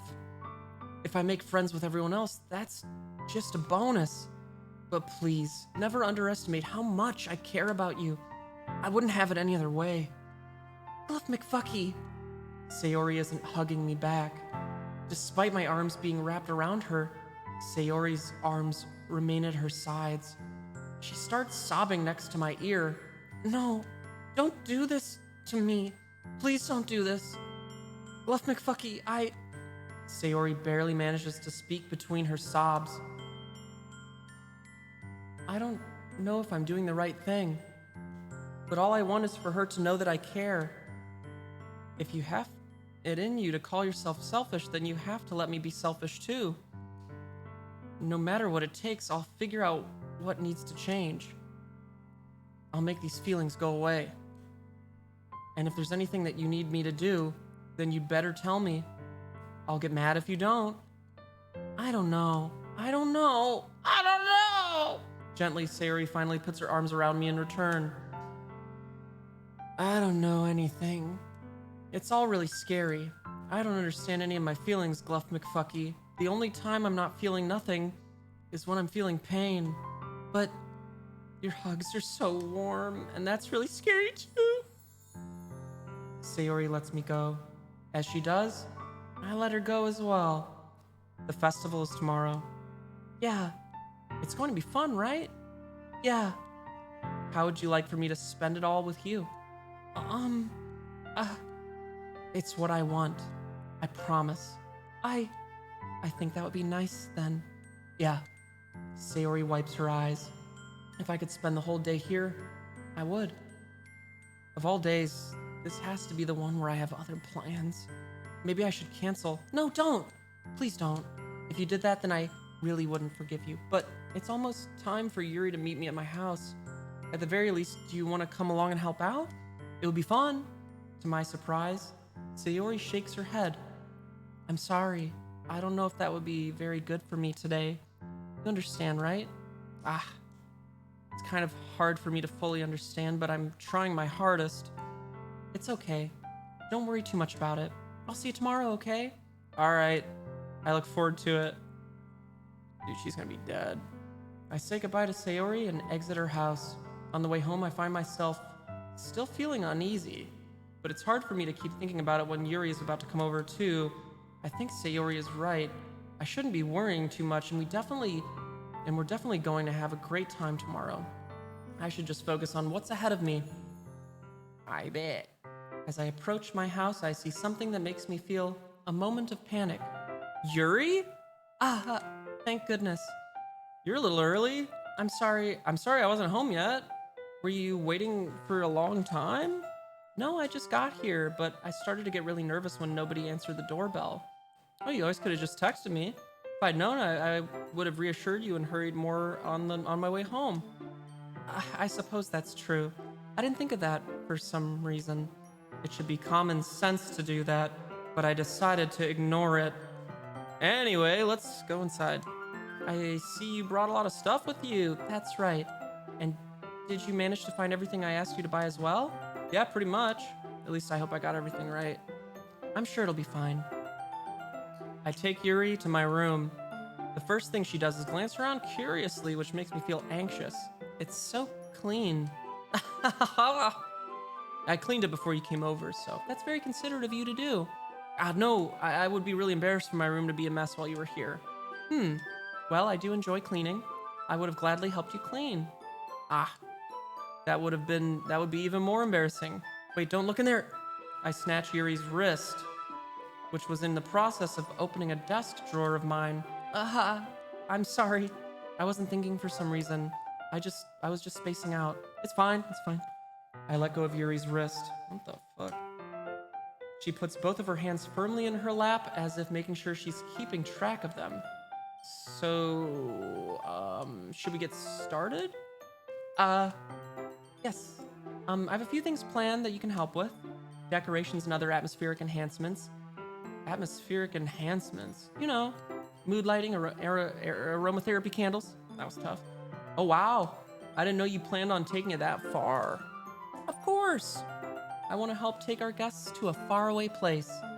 Although many will stop by just out of curiosity and for cupcakes, I guess. I'm determined to provide an experience that will leave them wanting more. That's great. It's easy to forget that you're a pretty intense person. Intense? I guess that's the best way to put it. Is that a bad thing? No, not at all. It's something that I like about you, actually. Is that so? That makes me feel relieved and kind of happy. Yeah, no need to be so anxious. You can relax a little. Relax. I brought some things for relaxation. Edibles? I was going to use them during the poetry event. Oh yeah? Like what? Let's see. Yuri rummages through her bag. She pulls out a few candles and a wooden cylinder-shaped object. What the fuck? I did some shopping on the way here, so I happen to have these in my bag. I plan to cover the windows in black paper and use the candles to light the room. I think that would be amazing, don't you? Yeah, that would be really neat. What's that wooden thing though? Oh, this? It's a diffuser for essential oils. How familiar are you with aromatherapy? Not familiar at all. Ah, is that so? It's one of my favorite contributors. It's one of my favorite contributors to a positive atmosphere. Depending on the oils or herbs you use, you can change the mood of the air itself. You can even feel it permeate through your body. Relaxation, positive energy, romance, reflection, huh? It's almost like magic. Yuri takes the cylinder and pushes a switch on the bottom. In just a moment, a thin ray of vapor begins to spout through a small hole in the top. Wow, that smells wonderful. What kind of mood is that one for? This is a jasmine essential oil. It smells a little sweet and flowery, right? Yeah, that's a good way to describe it. I chose jasmine for the event because it provides more than relaxation. Jasmine enhances your emotions and helps you feel them flow through your body. You feel warmer and your heart pounds more heavily. Don't you think that will be perfect for sharing our poems? It does sound suitable, but you seem to know a lot about this, so I'll trust your opinion with anything. Yuri smiles gently, clearly enjoying herself. She again reaches into her bag and pulls out several spools of thin ribbon. That girly Rhea, thank you for the 27 months. He said, what the fuck did I walk into? Dude, I still don't know. I have no idea. What are those for? Well, did you purchase the origami paper I asked you to get? Yeah, I have it over here. We won't be using the paper for folding origami. What I'd like to do is write a different word on each paper. We'll need about 100 of them. Oh yeah? What will those be used for? Well, I'm gonna cut pieces of ribbon to hang from the doorway of the classrooms. Then we can fasten the paper onto the ribbons and create a doorway curtain. Wouldn't that be beautiful? It would also catch the eye of those passing by the room. It may attract some to peek inside. That's really creative. I had no idea you'd be so good at this, Yuri. Is that so? Well, I suppose I do get a little intense, as you put it. Yuri giggles with red cheeks. Is it just me, or is she more relaxed when it's just the two of us? Or maybe it's the excitement she feels from sharing something that she enjoys. Here's a marker, Gluff McFucky. You can write any characters you want. I'll help you once I finish cutting the ribbons. All right. Sitting on the floor together, the two of us get to work.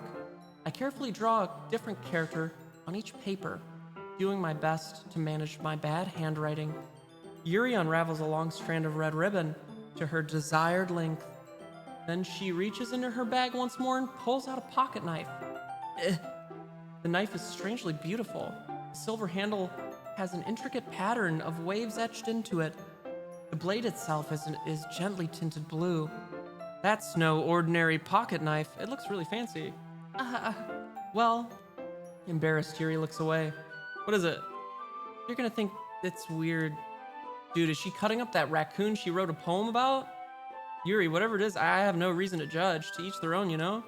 If you promise you won't be weirded out. Yeah, I promise. All right.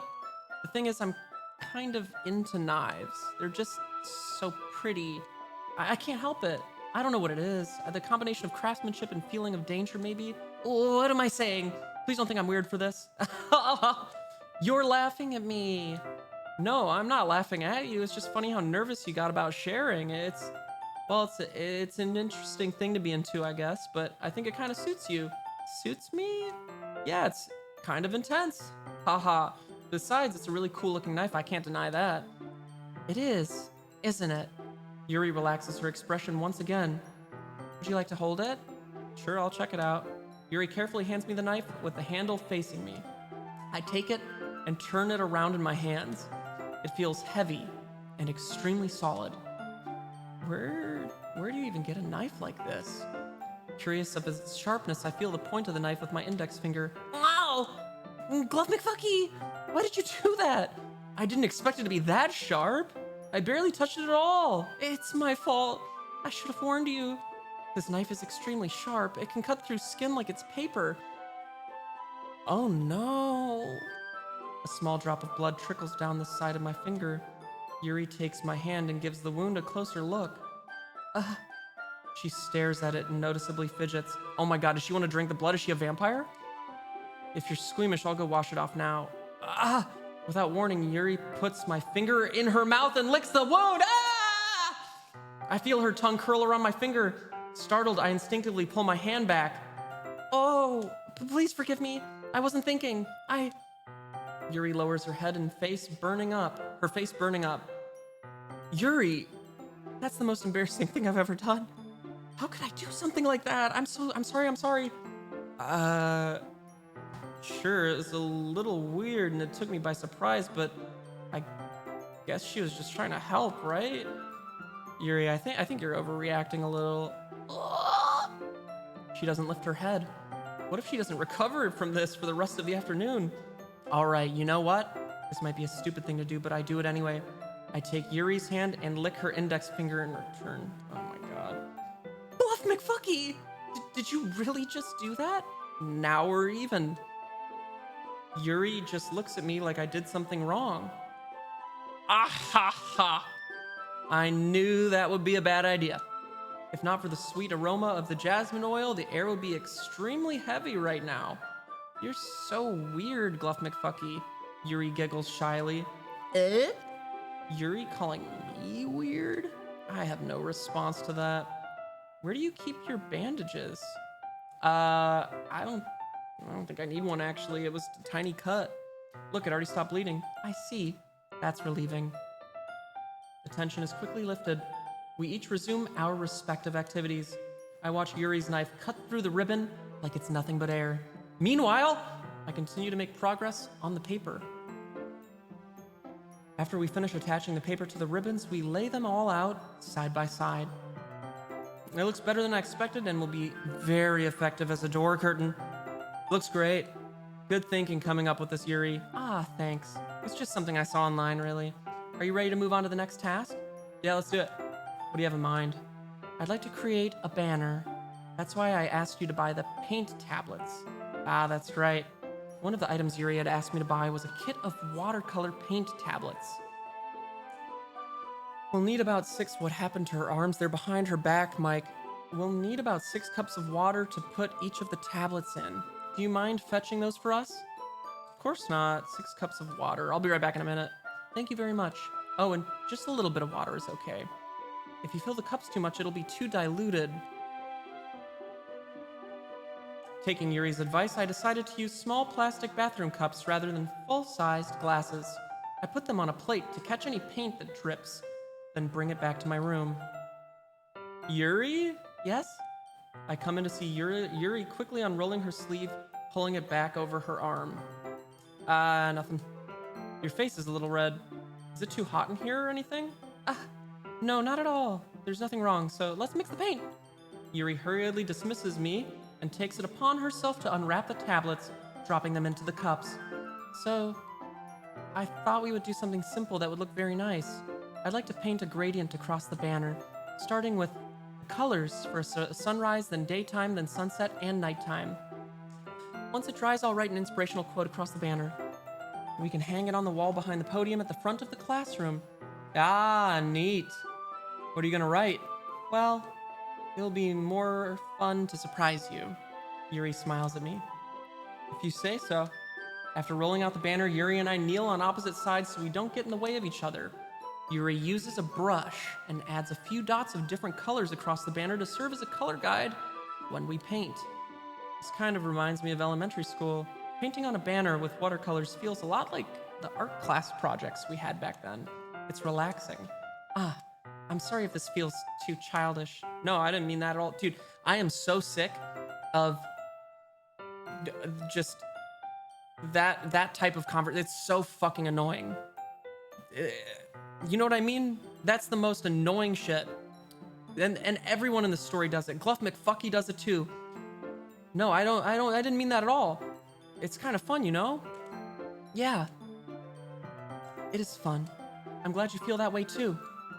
Yuri stops painting for a moment, thinking to herself, constantly reassuring people. Yeah. Constantly having to. Like, If I had someone like this in my life, I wouldn't. Yuri stops painting for a moment, thinking to herself.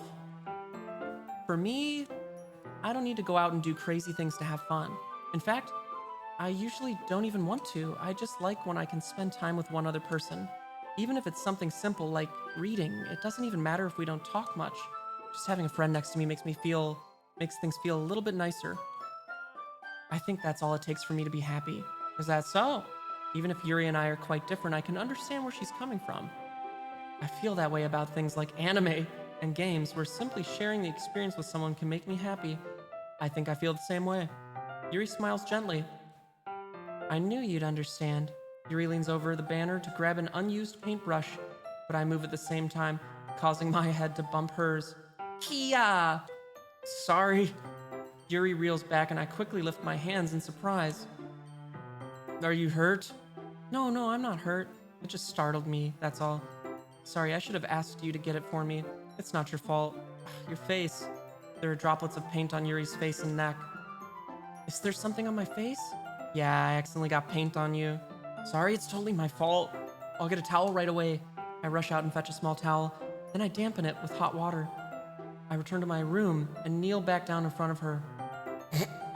Here. I pat down Yuri's face and neck with a towel. Is something wrong? It's hot. I just didn't expect it. Sorry, I didn't want to use cold water. Having finished, I start to retract my hand, but Yuri suddenly holds my wrist. Wait, just for a little longer. It feels really nice. I keep my hand still against Yuri's neck. She looks into my eyes. It's an intense expression that I recognize from when she reads her books, almost as if she's lost in a daze, enveloped by her own thoughts. Gulp. She breathes gently, half throughout slightly parted lips. What is happening? Is it the aroma of the jasmine oil giving me this dizzy feeling? Yuri's gentle fingers wrapped around my wrist sent a tingling sensation through my arm, and suddenly her face seems to be much closer to mine than it was just a moment ago. Yuri slowly pulls away. Sorry, I've been feeling a little lightheaded today. I didn't mean to space out. It's fine. The moment is over as soon as it began. Yuri picks up her brush again, but her movements seem clumsier, like she's unable to focus. I remain silent, forced to ignore the event that just transpired. I hesitantly retrieve my own brush and continue following Yuri's example. That should do it. I finished filling the night sky with white dots that look like stars. Looking at the banner as a whole, it's very pretty and natural looking. I think it came out better than I expected. I'm really happy with these results. Yeah, me too. Are you gonna add the lettering now? Not yet. It needs to dry first. That's true, but won't that take a while? Well, perhaps it would be best to leave it here and then have you bring it in the morning. I can do the lettering in the classroom before our event starts. Is that okay? That's totally fine. Wonderful. In that case, I don't think there's anything more for us to do here. Phew! You say that like you're glad it's over. Was I wrong to assume that you were at least enjoying yourself a little bit? Oh no, it's not that. I'm just glad we managed to get everything done. I see. I am too. I was a little concerned about time. I need to start making dinner soon. So you don't have any time left? I was secretly hoping we could have extra time after finishing the work. Well, Yuri thinks to herself, I think it would be too irresponsible of me to wait much longer. I'm sorry. I was hoping there would be more time as well. It's probably my fault. Sorry for being such a slow worker. No, it's not your fault at all. And the important thing is that we got everything done, right? Yeah. So, I shouldn't be disappointed or anything. Gathering all her things, Yuri seems to look a little downcast. I understand why. It sounded like she rarely gets the opportunity to spend time with friends in a relaxed environment. But that doesn't mean this is the last time it can happen. Once Yuri packs up, I walk her out the front door. Thank you very much for having me today. No problem. I'm glad I was able to help. Just let me know if there's anything else you need me to bring tomorrow. I will. Well then. Yuri fidgets. I guess I'll see you tomorrow. Wait. I kind of say without thinking.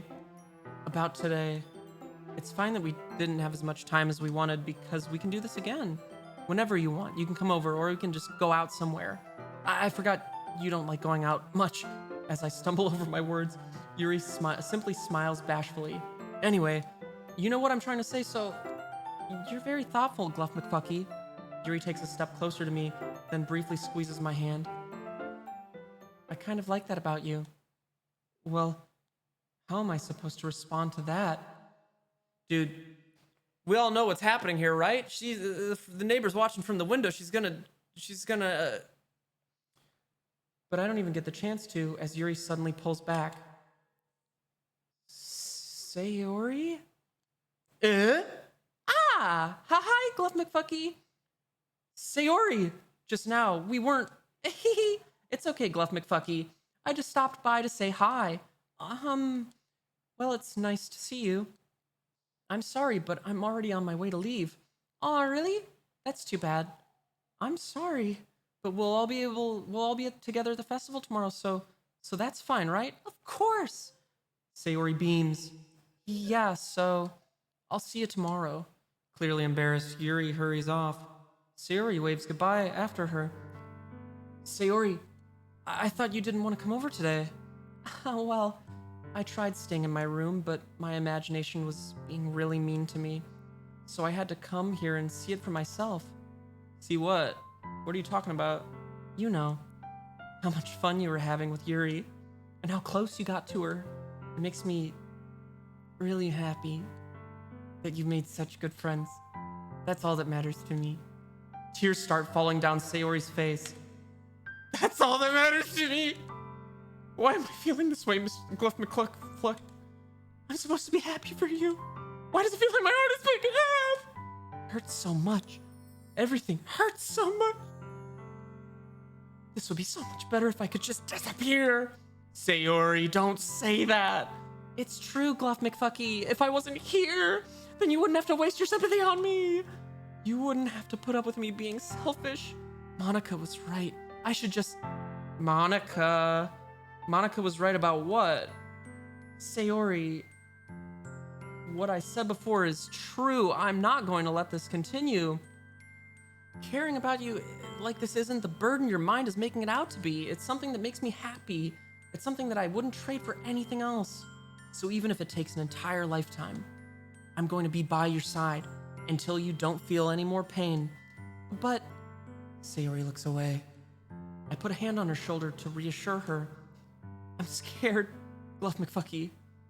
I'm really scared. What are you scared of, Sayori? I'm scared that I might like you more than you like me. Sayori? It's true, isn't it? I was weak and started to like you too much. I did this to myself. Gluff McFucky. I like you so much that I want to die. That's how I feel. And... That's enough, Sayori. I don't want you to hurt anymore. I slide my hand down Sayori's arm and squeeze her hand in my own. Do you remember how I said I always know what's best for you? What the fuck? Do you still believe me? Wordlessly, Sayori nods. Even if you don't understand all of your own feelings, I know what you need the most right now, and that's what I'm going to give you. I love you. I love you. Eh? Those are my true feelings. So, there's no way you could like me more than I like you. I should have realized it sooner. But spending time with everyone at the club, making new friends, and having fun with you every day, it helped me realize that you are truly the most important person to me. That's why I'll accept any of your burdens as long as we continue like this every day, with you by my side. Then I know we'll both be happy. Gluff McFucky. Suddenly, Sayori wraps her arms tightly around me, and now her depression is cured. Gluff McFucky, is this really okay? Yeah. I hold Sayori in my arms and pull her closer. You'll never have to let go of me again. I love you, Gluff McFucky. I want to be with you forever. Me too. I feel Sayori's grip around me weaken a little bit. What is this? Sayori? I'm supposed to be happy right now. I always thought this would be the happiest moment for me. But why? Even now? Why won't the rain clouds go away? They're not going away at all, Gluff McFucky. It's okay, Sayori. It may take some time for things to get better again. But no matter how long it takes, I'll be there every step of the way. And also, we should do therapy. That's all that matters right now. And we should go hiking or like exercise or something. Okay, I trust you. Sayori and I slowly release each other. So, I guess that makes the festival tomorrow our first date, huh? What are you saying? I don't want to think about those things, you know? I want everything to be the same as it has always been. Even if we really are a couple. I don't know if I could handle anything more right now. It's really new and scary to me. I understand. We'll go at whatever pace suits you best. Hey, Gluff McFucky. Sayori glazes. No. Sayori gazes at me once again, smiling sadly. Even if I get really, really sad, this is the best thing for me, right? I don't really understand what Sayori means by that. Are you saying that this is making you feel sad, Sayori? I don't know. I don't understand what I'm feeling. It felt like a bunch of thorns when you told me you loved me, but that's why I want to trust you. You know what's best for me. Yeah, I do. That's my promise. I say that, but in reality, I have never felt more uncertain when it comes to Sayori. I know that I love her and she loves me, but I'm having as much trouble understanding Sayori's feelings as she is. Even though I can comfort her, I keep wondering if I should be doing something more, something different. Therapy. I know these thoughts will continue to plague me until things are back to the way they were. Is that what Sayori meant by not wanting anything to change? I don't know. But I know that I'll give it everything I've got. Sayori is the most important person to me. And I'll do whatever it takes to have a happy future with her.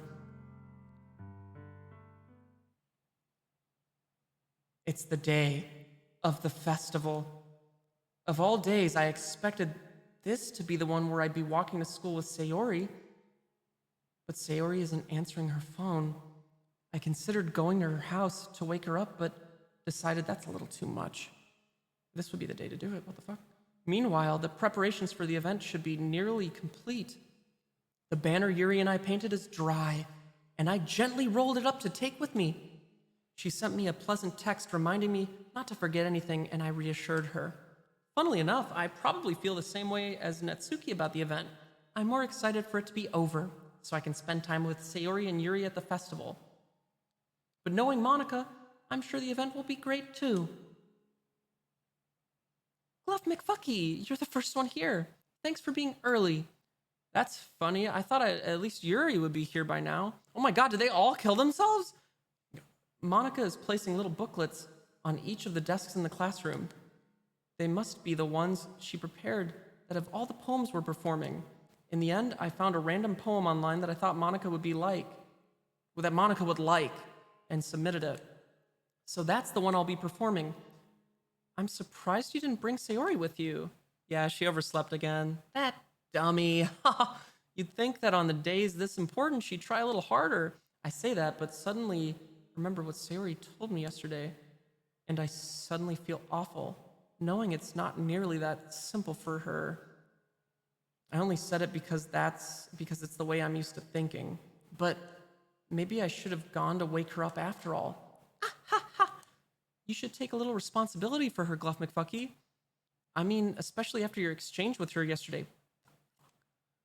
You kind of left her hanging this morning, you know? Exchange? Monica, you know about that? Of course I do. I'm the club president after all, but I stammer embarrassed. Did Sayori really tell her about it that quickly? That we're a couple now? I didn't really plan on bringing it up with anyone yet. Jeez, you don't know the full story at all, so don't worry. I probably know a lot more than you think. Monica is being as friendly as usual, but for some reason I felt a chill down my spine after hearing that. Hey, do you want to check out the new pancake? You want to check out the new pamphlets? They came out really nice. Yeah, sure. I grabbed one of the pamphlets laid out on the desks. Oh yeah, they really did. Something like this will definitely help people take the club more seriously. Yeah, I thought so too. I flipped through the pages. Each member's poem is neatly printed on its own page, giving it an almost professional feel. I recognized Natsuki's and Yuri's poems from the ones they performed. What the fuck is wrong with me? Performed during our practice. What's this? I flipped to Sayori's poem. It's different from the one she practiced. It's one that I haven't read before. Oh, fuck. What do you think it means? What is this? Reading the poem, I get a pit in my stomach. Gluff McFucky? What's wrong? Nothing. This poem feels completely different from everything else Sayori's written.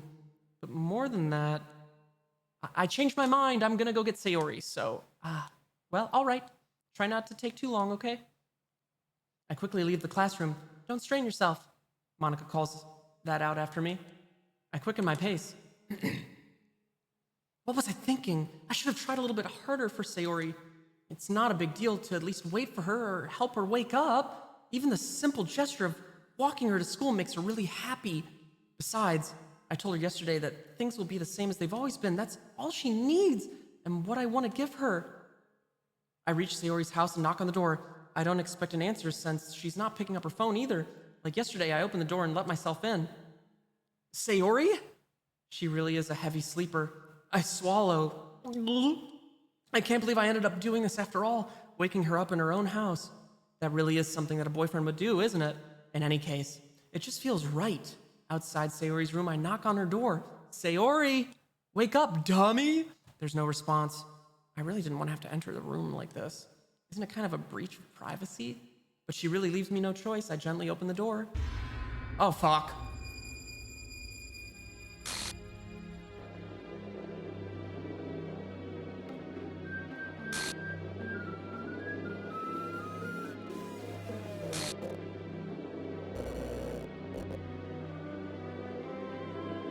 Is she gonna be okay?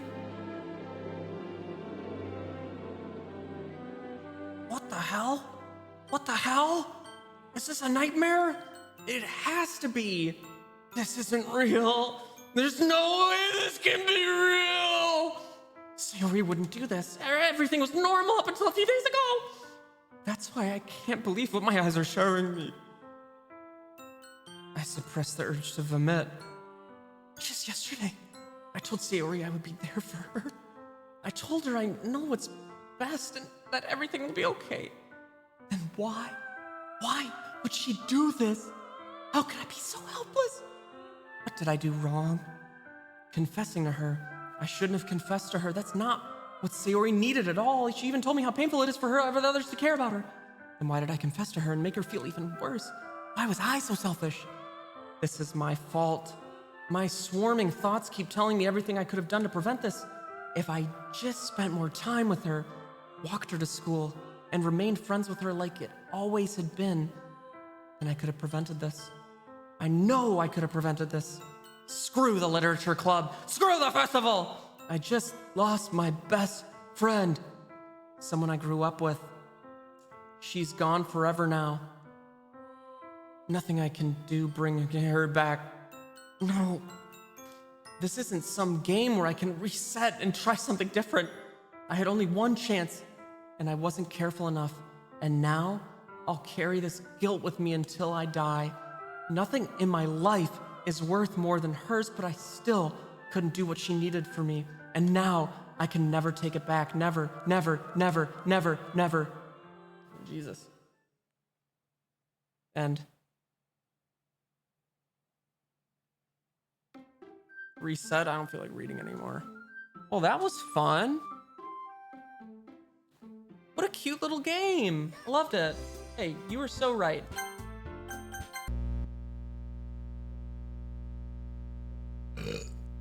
Wait, what the fuck is happening? I just wanted to exit the game. What the What the hell is this? Quit. I'm done. Steve, please. That wasn't the end?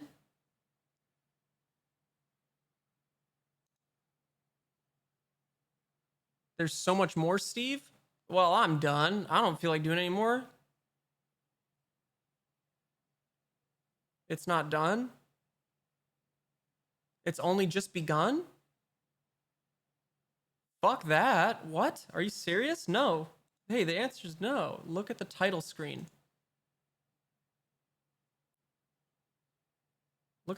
Just look at the menu.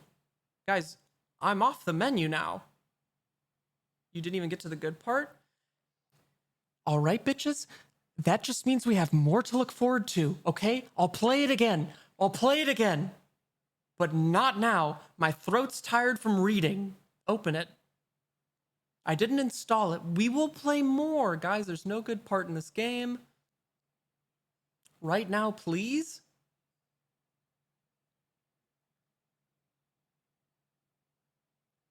Well, we'll play more. We'll play more, guys. Don't worry about it. Who do you want to raid? Bro, this is the good part.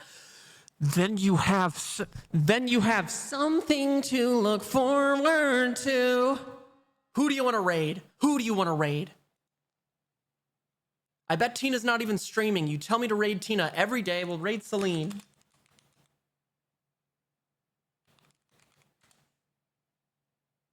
All right, thank you guys for watching. Hey, what a pleasant day, guys. Oh, I'm gonna go live again. Obviously, tomorrow's Among Us Day, but I think I have a sponsor.